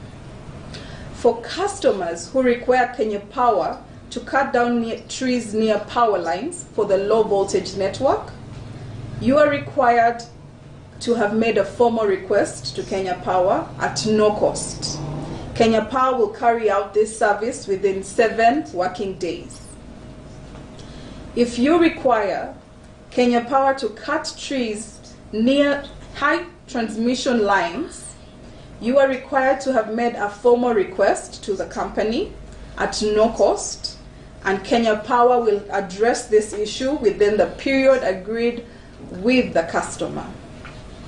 For Section F of the Charter, referring to disconnection and reconnection of Kenya Power services, for reconnection after payment, you are required to have paid the applicable reconnection fees. Please note the fees and their categories. For a cutout only, 500 shillings. For a pole disconnection, you are required to pay 3,300 shillings.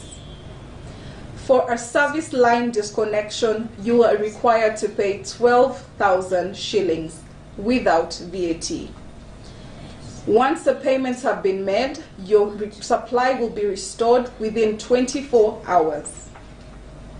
For disconnection of non-payment, this refers to accounts that have been disconnected because their bills are overdue. If disconnection is overdue for such a customer, Kenya Power will disconnect your electricity supply within 24 hours on the following day after the date of payment fell due. And lastly, the Charter covers in Section G the customer care services.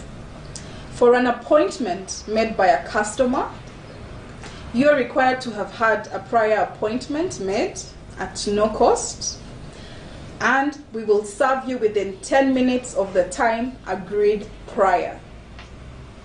For customers who want to make a query in writing, you are required to submit a complaints letter at no cost, and we will serve you within 7 days from receipt of the letter.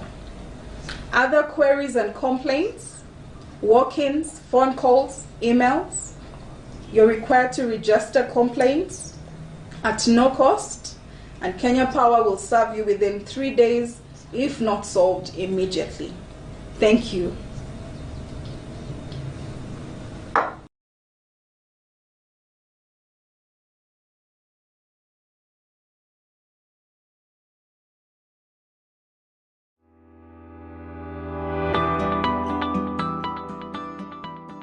Dear customer, did you know that you can send your meter readings for prompt readings?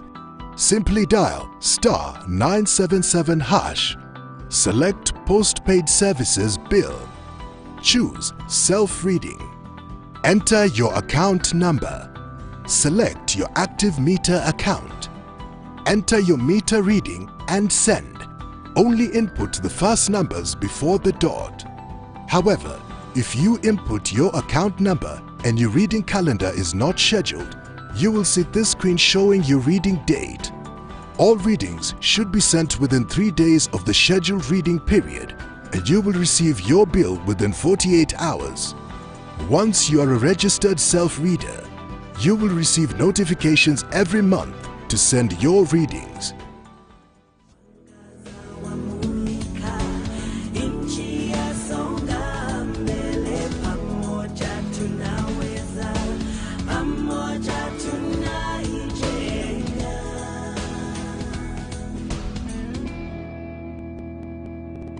Kampuni ya Kenya Power.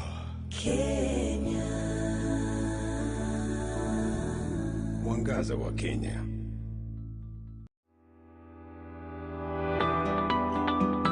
Electricity is all around us. It's an essential part of our lives. in our work and our way of living.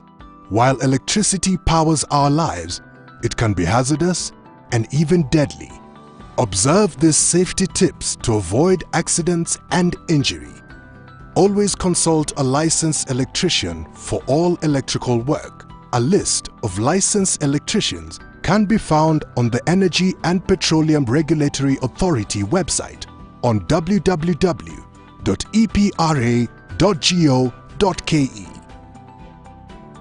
Ensure that your power supply is legally supplied by Kenya Power, the only licensed distributor of electricity in the country. Ensure that your buildings, structures, or operations are not under or extremely near to power lines. Avoid contact with power lines. Do not touch, drive over, or try to remove fallen power lines, electricity poles, or conductors. If you come across fallen power lines, call us on 97771 or dial *977# or contact your local police station. Be careful when cutting trees near power lines. Contact the nearest Kenya Power office before doing so. In addition, do not plant trees under power lines. Keep off transformers and power supply cables. If you notice anyone attempting to vandalize a transformer or tamper with cables, call us on 97771 or report to your nearest police station. Ensure that metallic clothing lines and TV aerials do not come into contact with energized power lines. Watch out for children playing with electrical appliances or playing near transformers, including flying kites, near power lines. Do not touch electrical components with wet hands. Do not overload sockets. Epuka noma. Call us on 97771 or dial *977# or contact your local police station for assistance to report incidences.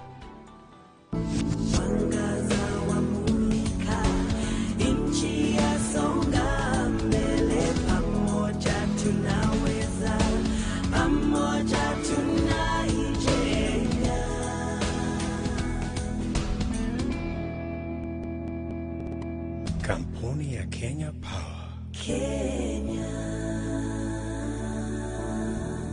Mwangaza wa Kenya.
Kampuni ya Kenya Power. Kenya.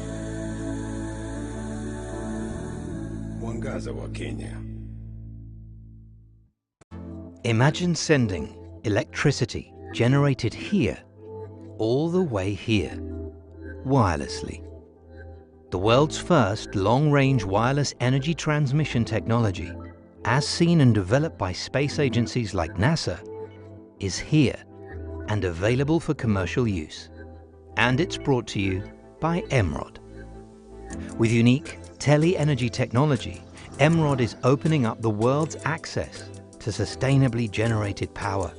Imagine powering hard-to-reach places without the cost of laying kilometres of cables, supplying backup energy for emergency and mission-critical services without outages or big generators.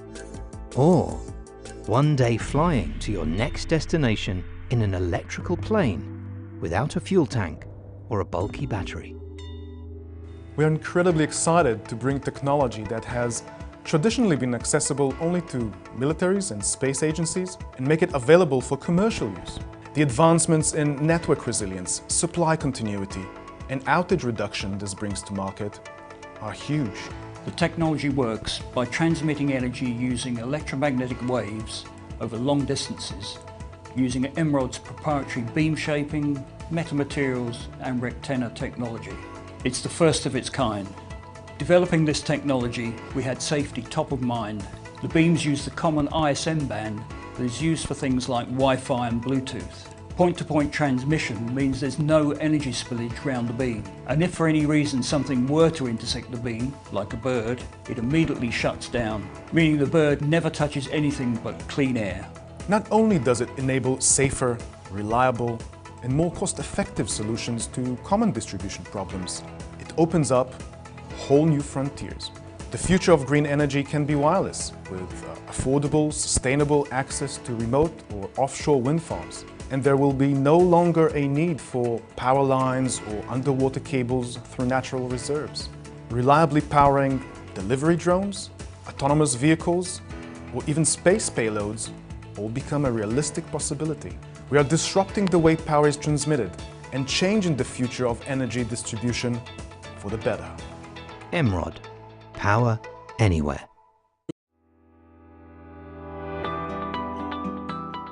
At Kenya Power, we are committed to providing cost-effective, reliable and quality power to improve the lives of our customers.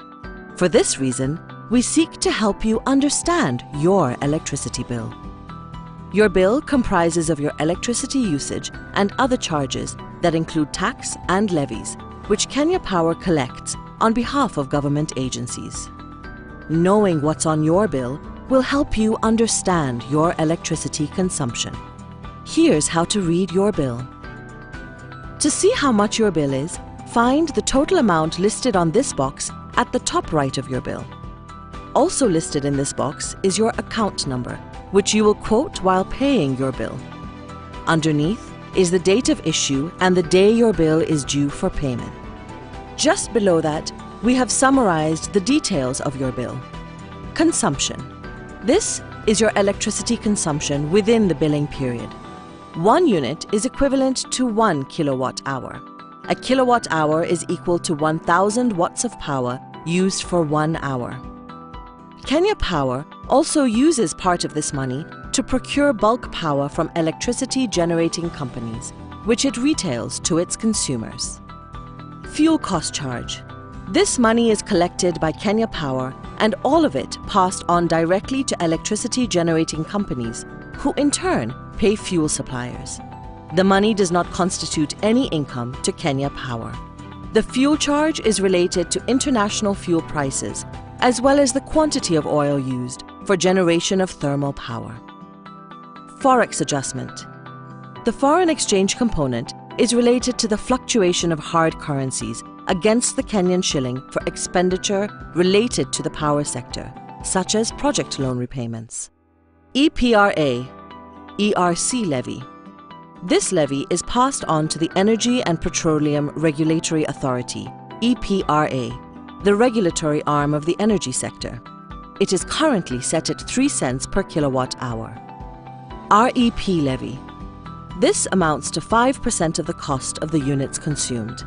This levy is passed on to the Rural Electrification Authority, REA, for implementation of rural electrification projects. Water Resource Management Authority, WARMA. This is the levy for water used by hydropower plants that have a capacity equal to or above 1 megawatt, as approved by the Commission. VAT, 16%. This statutory levy, amounting to 16% of the total bill, is passed on to the Kenya Revenue Authority. New retail electricity tariff. As a domestic consumer, You are listed on one of two tariffs, depending on your electricity consumption: Lifeline or Ordinary. Lifeline. These are customers whose consumption does not exceed 100 units per billing period. The energy charges are 10 Kenya shillings per unit, exclusive of taxes and levies. Ordinary. These are customers whose consumption is greater than 100 units, but does not exceed 15,000 units per billing period. The energy charges are 15 Kenya shillings 80 cents per unit, exclusive of taxes and levies.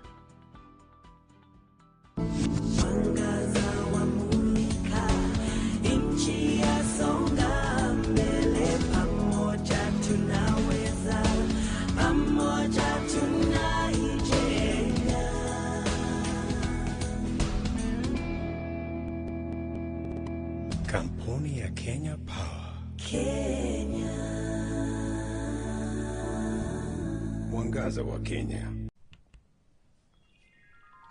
Across Kenya, cooks are experimenting with new technologies that may transform the cooking landscape in the country. Technologies like the electric pressure cooker make what was previously deemed expensive and unobtainable affordable and accessible. These technologies are being embraced by influential food bloggers such as Jikoni Magic and Nimo's Kitchen, featuring on primetime TV shows while also engaging through social media, helping to boost engagement and excitement with cooks up and down the country.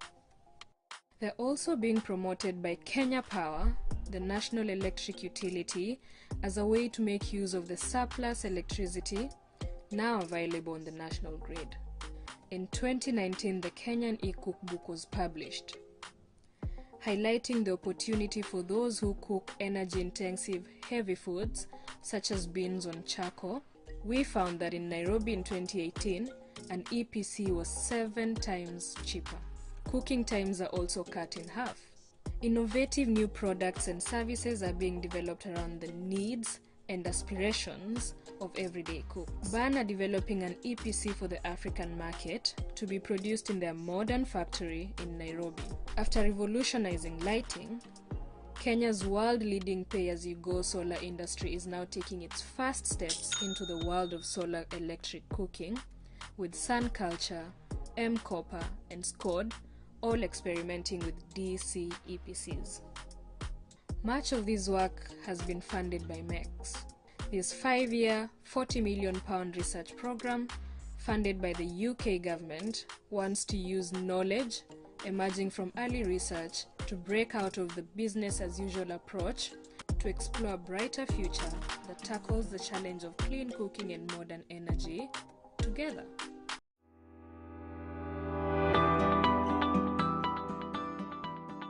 Dear customer, did you know that you can send your meter readings for prompt readings? Simply dial *977#. Select postpaid services in brackets bill. Choose self-reading. Enter your account number. Select your active meter account. Enter your meter reading and send. Only input the first numbers before the dot. However, if you input your account number and your reading calendar is not scheduled, you will see this screen showing your reading date. All readings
Chapter 3 of our 4-part series of The Coming of Light is titled Neighbours.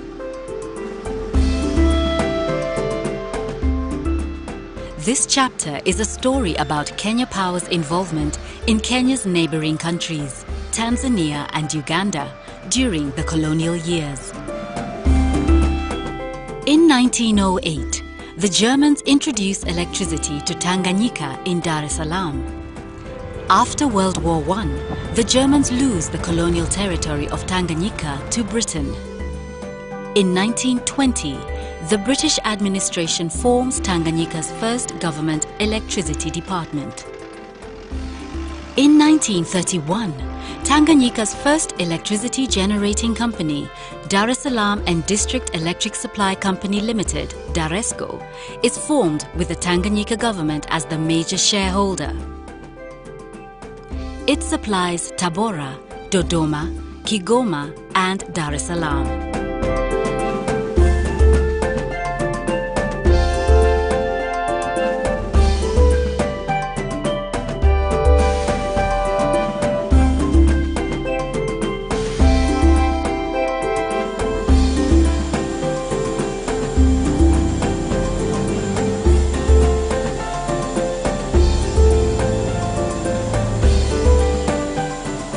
In 1932, the East African Power and Lighting Company Limited extends its operations to Tanganyika after purchasing the privately owned Tanganyika Electricity Light Company Limited, also formed in 1931.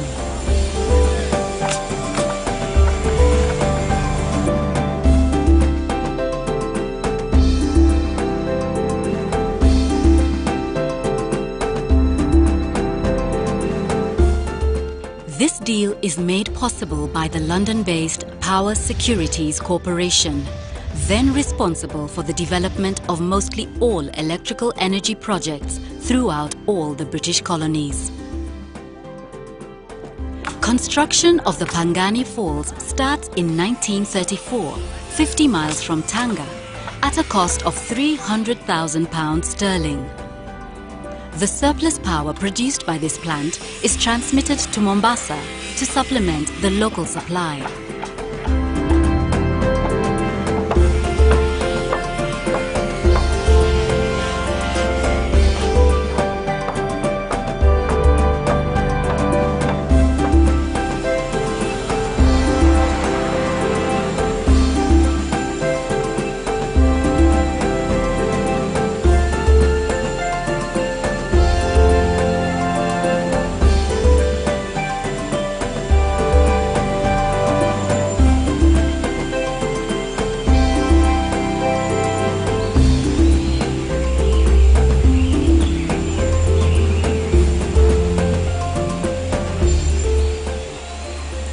Between 1936 to 1953, a further 8 sites are constructed. In 1936, Mwanza. In 1937, Moshi. 1943, Arusha. 1951 has Mbeya, Lindi, Iringa. And in 1952, Morogoro.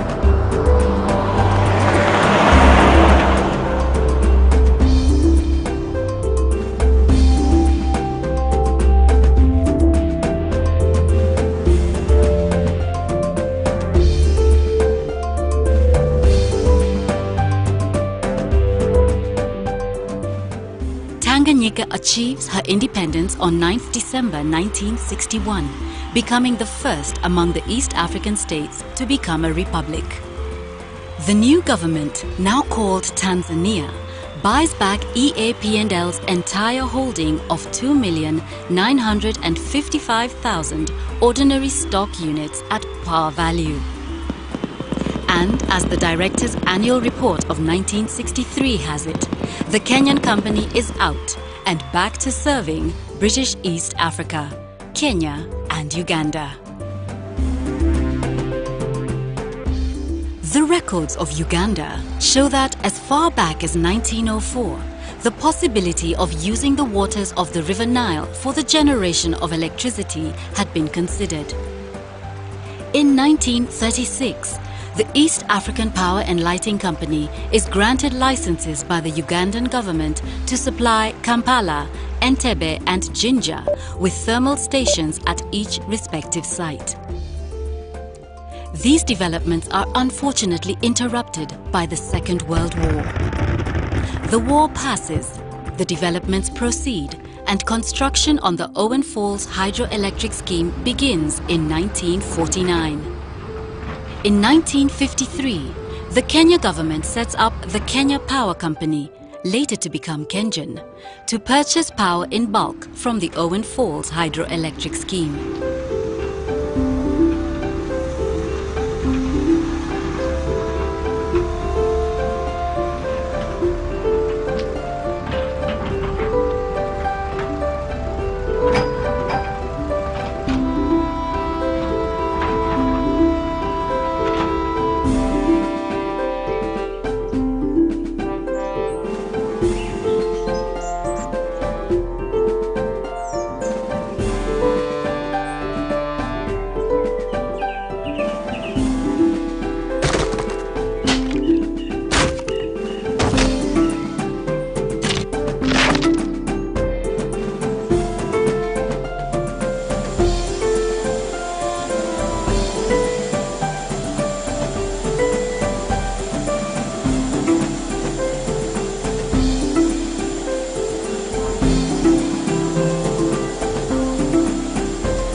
And on the 29th of April 1954, Queen Elizabeth II, along with the Duke of Edinburgh, Prince Philip, turned the turbines to officially commission the power scheme.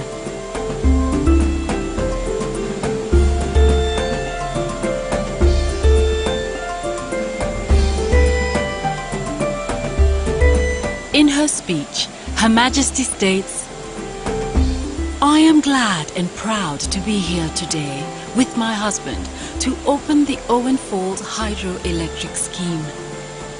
By its size and magnificence, it bears more eloquent witness than any words of mine to the vision of those who were responsible for its conception and to the skill of those who built it.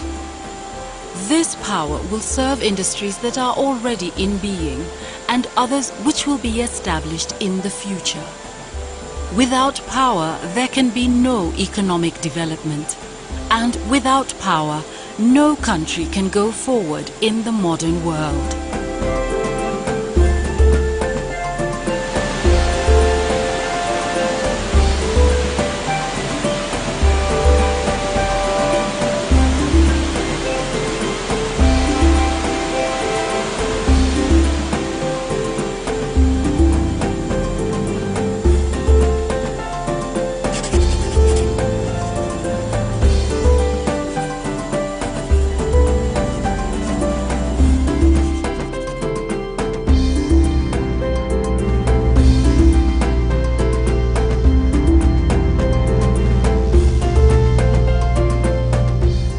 The arrangement between the Ugandan government and EAP&L comes to an abrupt end in 1962, following a decision by the Uganda government to purchase back all the company's assets within its territory. The East African Power and Lighting Company Limited is now solely resigned to Kenya. With that, we conclude The Neighbors. Our last segment in our four-part series of The Coming of Light will be Chapter 4, titled Uhuru and After.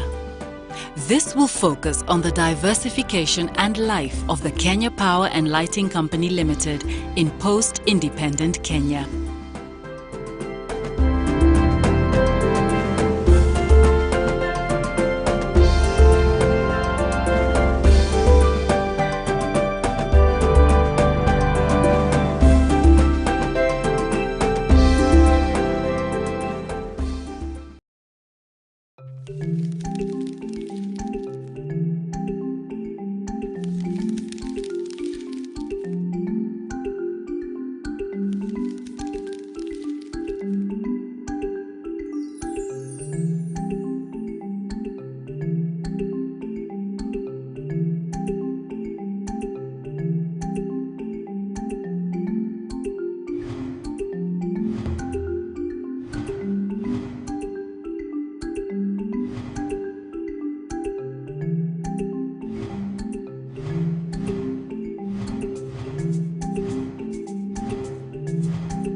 The pioneers.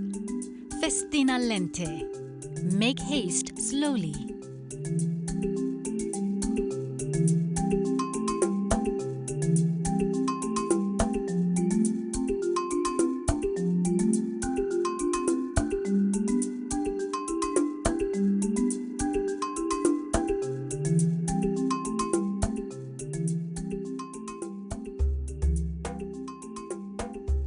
The story of electricity in East Africa dates back to 1881, when Sultan Sayyid Bargash bin Said of Zanzibar, inspired by his travels to Europe, seeks to replace the oil lamps lighting his palace and nearby streets with electricity. He installs a steam-driven electric generating plant imported from Europe, the first of its kind in Africa, and way ahead of the rest of the world on the Zanzibar waterfront. By 1904, an American, Joseph Augustus Jones, receives a concession for his company, Zanzibar Electric Company, ZELCO, to light Zanzibar town and also to supply power within a radius of 8 kilometers from the Sultan's home. It takes nearly 30 years before the achievements in Zanzibar are replicated in Kenya, when electricity reaches Nairobi in 1906. The Coming of Light is a 4-part, 110-year history journey into one of the oldest companies in East Africa, the Kenya Power and Lighting Company Limited. Chapter 1, The Pioneers, tells a story of the trailblazers who built the company from virtually nothing. Their crazy adventures, misdemeanors, and the company legacy they would leave behind for others to build upon to this day. In February 1903, a young British electrical engineer, Major Clement Herzl, arrives in Nairobi.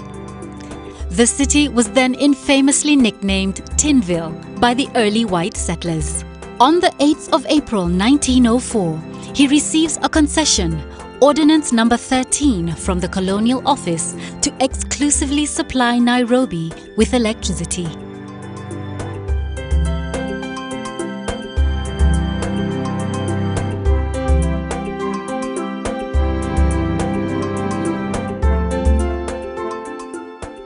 Almost immediately, Herzl begins a layout of what he calls the Parklands Plot, which is pivotal to the Nairobi Electric Power and Lighting distribution planning.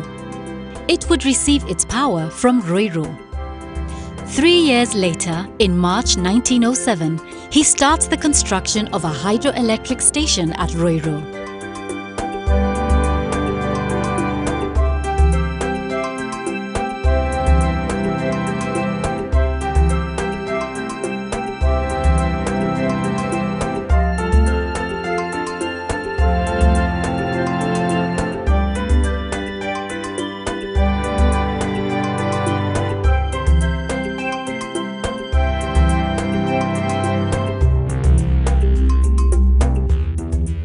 Once complete, the power is transmitted to the Parklands station by a single 10,000-volt line.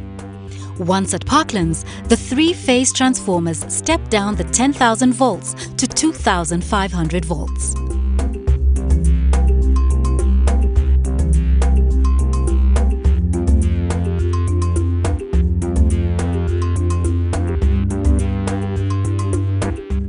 In November 1907, Winston Churchill, then the British East African colonies, he records, "One of the streams has been dammed effectively, and turbines are already in position to light Nairobi with electricity."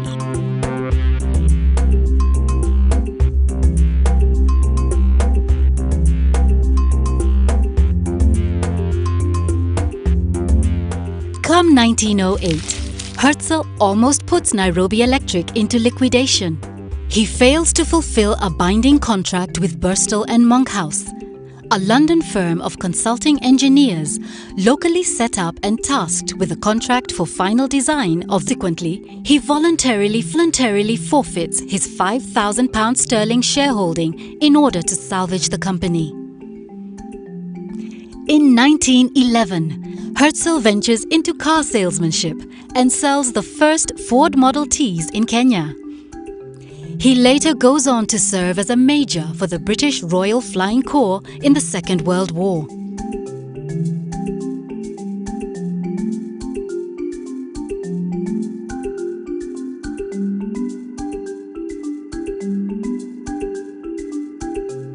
Major Clement Henry Armitage Herzl retires in the Mediterranean aboard his yacht, the Mabruki, named after his Limuru farm.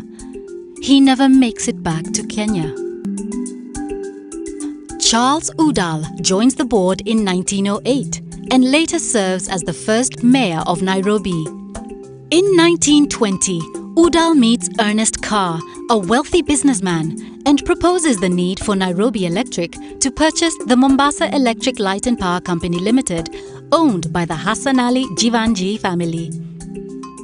Earlier, in 1908, Hassan Ali had purchased the Zanzibar Electric Company plant. Coincidentally, in the same year, Kassam Suleiman Megji formed the Mombasa 30-year concession by the governor to install a power station and light up Mombasa. In 1909, Hassan Ali sold the Zelco plant to the Mombasa Electric Light and Power Company Limited. Between the years of the First World War, 1914 to 1918, both Nairobi Electric and Mombasa Electric increase in demand for electricity. Nairobi Electric's directors approached the directors of Mombasa Electric and conclude a deal that sees the Nairobi Power Company acquire the Mombasa Company and immediately merges all assets and infrastructure. The intention of this merger is to add just under 3,000 kilowatts to the 800 kilowatts Nairobi Electric already generates, so as to build enough capacity to satisfy the demand for electricity in Nairobi and cope with the demand in the next few years.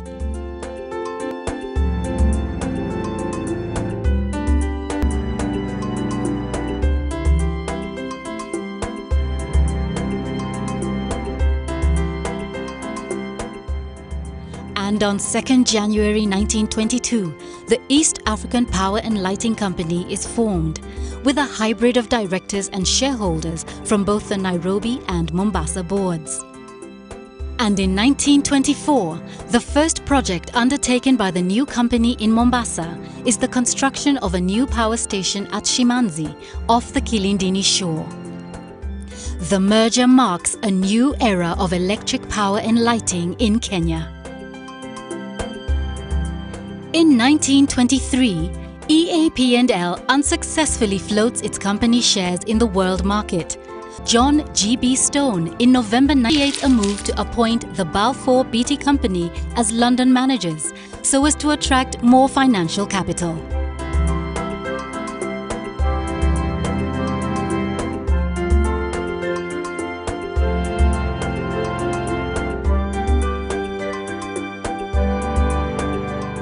Under the East African Power and Lighting Company Limited, and spearheads the merger, working at the Roiro Power Station.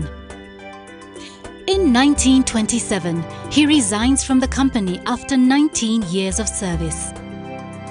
He embarks on a new journey, supplying gravestones and Kapiti Plains marble. In May 1927, on 6th May, Nixon, and thereafter decides to fly solo to his place in Takawais. Member. He fights for African representation within the board, and on 24th October 1966, under Articles 103 and 104, the company passes a resolution to delete a clause that reads, provided also that every director of the company shall be of European descent. He later serves as Kenya's foreign minister from 1979 to 1983 and 1988 to 1990. Isaac Lugonzo joins the board in 1966. Lugonzo is elected as Nairobi's first African mayor in 1967.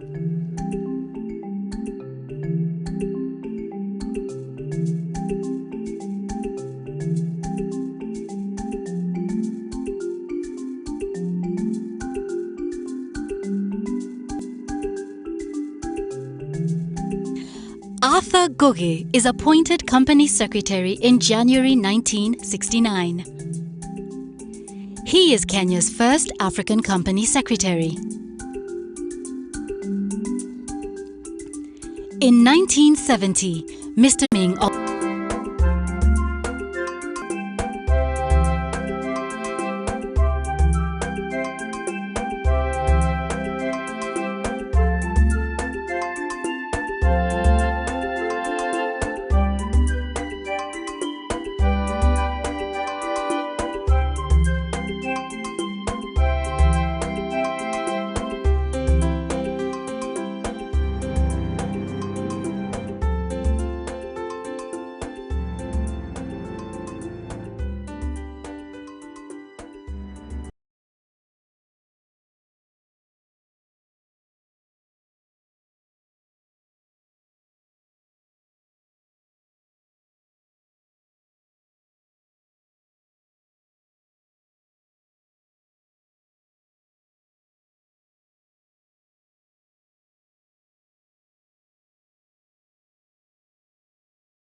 Chapter 1.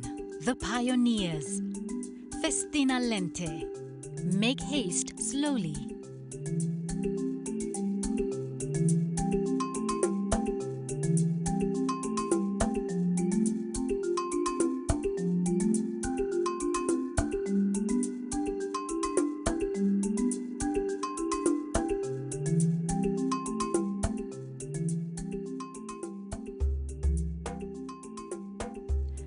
The story of electricity in East Africa dates back to 1881 when Sultan Sayyid Bargash bin Said of Zanzibar, inspired by his travels to Europe, seeks to replace the oil lamps lighting his palace and nearby streets with electricity.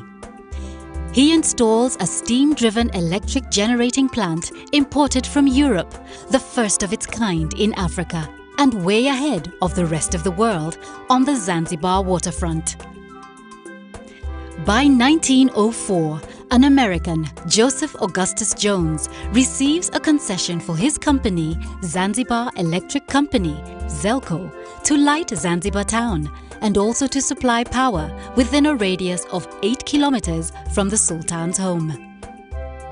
It takes nearly 30 years before the achievements in Zanzibar are replicated in Kenya, when electricity reaches Nairobi in 1906. The Coming of Light is a 4-part, 110-year history journey into one of the oldest companies in East Africa, the Kenya Power and Lighting Company Limited. Chapter 1, The Pioneers, tells a story of the trailblazers who built the company from virtually nothing. Their crazy adventures, misdemeanors, and the company legacy they would leave behind for others to build upon to this day. In February 1903, a young British electrical engineer, Major Clement Herzl, arrives in Nairobi. The city was then infamously nicknamed Tinville by the early white settlers. On the 8th of April 1904, he received Ordinance No. 13 from the Colonial Office to exclusively supply Nairobi with electricity.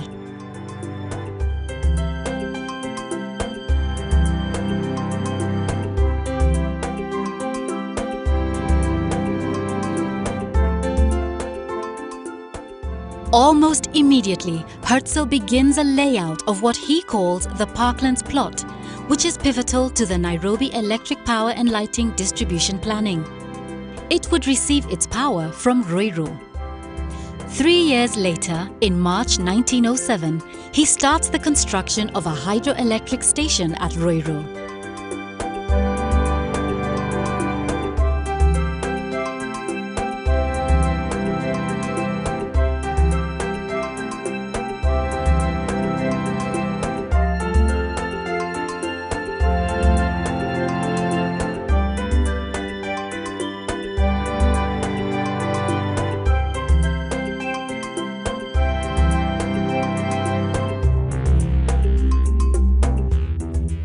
Once complete, the power is transmitted to the Parklands station by a single 10,000-volt line.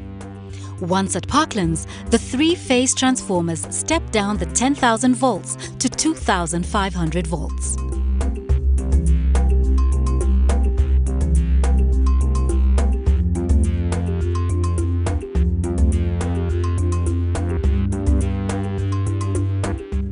In November 1907, Winston Churchill, then the British Under-Secretary for the Colonies, visits Ruiru during his summer tour of the East African colonies. He records, "One of the streams has been dammed effectively, and turbines are already in position to light Nairobi with electricity."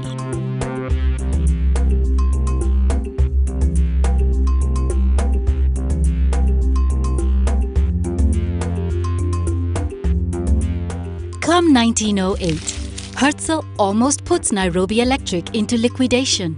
He fails to fulfill a binding contract with Burstall and Monkhouse, a London firm of consulting engineers locally set up and tasked with a contract for final design of the Ruiru installations and for supply of electrical equipment. Consequently, he voluntarily forfeits his £5,000 sterling shareholding in order to salvage the company. In 1911, Herzl ventures into car salesmanship and sells the first Ford Model Ts in Kenya.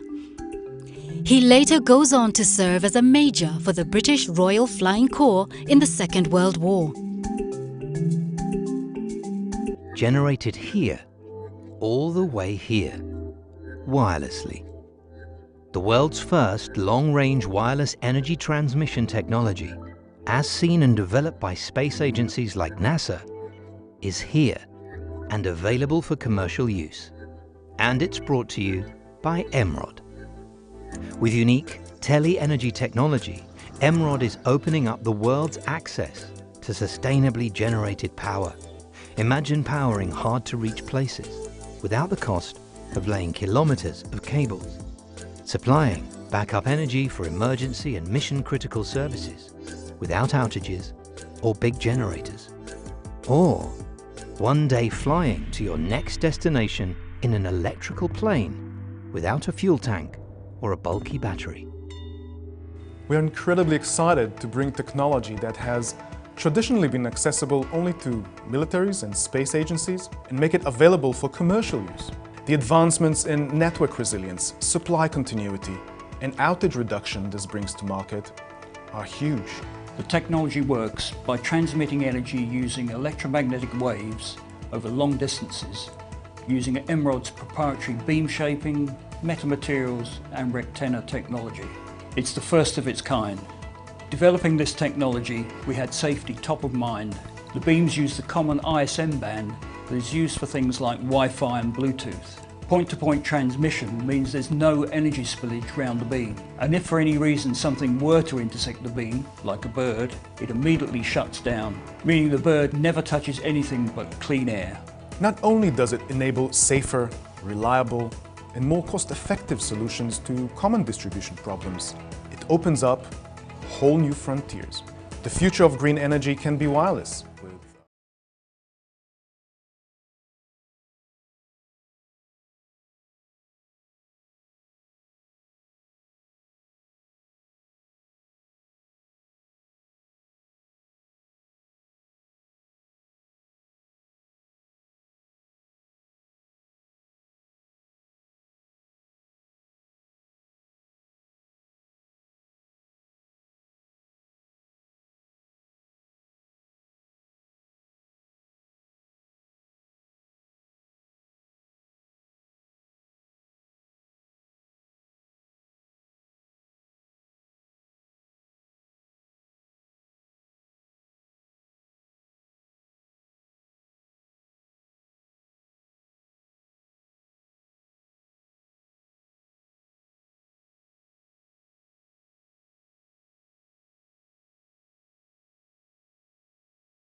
talking away. So yeah, buon pomeriggio, benvenuti. That's good afternoon and welcome to everyone. And grazie, thank you. It's a big honor to be here, such guests, such prestigious guests, such a big event as this. I'm Lorenzo Vilona from the Rest for Africa Foundation, which is a member-driven organization working to increase the presence of renewable energy solutions across the African continent. We do this through advocacy and analysis, training, and the creation and support of relationships between the public and the private halves of the renewable energy sector. We've been focusing on Kenya since 2017, and this year, after 2 years away, I'm very, very glad to be back and working closely with so many of you. I can't get enough of being here. I look for every occasion to come back as soon as I can. So hopefully we'll meet again in future events. So the topic of this first afternoon panel is maximizing the potential of Kenya's electricity grid. And I'm glad that I get to moderate this topic, because grids are the backbone of the electricity system. And to stress this point, I like to use what I think is perhaps the best analogy you can to explain the importance of grids. And that's looking at the human circulatory system. So if generation is the beating heart, working away to get blood around the body, and you can get your heart pumping and working and generating as much blood as possible, but without veins and arteries, so your nice big transmission lines, your high voltage wires, and without capillaries, which reach out into the small, hard to get areas, blood will not be able to get to where it needs to go. The body cannot survive. And so the electricity system cannot survive without grids. And it's no more done just before lunch on what the title was, what is driving the energy sector of the future? You may have noticed that the focus of most of the speakers was actually grid digitalization and the management of the grid. And that's no coincidence, because without a stable, wide-reaching, reliable transmission and distribution grids, our efforts to reach universal electrification and 100% dependence on renewables, those efforts risk becoming redundant. So globally, when we talk about renewables, our focus in the past has overwhelmingly been on the generation side. And that's true for Rest for Africa as well. Indeed, in the years between 2010 and 2020, 99.7% of private sector investments were in the electricity generation.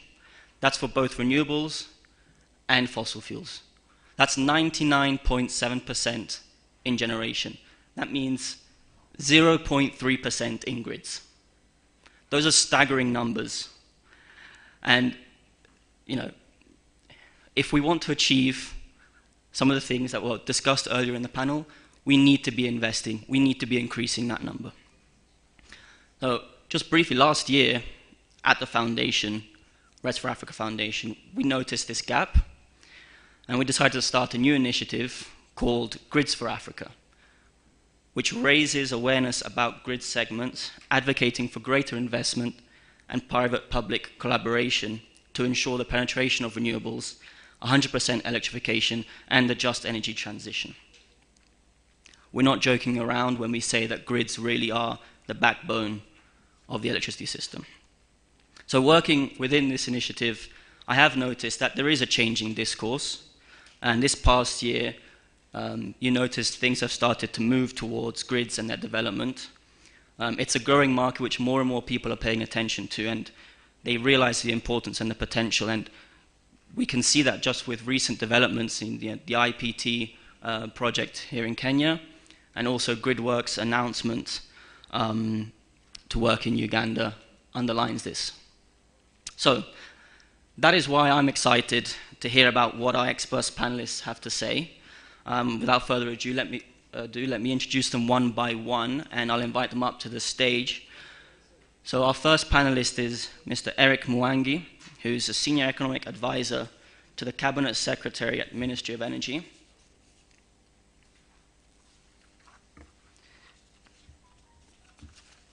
Eric has 20 years of experience in advisory and investments in the public and private sector across a number of key industry sectors, including energy, telecoms, infrastructure, agriculture, and education.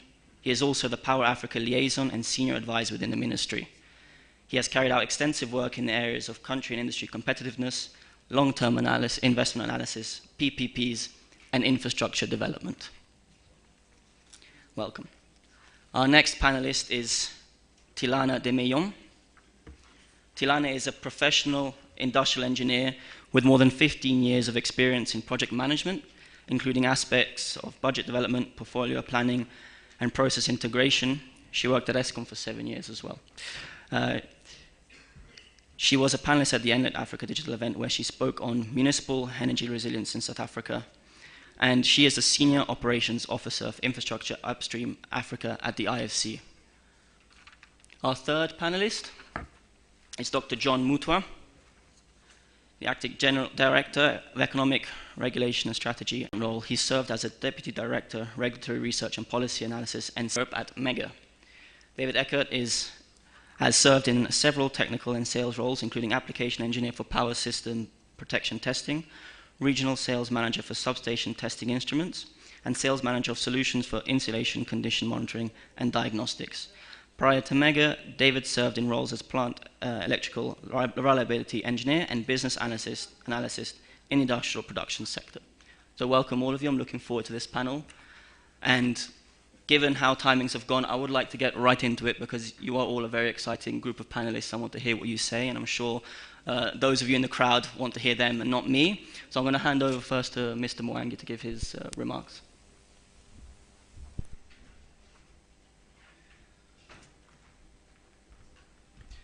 Thank you, Lorenzo. Good to be here. I think the discussions in the morning felt a little bit like they were already starting to answer the question that this panel is supposed to be grappling with, and that's about maximizing the potential of Kenya's electricity grid.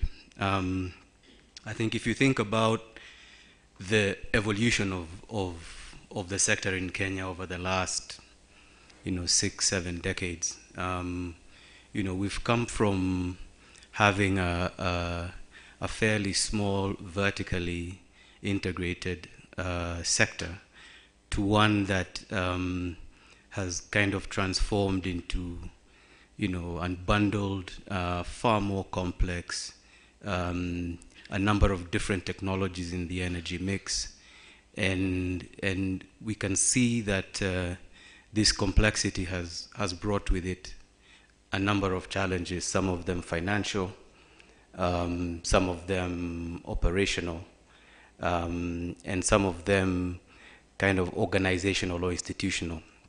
But I think maybe the way to think about this is to take a step back and say, where are we now in terms of as a sector, and what are the underpinnings of sustainable growth in the sector.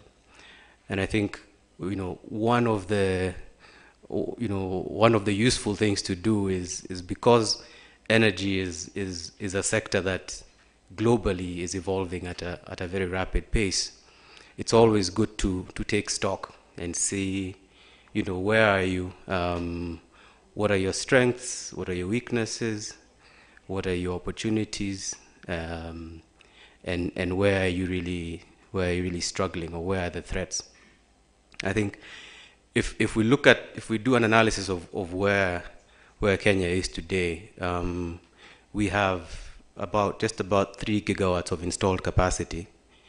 We have a peak load that has gone over 2 gigawatts and climbing. In fact, I was just having a conversation with one of the panelists, and there is significant climb in the load numbers,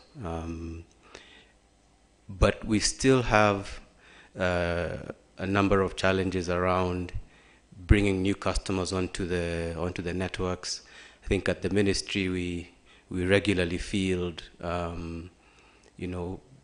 complaints or issues around folks who have been waiting for a long time to be connected. We also have challenges around pricing, the pricing of the power. I think it was a very sensible thing to agree on the principle of cost-reflective tariffs, but I think we can all agree that 23 shillings is an unsustainably high tariff, and we do need to apply ourselves to the task of bringing that down to a much more competitive number, and one that makes electricity, which is really a public good, makes it more accessible and affordable to every segment of society here. So with that in mind, the question is what are the things that can start to move us into a future that is kind of takes advantage of the natural competitive strengths of the sector, but also kind of builds on that and starts to give us better outcomes. And in my mind, there's a number of principles that I think would do us really well. I think one is predictability, and I think this is an area where over the years the sector as a whole has had a number of different challenges. And predictability really is just about being able to signal your stakeholders on a very long-term basis, so that there's a good understanding of what the direction of travel is. What is it that, from a policy point of view, what are your objectives? What are you trying to optimize for?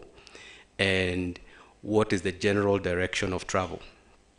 I think what that does, and that goes up from policy and making sure that the policy, the long-term policy, is both aligned with the long-term economic agenda of the country, and also is responsive to sector imperatives. And so it's important to make sure that that's clear and that's well documented, because when you look on the financing side, the pools of capital that are looking to make decisions on an ongoing basis need that sort of predictability. In about maybe 10, 12 years ago, when the South African REIPP process was begun, where they started competitively procuring new renewable energy capacity, it took them a while to figure out how to procure this capacity. And in the initial stages, there was a bit of contestation between the ministry, the utility, which is Eskom, some of the leading financial institutions that either were funders of projects in the sector, or bankers of participants in the sector. There was a lot of kind of uncertainty about where do you locate this mechanism, and ultimately it ended up being kind of midwifed by the Development Bank of Southern Africa before the office could, the IPP office could kind of stand on its own, and they decided on an interesting model where it's actually self-funded. So the structure is that for all the projects that get awarded, the office charges a 1% project fee, and that's only payable when the project gets to financial close. So the contestation around the structure delayed the process of establishing the IPP office. But when they did their first bid round, the level of participation was a bit higher than they expected, but the pricing was also high. And part of the challenge there was that there were still too many unknowns in that process. But when the bids got awarded and the projects were constructed and started to feed into the system, and the payments were made to the IPPs, and then they ran a second bid round, the pricing came down started to come down dramatically. And if you spoke to some of the bidding parties to try and explain how is it that the perceived risk has come down so significantly in the second and subsequent bid rounds, now they're actually a model for how to run these processes. A lot of it was around predictability, because you could now see 5-6 years forward what kind of capacity was coming in, what kind of technology is being used, and you start actually migrating the thinking of significant actors, whether they're financiers, engineering, consulting houses, legal firms, thinking much more from as opposed to a project point of view, which is what happens here primarily currently, to a portfolio point of view, where you say you're actually trying to build a portfolio of assets in this market because it's attractive to you. And I think that's one of the benefits of predictability, because it reduces the risk in the eyes of deployers of long-term capital. I think the second driver, I would say, is around your program design, because once you've set the direction of travel, then there's the question of how do you get there. And again, the more you invest up front in designing your programs, whether they're procurement programs at an institutional level or contracting of long-term capacity, and that could be generation as well as transmission. And the key elements in designing a good program are consultativeness. So you can't run and come design the thing and come and tell people, okay, so this is what we're going to do, and not give an opportunity for them to provide their input. Consultativeness is also another key attribute in good program design. And that upfront investment in time that was made in designing the REIPP program actually had significant benefits in the way the program was received. Good program design generally has a lot of repeatability, and also puts itself, you put yourself in the shoes of the different actors who are participating in your process. So one example of one of the things they did was standardizing their documentation. So their PPAs are standardized, they're socialized with all the key actors, whether you're issuers of guarantee instruments, your lenders, your equity.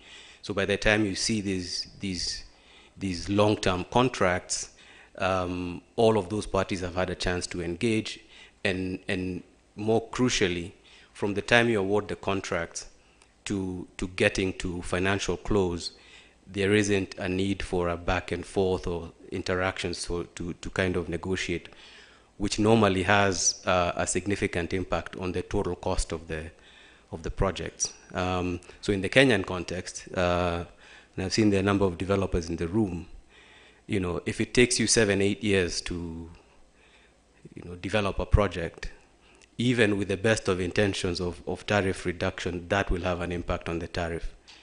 And we need to think a little bit differently about that our own internal design of bringing large projects on stream. I think if you look at the level of appetite for taking sector risk as expressed by people who actually want to make long-term investments in this particular jurisdiction and in this particular sector, I think Kenya is very well placed because it's seen as an attractive destination for investment in general, and I think there's also a lot of potential that is seen as that can be unlocked in the sector. And so, you know, if we kind of say then what could that future look like? There's a team that's been working on an energy white paper. I see some of the folks in here who've been doing some of this work.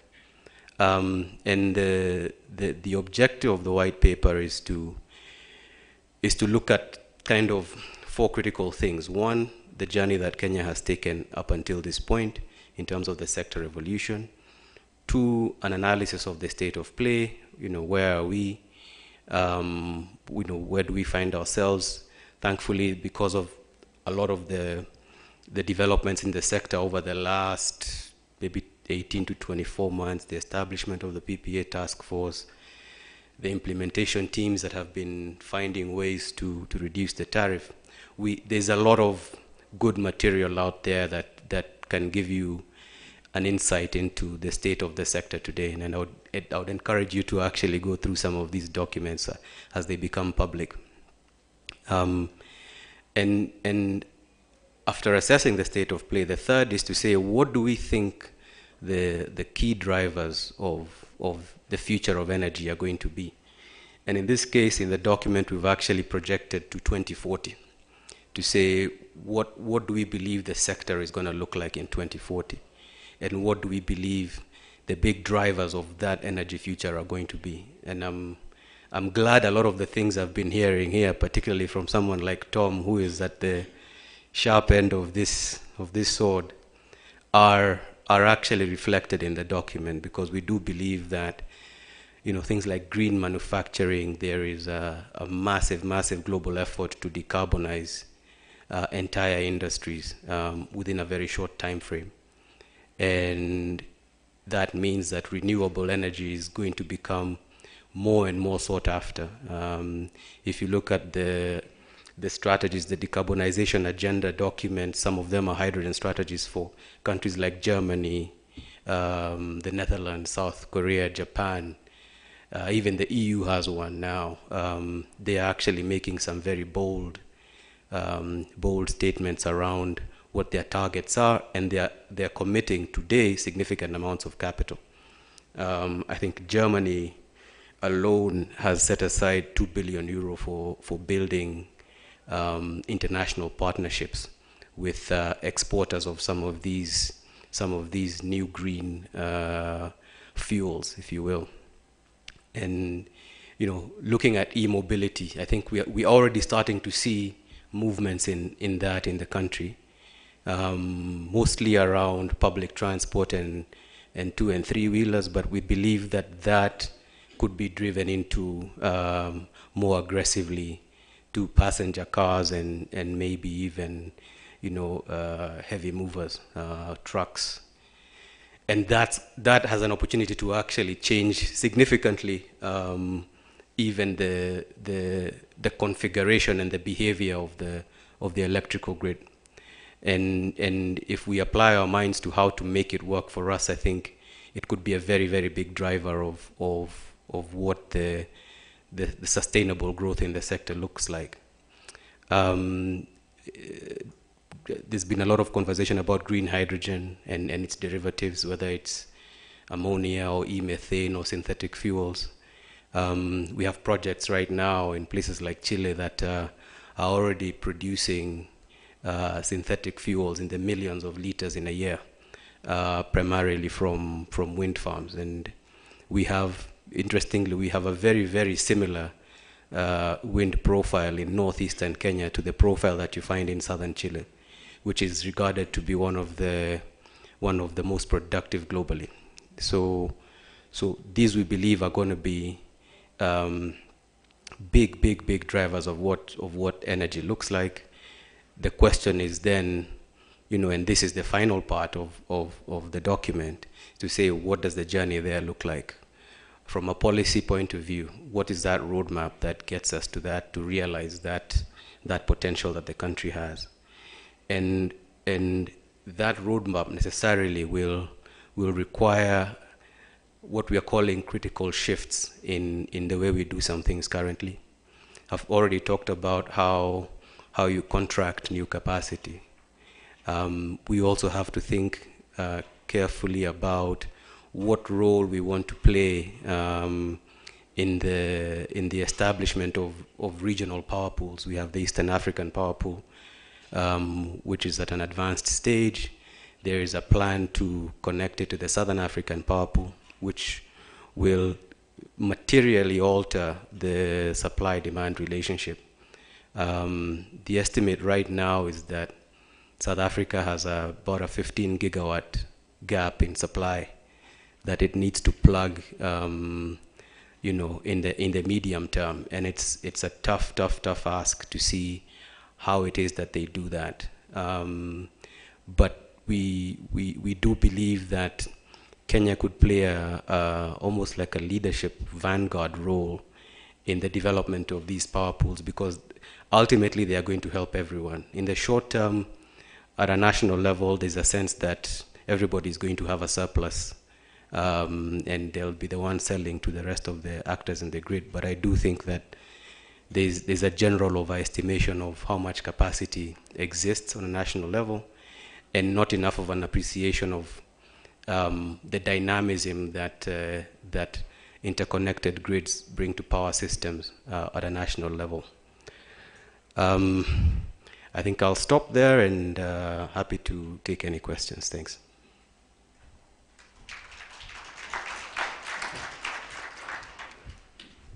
Thank you very much, Mr. Mwangi, for sharing your vast expertise through such poignant remarks.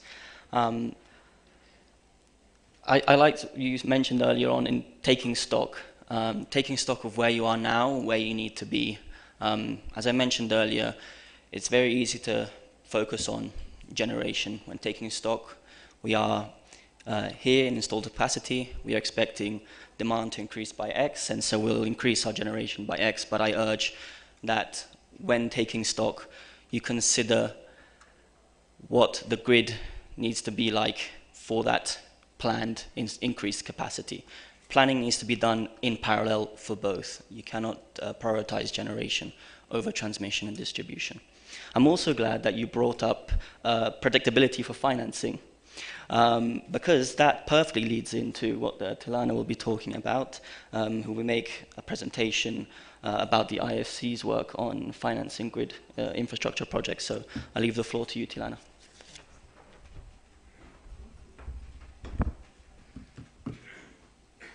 Good afternoon, everyone. I'm Tilana de Mailon, a Senior Operations Officer at the IFC, as mentioned. And I am really happy that we're talking about grids today. I mean, I agree that, you know, the generation is important, but I think the grid always gets the raw deal. And I think momentum has been built, and there's lots more talk, and there's lots more going on in this space, and the IFC wants to be part of that, and we've been looking at it for probably the last 5 years already. So we are seeing that there's more discussion around this. We're seeing that there's positive movements. There's a lot of challenges, but I think it needs to be addressed, and for us to get to a point where IPTs, or independent transmission projects, can be similar to a similar scale as IPPs. I think we would all agree that if we can't believe that 20 years ago there was no such thing as an IPP, and today it's commonplace, so why not transmission? Yes, it's not similar. There's a lot of different challenges. How do we calculate the tariff? You know, what do we do with right-of-ways? You know, how do we relocate people to have these vast pieces of lands open? But in essence, it's a established technology. It's not a very risky technology, so most of the risk really lies with how do we get the projects to be commercially viable. And that brings me to who is the IFC. The IFC is one of the largest development institutions in the world, focusing only on private sector development.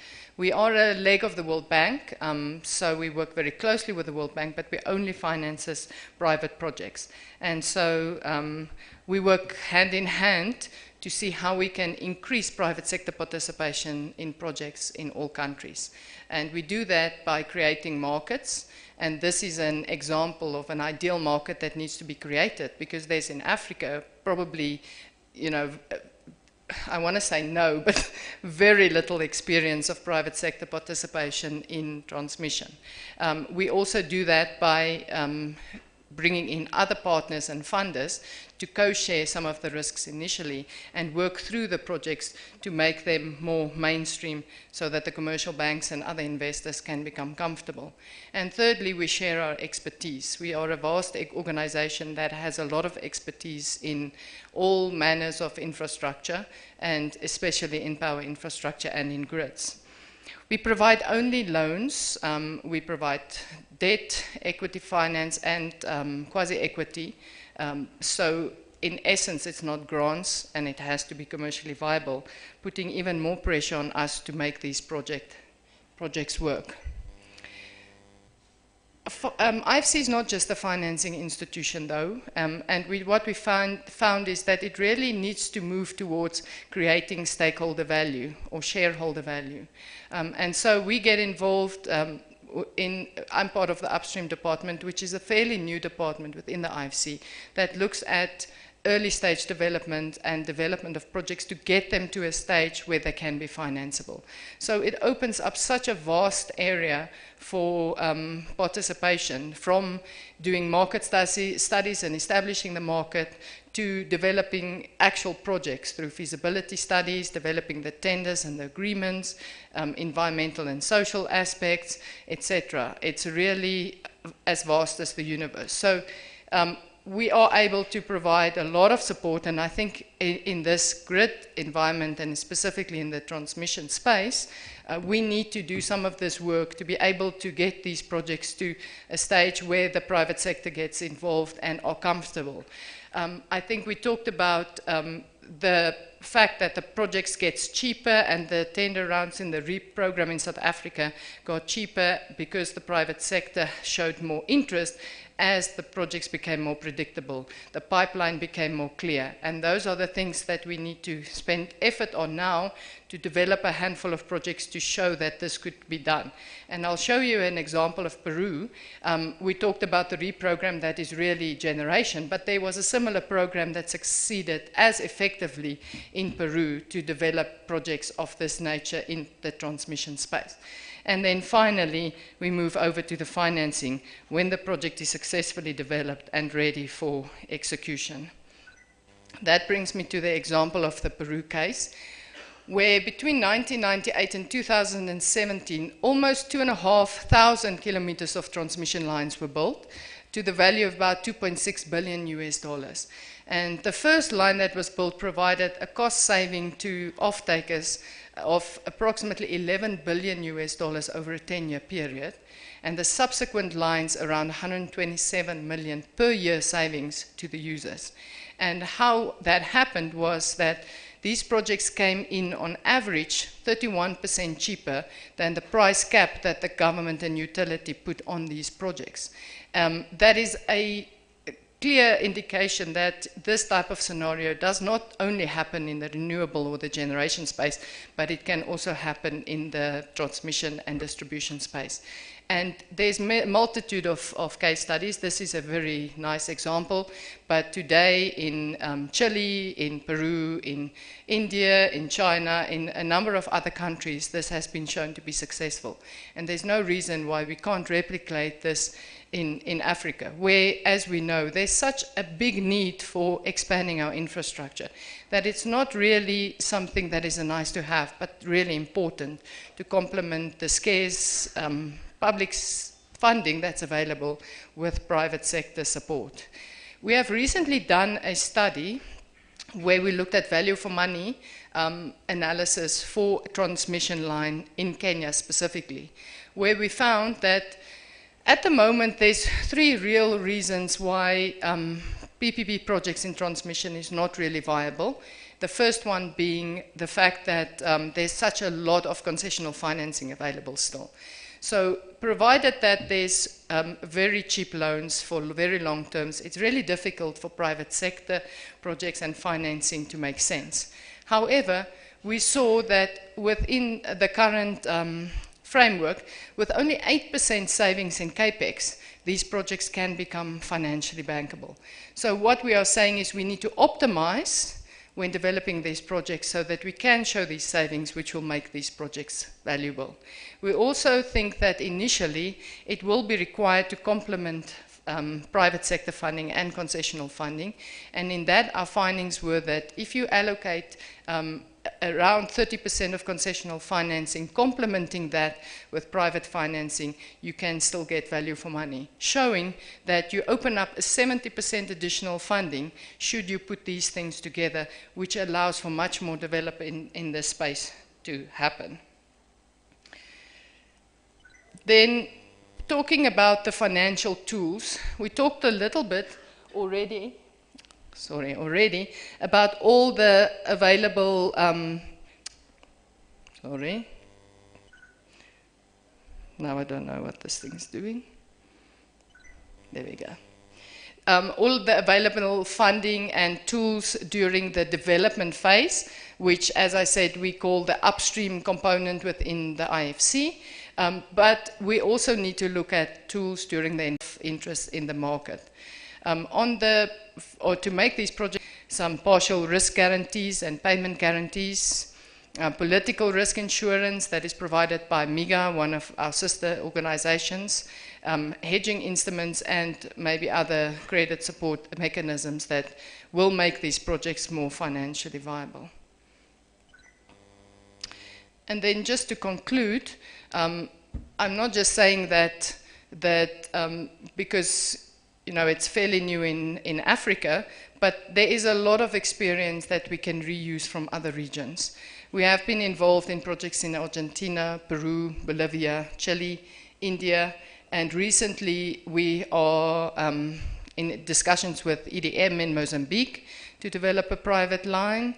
We also have recently signed an interconnector project development mandate with for an interconnector between Zambia and the DRC. We are looking at an interconnector in Laos, some work for refinancing of transmission assets in India, and so forth. So there's really a lot of expertise. There's so much going on in this space. We're following very closely the work being done by Ketraco in Kenya, with multiple discussions that we have had on that, and happy to support. We're also working with the World Bank in Uganda for the private sector participation framework for transmission, and so forth. So really a lot of momentum, and we believe that this is the next real focus to get our grids to a state where it needs to be. Thank you.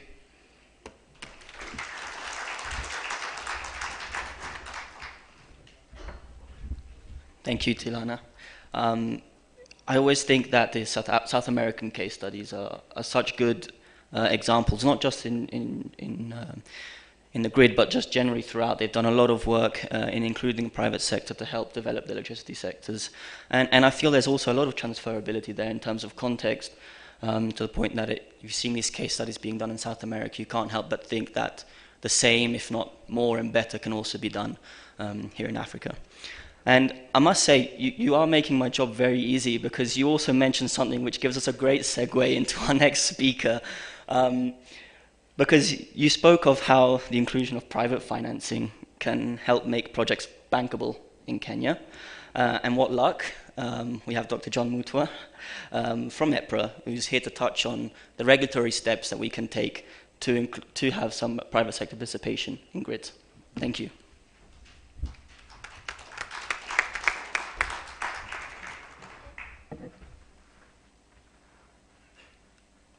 This is new technology to me. I'm excited to be here this afternoon. 100 years of power in Kenya. And I must appreciate KPLC for the good work.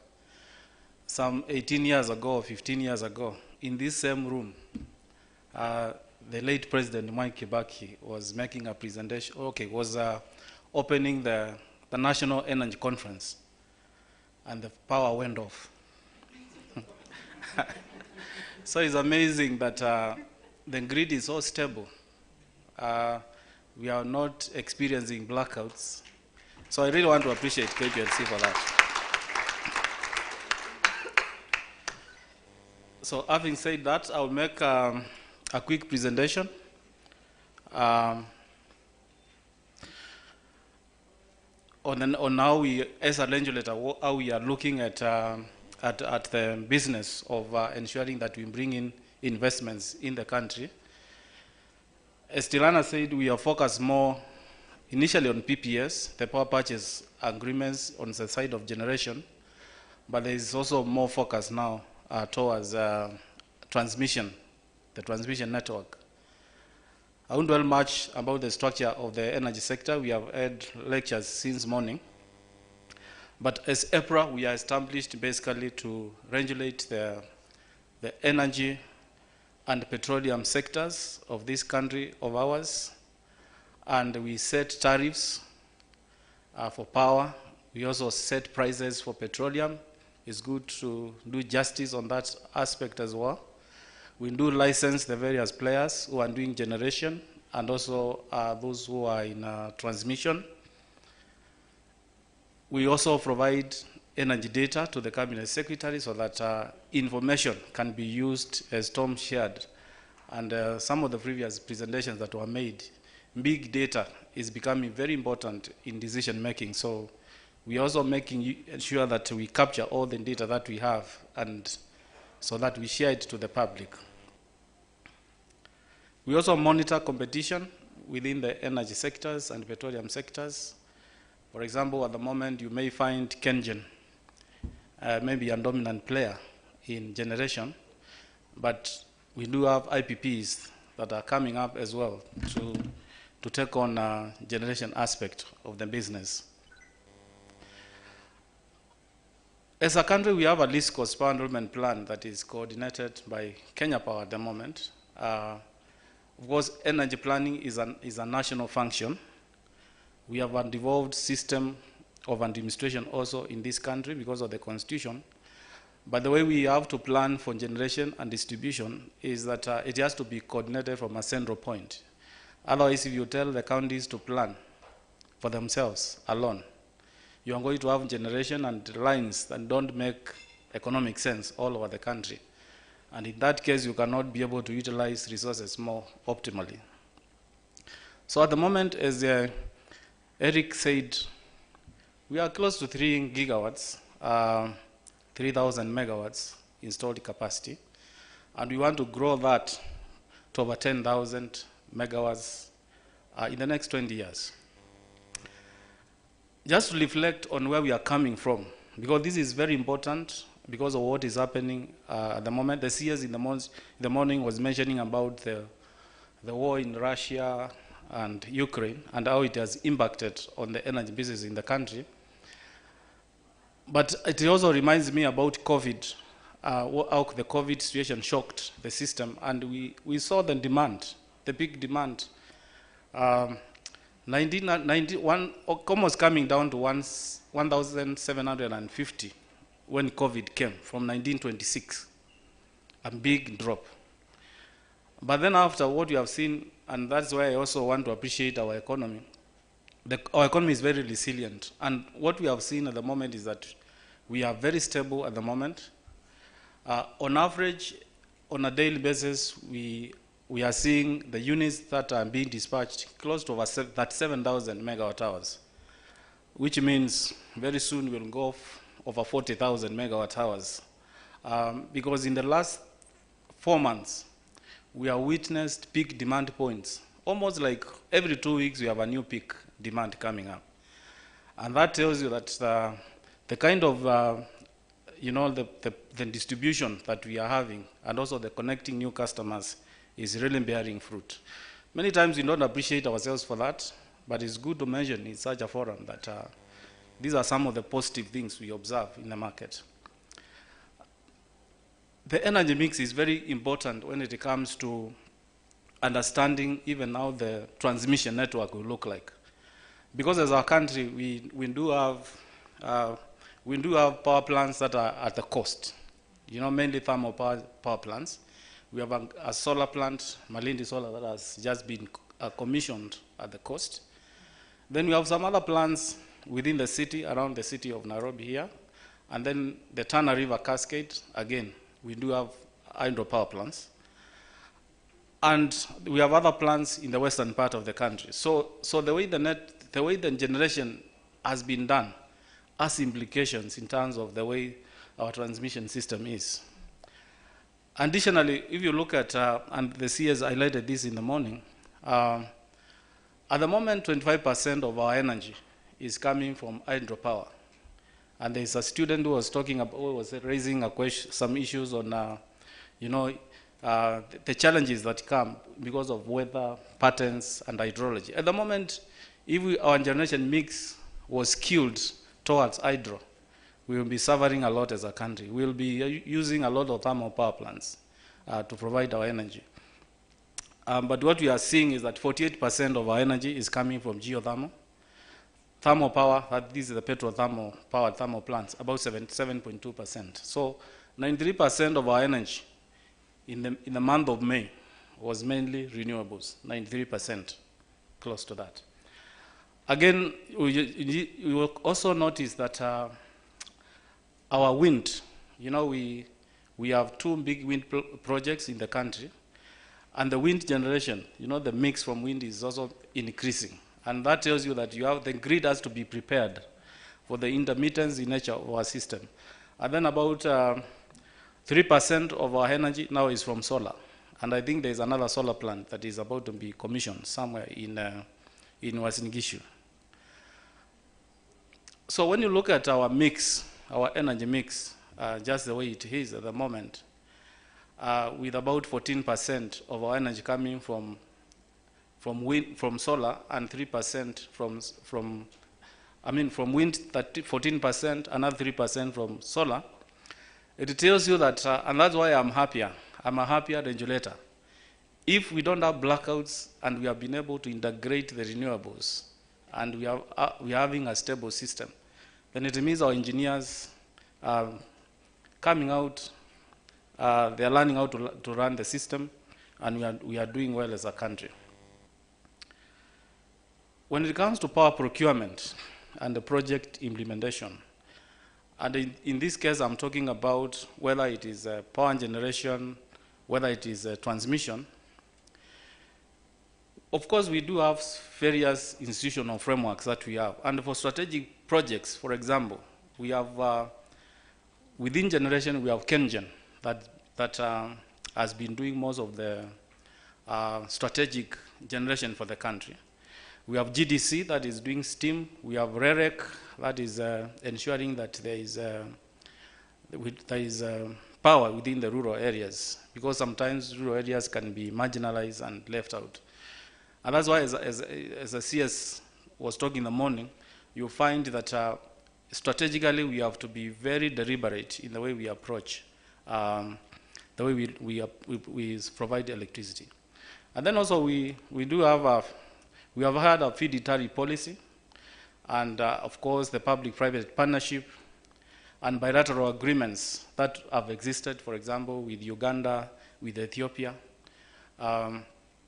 Listening to the KPLC video, there's a video that was showing about light. I came early just to listen to it. And it was amazing, from the Sultan of Zanzibar, you know, the ones who used to generate electricity maybe for himself. And there was a pilot, there's a guy who was also a general manager who crashed in a plane. I was following the story. I think they say he crashed in a plane somewhere at the coast and died. When you look at some of these things, historically they are very, very important, even for us to appreciate where we are coming from. We are looking ourselves at transitioning to, again, renewable energy auctions. This is something we cannot avoid, because normally life is dictated by dynamics, the way the markets are elsewhere. They are likely also to be replicated here. So renewable energy auction is going to be with us, and we should be ready to prepare for transition for that. KPLC at the moment procures power from KenGen, from IPPs, and the method of strategic investment and also the procurement, we usually have the various laws that govern that. There are various benefits when it comes to auctioning of power, and also the Eric talked about the experience in South Africa with the feed-in tariffs and the way the process went. But I think one of the conclusions I know is that renewable auctions are important. They reduce risk to government and a lot of pressure on government resources as well. They are good for market development and all that. Now, coming to the PPP project development and implementation process. Tilana mentioned about 3 projects that they have been looking at, and I think you said maybe they may not have been so viable because Kenya has available concession funding, which is a fact. I mean, there is green funding everywhere, but will it always be there? Will we always get the concession funding that we do get for 30 years, 40 years? Sometimes we'll have to look at the private sector as because government has to provide resources in schools, in health, in transportation.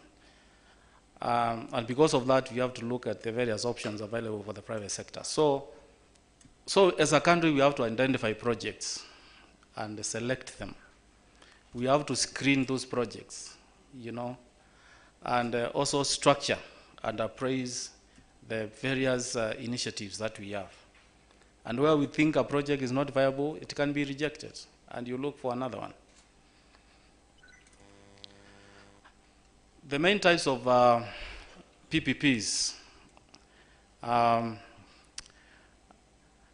because the most ideal in other countries like the US, you find full privatization works well in certain countries. But for us, you know, we have to undertake hybrids. Because the way electricity, because here we are talking about power, we are growing. Because if, for example, close to 30% of our power now is from private sector, purely financed private sector generators, we can as well do well within the transmission as well. So we are coming from works and service contracts. Yeah, and even historically, you find Kenya Power was purely private company. There was no government in it before independence. And they were doing well. They were innovative. They even subcontracted some guys in the UK to do some plans. And it was good business. And it can be better. So operation and maintenance concessions have been there to full privatization. I mean, that is where we want to go. Now, when it comes to considering projects for private sector to invest in, we have to look at, as EPRA, as the regulator for the sector, we have to look at the economic and financial viability of the project. Because if it does not meet the merit, whether the economic good for the nation and also whether the project is viable, then as a regulator, we have to challenge that process. Yeah, maybe we have never rejected so many projects, but I can tell you, using that, we have been able to look at various tariffs, and we have challenged the way even KPLC has signed some of the contracts. Then also issues of legal implications.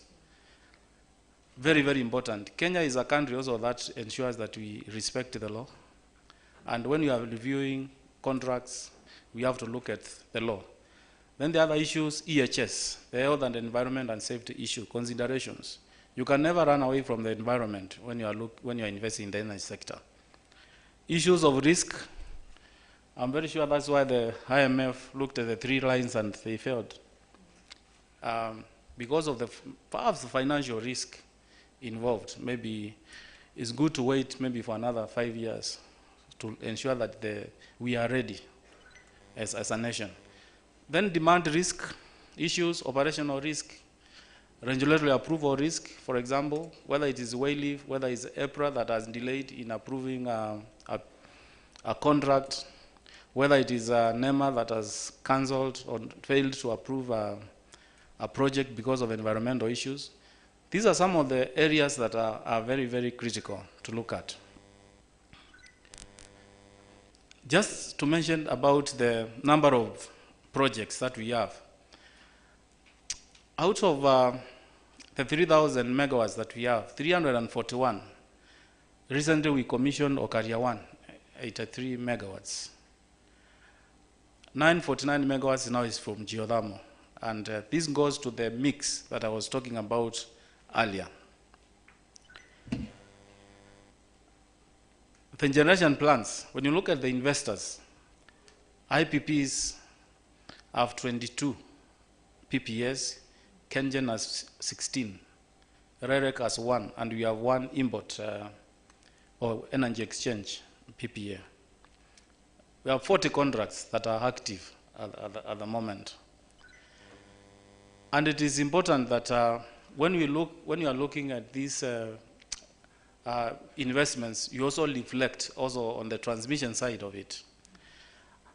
And when you look at these investments, how do you recover the cost for the generation, for the transmission, and for the distribution?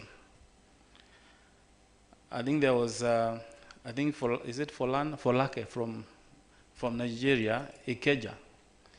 At least they have sort of unbundled their distribution, and they have various distribution companies. I always make this joke to Kenya Power that before I retire, which is not very long, we may want to see some 3 or 4 KPLCs. Kenya Power Western Region with our CEOs and a board. I mean, and people can think on where to invest in the country. If somebody is not business-minded and innovative, I will go and put money elsewhere. It's just a way of encouraging ourselves. I think we should not fear. If Nigeria, sometimes it's very chaotic in Lagos. The last I was there, I didn't like it as such. But they are doing well.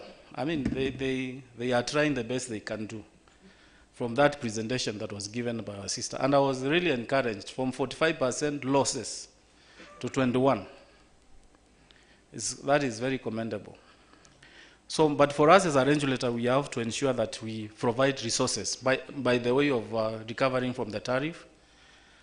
We have to look at whether the costs are prudent, is a language we use as a regulator, financial viability of the investment and all that. That is a process on how we review the tariff. From the time KPLC looks at the revenue requirements for the sector, they put in they work on the numbers, put in an application, we review it, we go to the stakeholders because it has to be done. To the time that our board will sit and discuss and make approval, and we gazette the same. So it's a process. And I will share that presentation for the audience. And of course, we usually look at the various elements. The return, the market returns on investment, very, very important to us as a regulator. Again, O&M issues of depreciation, taxes, again, very critical. And of course, we have a regulated asset base. And when you had the operation maintenance and depreciation and taxes, you get the total revenue requirements. At the moment, it's about 150 billion shillings, close to that. So we have to recover that money through the tariff. Yeah. Now, transmission network. You know, the grid at the moment on the, I don't know which is left-hand side when you are there, but the one on the left, is it the left?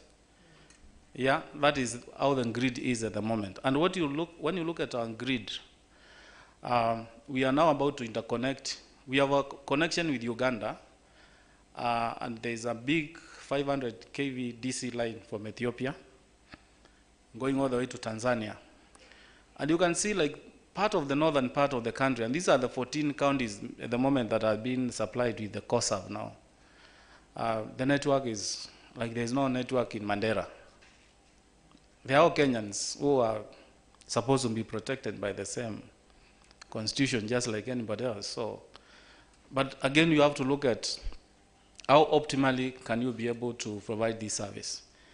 But when you look at the next, the grid in 2040, it's going to extend. Because also we are going to have a power pool in place. Eric mentioned about regional integration. We are going to have day ahead markets for buying power. And by the year 2040, we are going to have less of, I'm just being prophetic. We will no longer have long-term contracts like 20 years, 25 years. Maybe in future, the longest contract may be 5 years. And then the competition, you know, like, because discourse will also be competing on who is selling power more reliably and also most competitive.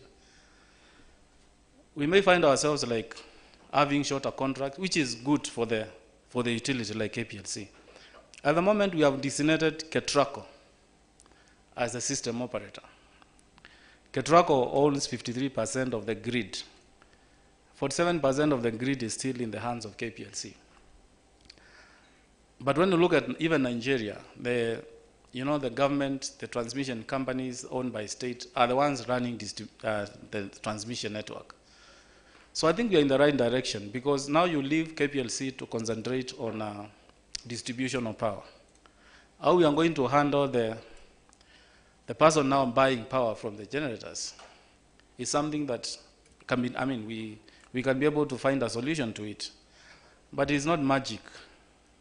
If Nigeria is doing it, I think we can learn from it and do even much better. So this is how the grid will look like, and the government may not have the resources to build this entire grid. And that's why, like, countries like India that are big, they have now started doing, in the last 10, 15 years, they have done a lot of transmission, PPPs in transmission, in the transmission business. And it is working well, because there is a tariff. And again, the Energy Act that we do have at the moment allows us to, we have open access. Open access means, and we were challenged recently when we were doing a tariff. A Kenyan wrote to us and said, I want to generate my power in Barangoi, and I want to take that power to Embakasi. I want the regulator to support my business model. What they were saying is that because there is open access, we need to think of utilizing these lines. And I like the debate about hydrogen. Because if, for example, we cannot recover all the revenue requirements from the tariff, and somebody is willing to take the risk, they can use the same lines for KPLC and KETRACO, and they get paid for the use of that service. And they take the power where they want. It's the same system. It also happens elsewhere. So at the moment, KETRACO has been designated as system operator. And also, recently we undertook a power market study as a sector. And of course, we have to deal with transitional issues. You cannot wake up and say, now competition is today. No.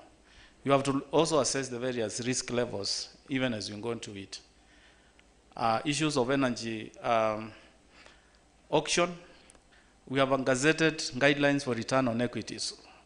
Initially, we just used to do it in the tariff for Kenya Power, but now we are making it public. We have to be transparent as a regulator so that the rules apply to everybody. Again, we have also recently published indicative feed-in tariffs and also benchmark tariffs for the auctions, given where we are as a country in terms of risk. Because sometimes feed-in tariffs, they have not been giving us the most competitive tariff. And once you look at a contract for 20 years, it's not easy to do away with it. Then issues of count energy plans. Again, we have to look at the various options for financing projects. In conclusion, because of time, what I can say is that Kenya is committed to provide an environment that is very conducive for private sector investment.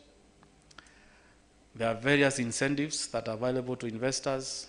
Various instruments exist to promote private sector investment. Again, friendly procurement laws that promote private sector investment in the country. And as EPRA, we are committed to ensure the environment of doing business is good by ensuring we have enabling regulations. We also want to promote generation through IPPs as well as transmission network through PPPs, and also promote open access and power market. Because I think when I look at Europe, I had a chance to live in Sweden for a few months, not years. And I realized the power pools in Europe. You know, the way the countries, whether it's the Nordic countries or whether Central Europe, I mean, they have integrated their systems, and that's how they are able to optimize the use of their resources. Sometimes within the East African community, sometimes we fight on who is having the most generation. But, you know, they say a dollar moves where there is a return. And sometimes, even now, resources, as we decarbonize the energy, the grids, for example, we have to be wise and ensure that we use resources. Homework. If in the future KPL to John Mutu are retired, and that way we can find out whether his wish has been granted. Right. So our last speaker, given the time, I'll jump straight over to David Ecker, who is going to be talking about his company Mecca and their work on the grid.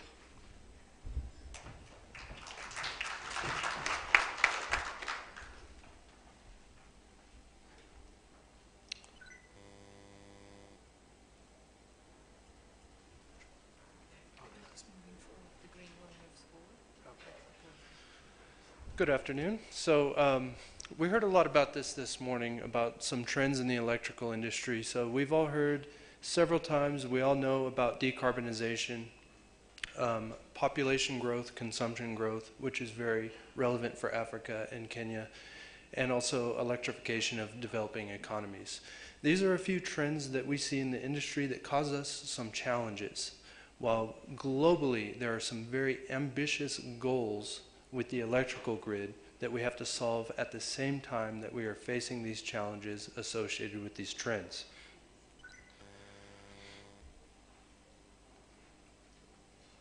Small delay maybe?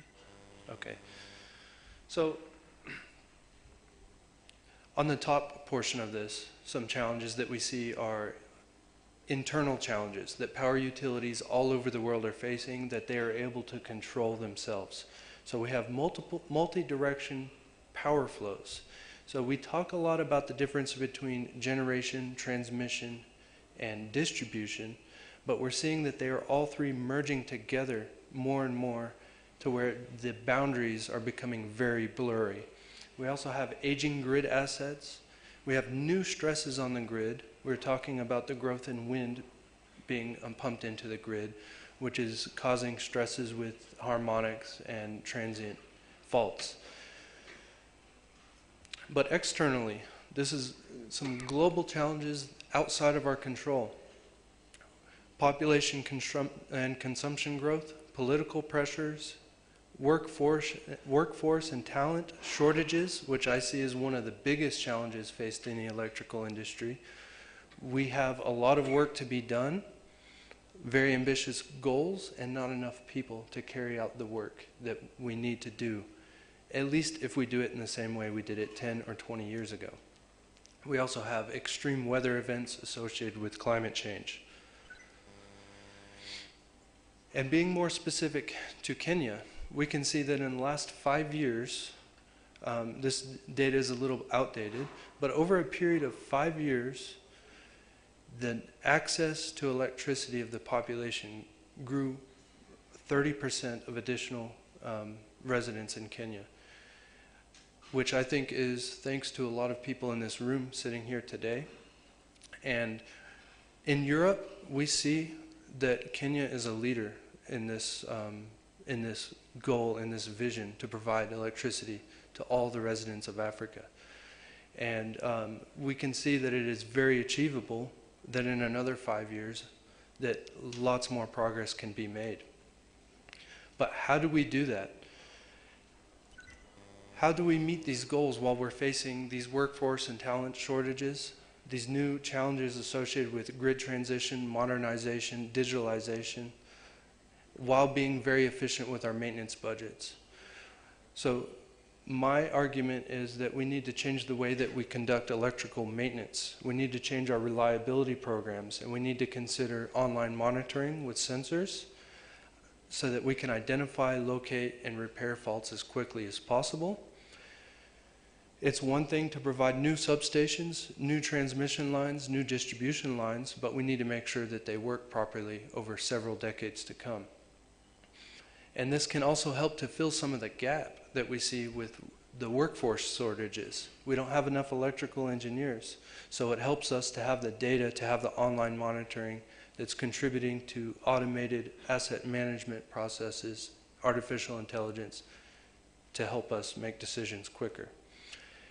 And that is done by predictive maintenance, so identifying faults even before they occur in the grid, so predicting problems before they exist, preventing the problems, and also discovering trends and conducting analytics with the data that we collect.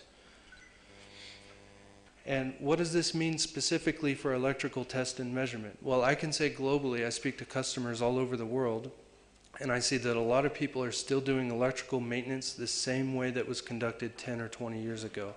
And that's mostly time-based maintenance. Every certain number of years, a transformer is tested, a cable is tested, a circuit breaker is tested. But if we're going to add electricity to 30% more of the population, and we don't have enough people to conduct all these tests, we need to consider supplementing this. These offline tests are still very relevant, but we need to supplement this with the online monitoring. And so this is the direction that the electrical test and measurement industry is going.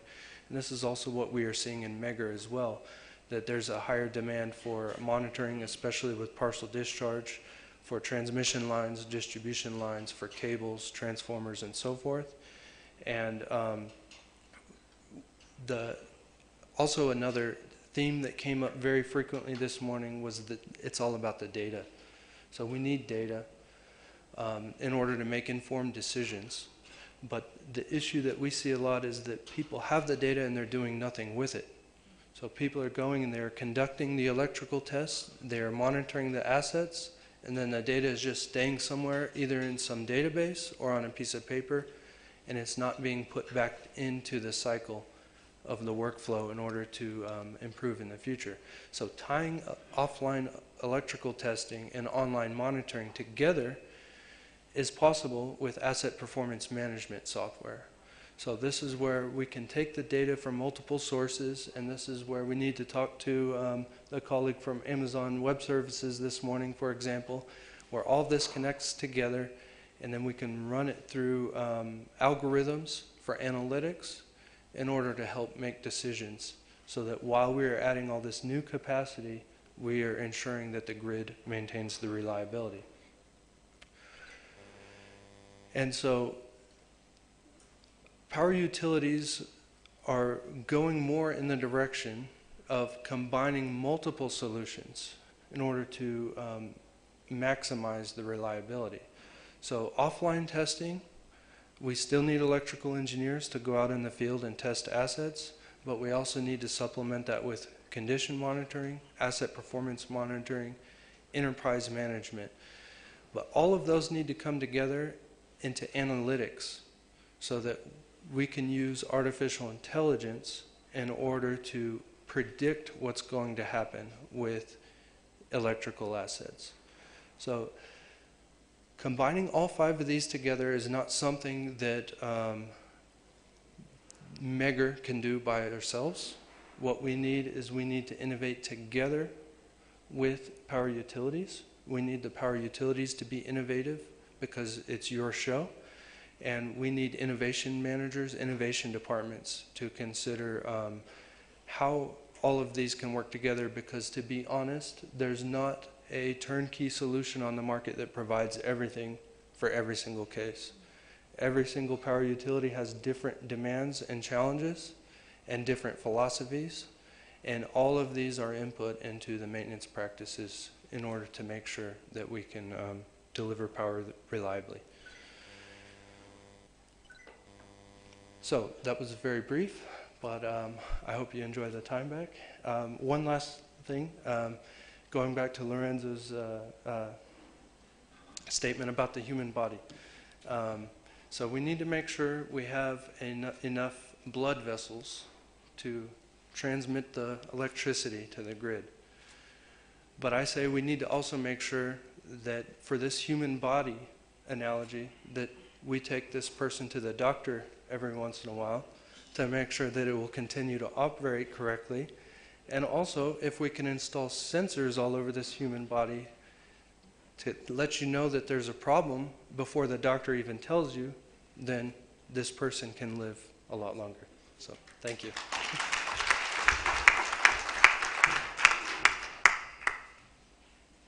I'm going to take over from here so we can go straight into the Q&A, because I think we're running out of time. So I might ask, how much time extra can we be given to wrap this up? Because I think our allotted time is over. If I can ask 15, 20 minutes to get some good questions in.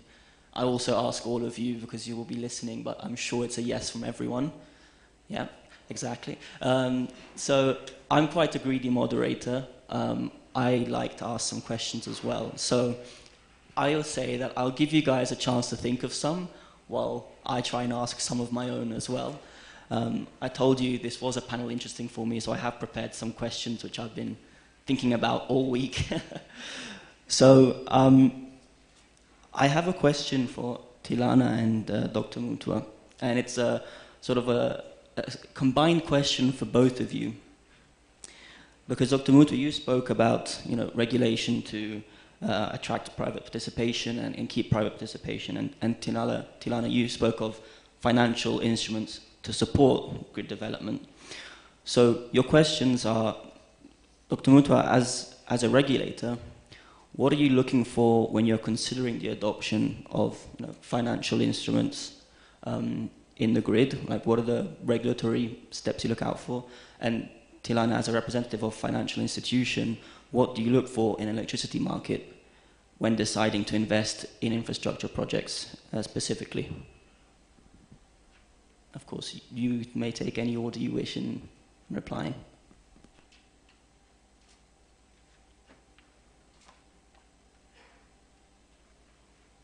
Can I go first? I think for us as a regulator, because the issue of actualizing projects is about also financing them. And of course, before you actualize that financing, you need to, first of all, ensure that the project is bankable. That's why I talked about economic feasibility, financial viability. You have to assess the project for that. But then the instruments that I think will still continue to be there, especially for the transmission network, contingent liability on the part of government still in the medium term, if not long term, still will have to be provided because of the way we have to look at the various risk issues that affect projects.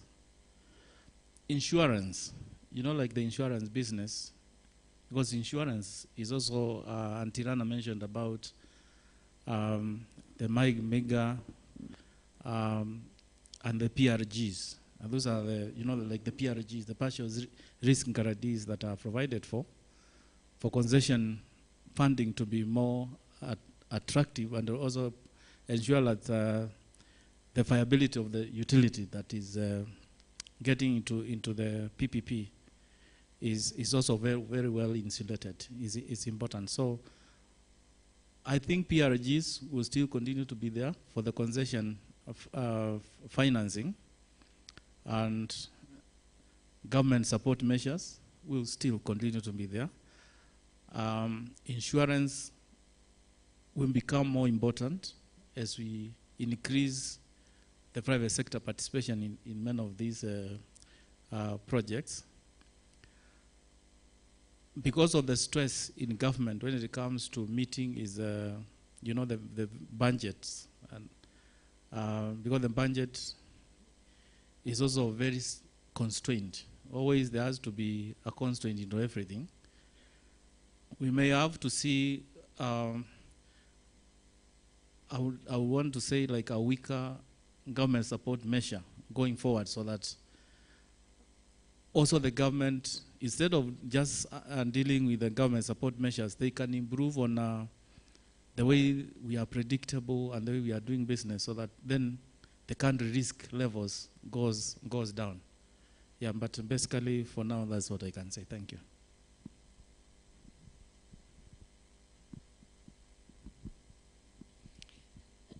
I think I want to echo what Dr. John said. In terms of commercial viability, it's really crucial, but how do we get there? I think the first thing I want to mention is political willingness of a country to want to participate. Now, if a country feels that the utility should remain within the public sector, within the utility, there's really no space for movement, and that is critical, because you can have so much of good regulations and policies, but if you don't have that will and you you know, basically enact that will, then there's really no positive signals. And that goes also with predictability. And so that's where I think we can complement EPRA with all the work that they've been doing, you know, all the positive signals, all the willingness, and all the work that enables this framework. The second thing I want to mention is planning. A country really needs to have an idea of where they're going, you know, where the demand will go, what the requirements are for generation, flowing that into your transmission and distribution network. So a good master plan is really one of the key documents that we look at even before we look into a project. And then lastly, all the other aspects. Strong players, liquid market, technical viability, environmental viability. I mean, there's so many things. But these are the things that we can enable. So where we have those first two in place, it's really easy to implement the development support and the financial tools to innovatively get these projects to be commercially viable. Thanks. Thank you both for your answers. My next question is something about a topic I'm working a lot on at the moment, on regional power pools and regional power trading. I'm trying to work a lot on understanding why the potential that there is hasn't been reached yet, what needs to be done. So, as it was mentioned earlier by both of you, Mr. Mwang and Dr. Mutua, would you care to give your views on where we are now in the East African power pool, and perhaps what key steps, maybe a few key steps need to be taken to reach a level of power trading?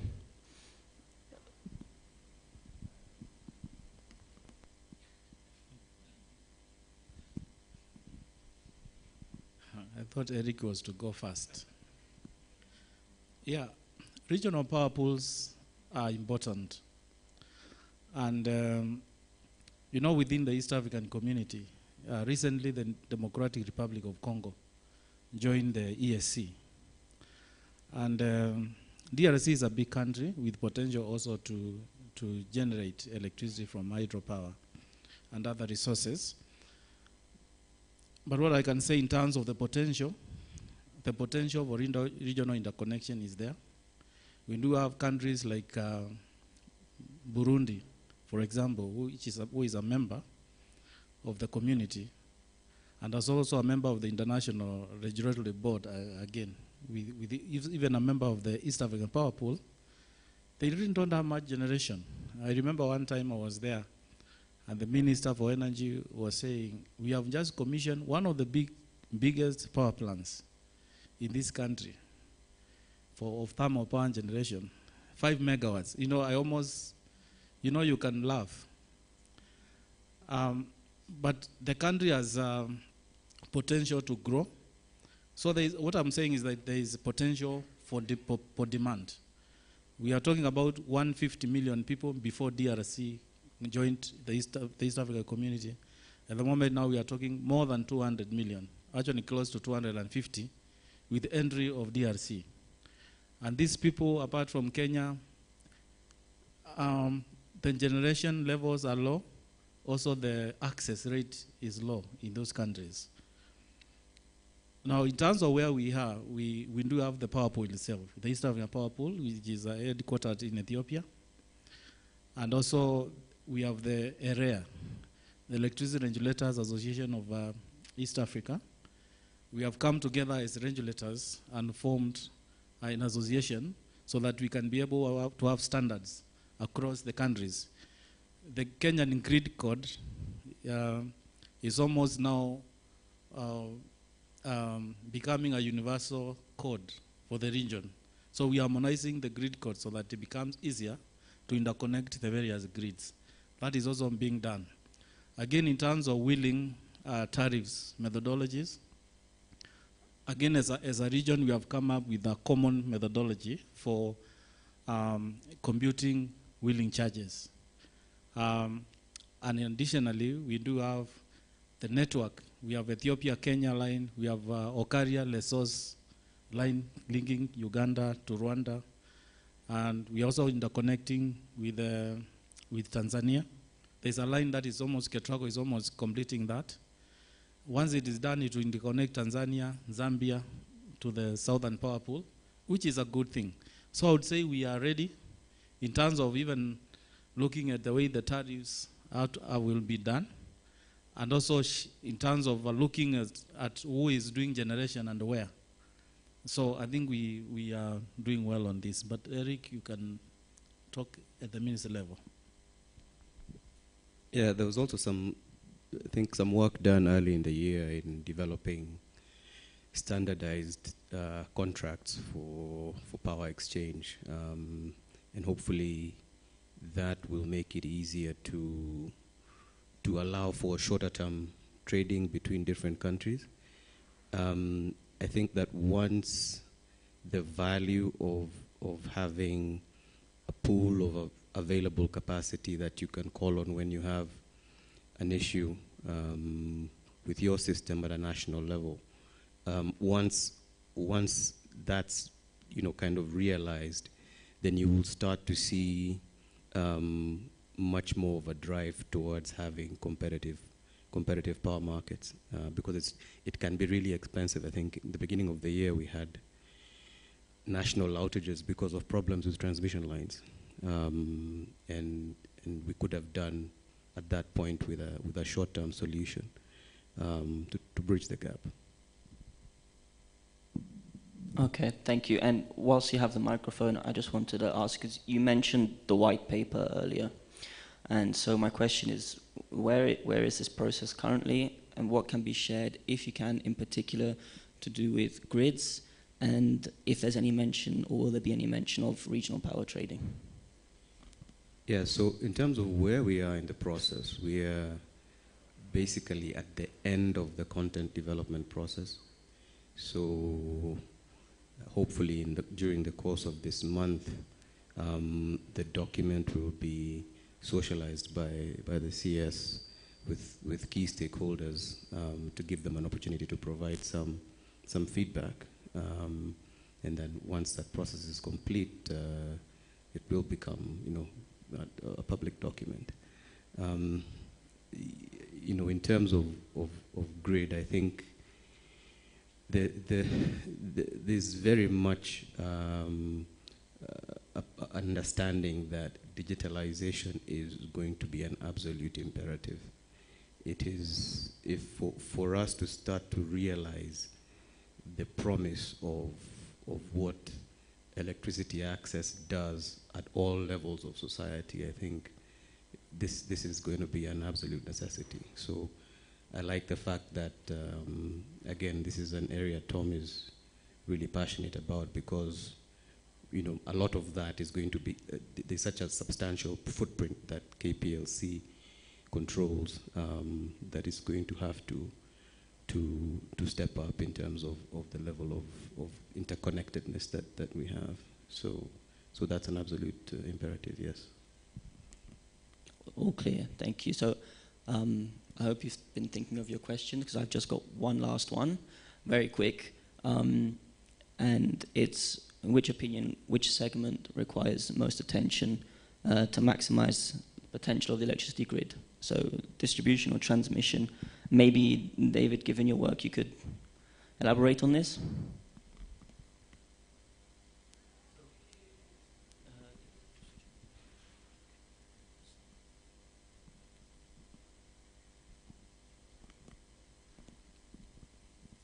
No, I think, okay. So in my opinion, the distribution grid needs the most attention. Over the last decades or so, from what we've seen with our business, is transmission grids have received the most attention. From a common sense point of view, it makes sense. With very high voltage assets, the probability of failure and the consequence of a failure is a lot higher. But now with the changes, these rapid transformation that we're seeing in the grid is applying a lot more criticality to distribution assets. So it used to be that it doesn't make sense to monitor a distribution transformer because a distribution transformer costs 10,000 euros, where a transmission transformer might cost 1 million. But now we're seeing that the consequence of grid assets failing is not only the replacement cost of the grid asset, but it's what does that do to the rest of the grid as they are all interconnected. So even as simple as if I have solar panels on the roof of my house and I lose my connection, I'm not only affecting my own consumption, but I'm a prosumer now and I'm affecting others, and it's a lot more complex. Thank you. I think I'll leave it there because that was a great answer actually, so thanks. And I can open the floor to you guys, so if anyone would like to ask a question, we can get a microphone to the gentleman in the front row on the right. Otherwise, I will run over and give you mine. No, there we go. Good afternoon. My name is Enoch from Schneider Electric, representing the grid software business. Great discussions. I wanted to expand or ask further with regards to the regional integration, referring to the power pools. I could tell from Dr. Mutua and Eric that certain key stakeholders, like the regulators, have been engaged. But I believe there are a couple of stakeholders in this room that seem not to be up to date on what is going on in that perspective, that would add value towards that. Because as we realize, East Africa is lagging behind because the West African power pool is far ahead, SADC is far ahead, and I believe there are certain things that they are doing right. So in your view, what do you feel is not accelerating this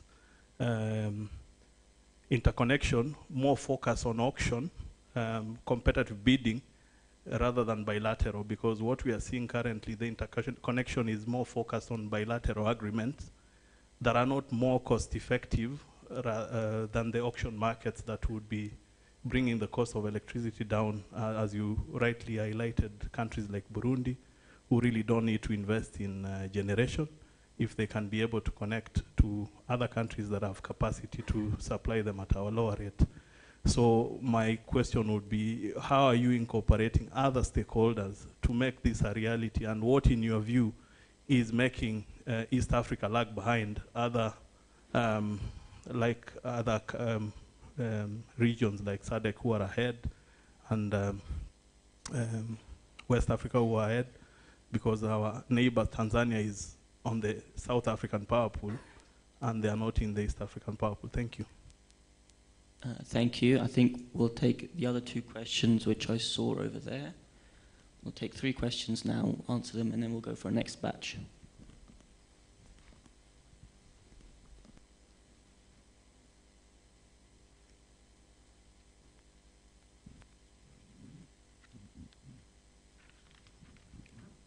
Thank you. I have several questions. My name is Zaha Indimuli from Mount Kenya University. My first question goes to Madam Tilana. Considering the grid and predictability on financing and the fact that you do mention that financial tools and instruments are supposed to be there to support the grid, what adoptions would you give, for example, for Kenya as a case study, to commercialize on our products, especially on energy production, and predictability on our financing in order to improve the sector? My second question goes to Dr. John. You highlighted on power purchase agreements and also cost recovery tariffs are supposed to be done in the amendments of the regulation.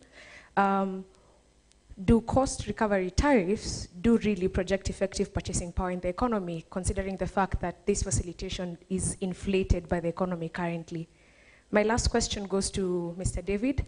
I saw at the end of your presentation that you said we should visit Motec Africa. I took my time at to go through the company, and you speak of reliable assets and safe environments in your corporate profile. What adjustments have you done in this company to facilitate that in Africa or in any other continent that can be explained precaratively in a resource in the East African community? Thank you. If you don't mind, seeing as those are 3 questions, I'll get them answered straight away, and then we'll come back to you after they've been answered. So over to you. So the first question, Minok, was on regional power trading.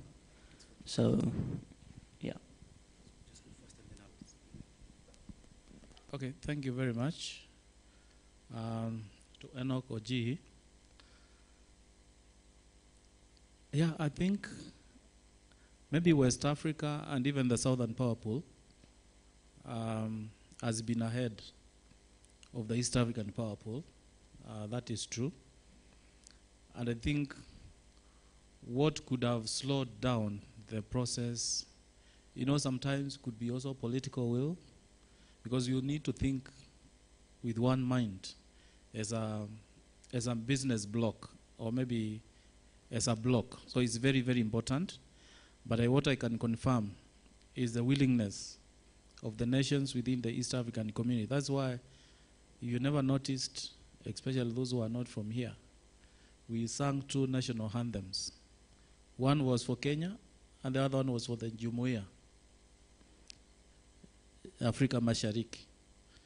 So, and we are doing that because, and the second song, the anthem for the community stresses the importance of working together and ensuring that we optimize on the various strengths that we have as a nation. And that is something that is even being taught in schools, from pre-unit to primary schools, to the universities, to high schools.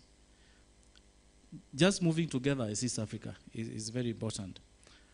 What I can also say is that because of the different energy acts and also different levels of where we are in terms of reform, some countries have been ahead. I would say Kenya has been ahead. There could be other countries that have been behind. But we are trying to catch up. And now what we have been doing is to, as a regulator, we are encouraging utilities to work together with the regulators within the region and work together to ensure that we harmonize the various strengths that we have.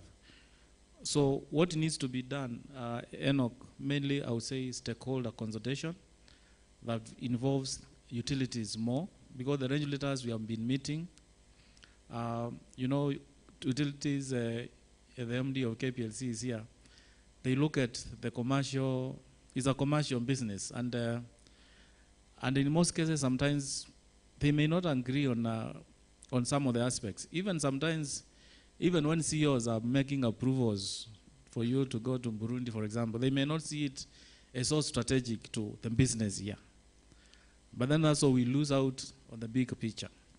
So I think it is stakeholders. Should I also touch on the other question? Yeah, I think Zaha, on the adoption of, I think this is the issue of the PPS, do cost-reflective tariffs. Okay, the way I understood is, are they the most optimal when it comes to recovering the cost of providing the services? I would say as a regulator, yes, because if you don't recover the true cost of providing the service, then you have to provide a subsidy for it. And of course, as I said, as we mature to a competitive, a more competitive bidding process, whether it's energy auction or we go into power trading, whether bilateral or spot market, a lot of other dynamics always come to play. But the unit cost of generating a kilowatt, the principle will always remain the same. It is the efficiencies in procurement that are critical, and whether you are likely to attract better financing that will leverage in terms of your cost of supplying the service. Yeah, but I would say that it is a method, is an approach that works well. Even mature regulators and many other nations in the developed world still use the same principle. Yeah, thank you. Thanks. Just to add on to John's point around the regional power pool development, I think it's, stakeholder engagement is important. I would actually go beyond that and say that particularly as you start to get to the point where the power pool is becoming a reality, I think there is an opportunity for private sector to get its voice heard. Simply because, one, it's, first, nobody's done this before, so it's a first time for everybody. Second, there's a natural hesitance moving into the unknown. And sometimes it's good to have people in the room, who have experience in doing this in different markets and don't necessarily have a stake in this in the power pool that they're advising on. Secondly, who can bring different types of ways of thinking about mitigating real or perceived risks. And three, who can perhaps accelerate that process of bringing the project on stream, because you're absolutely right, a lot of the thinking is bilateral. But by bringing some additional kind of out-of-the-box thinking, you can quickly go into much more kind of complex trading platforms. So I think that voice would be helpful in terms of just getting the project over the line. And just one point on the issue of cost-reflective tariffs. I think it's a good thing that Kenya decided to do this a couple of decades ago. There's a short-term kind of consequence of that, because what happens is generally the tariff goes up significantly. But in the long term, it helps to mitigate market risk, because if you're trying to attract long-term capital, the overall sustainability of the sector becomes a really important thing. And I think we've heard that even in the panel today. So managing sector risk will far outweigh any short-term shocks that you experience as a result of having cost-reflective tariffs. Just going to quickly jump in before Tilana and David answer their questions. I have been asked to wrap up this session, so I can keep the answers succinct. That way we can try and squeeze in a couple more. So on how to create predictability to improve the sector, I think two things are crucially important. The first one is transparency, and the second one is teamwork. So we have heard this now mentioned a few times today, it's one thing to implement one project successfully and being able to get returns for the private sector and financing involved and benefits to the public sector. But in order to get to something that is predictable, you need a pipeline. So everyone looks towards what's going to happen tomorrow, what's going to happen in 10 years. Nobody is going to invest in a business or in a project or in a development if there's no future view.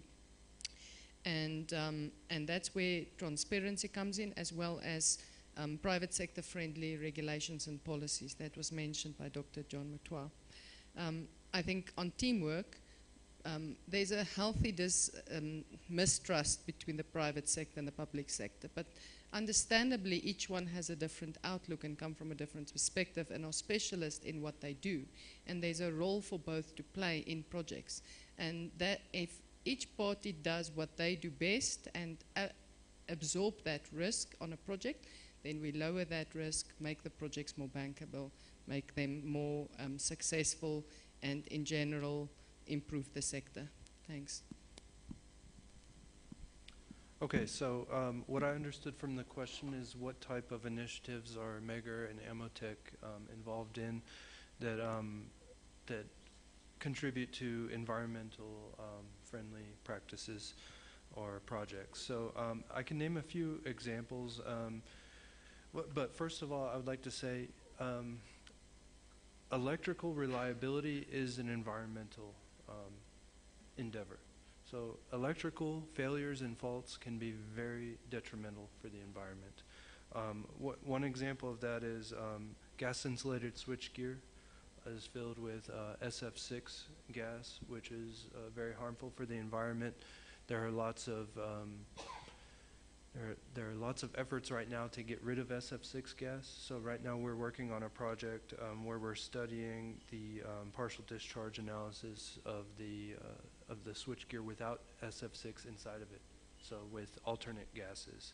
And so far the results are confirming that we can expect the same reliability from this type of gas that we do from SF6 today.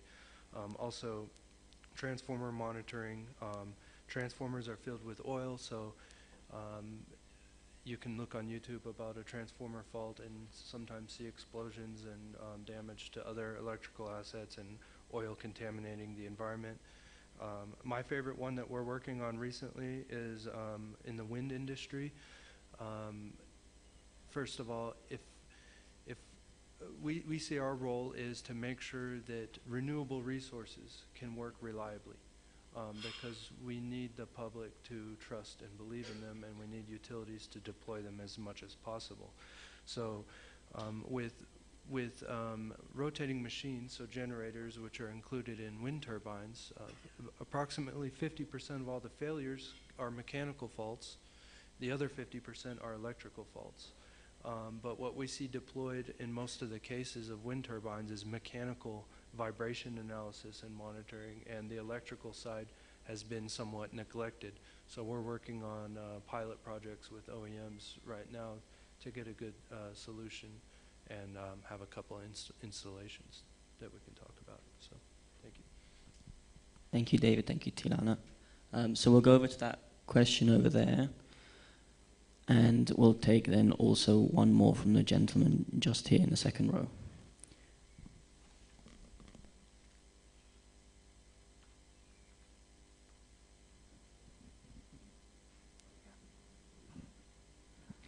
Thank you. My name is Paul Mwangi from Kenya Power. My question is about the prosumers, the customers who generate their own power. Normally, when the least cost development plan is made, it's supposed to meet the entire demand. So at that point, I don't think there is normally focus on the customers who are going to come later and generate their own power. So how will this be managed so that we don't have, number one, excess generation, possibility of grid disruption, particularly from the customers who generate from solar, because of the need to get support from the grid to be able to stabilize their supply. And what is the practice in Europe and other countries? And then I'll take the last question from the gentleman in the corner.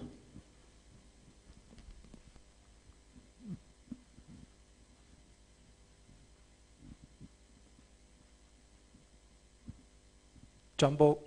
So first of all, thank you for the fruitful discussions and questions as well. So my name is Sami. I work for Vaisala Group, coming from Finland, and we are global leader in environmental and industrial instrumentation. So my question will be, I work for the business development in Africa, and I would be more than interested to know exactly what is the involvement today, for example, in Kenya and East of Africa, with the transformer online monitoring, more particularly with the DGA part, dissolved gas analysis in oil, so detecting the fault gases in a transformer. So David was mentioning that before going to a doctor, we can put some sensors with the preventive, let's say, steps. So this is the same. We have the partial discharge monitoring. We could have the bushing monitoring and also the DGA part, which is detecting all the fault gases. So that's my question. What are exactly the motivation, involvement from let's say, the Kenyan utility in the DGA part for a transformer? Thank you.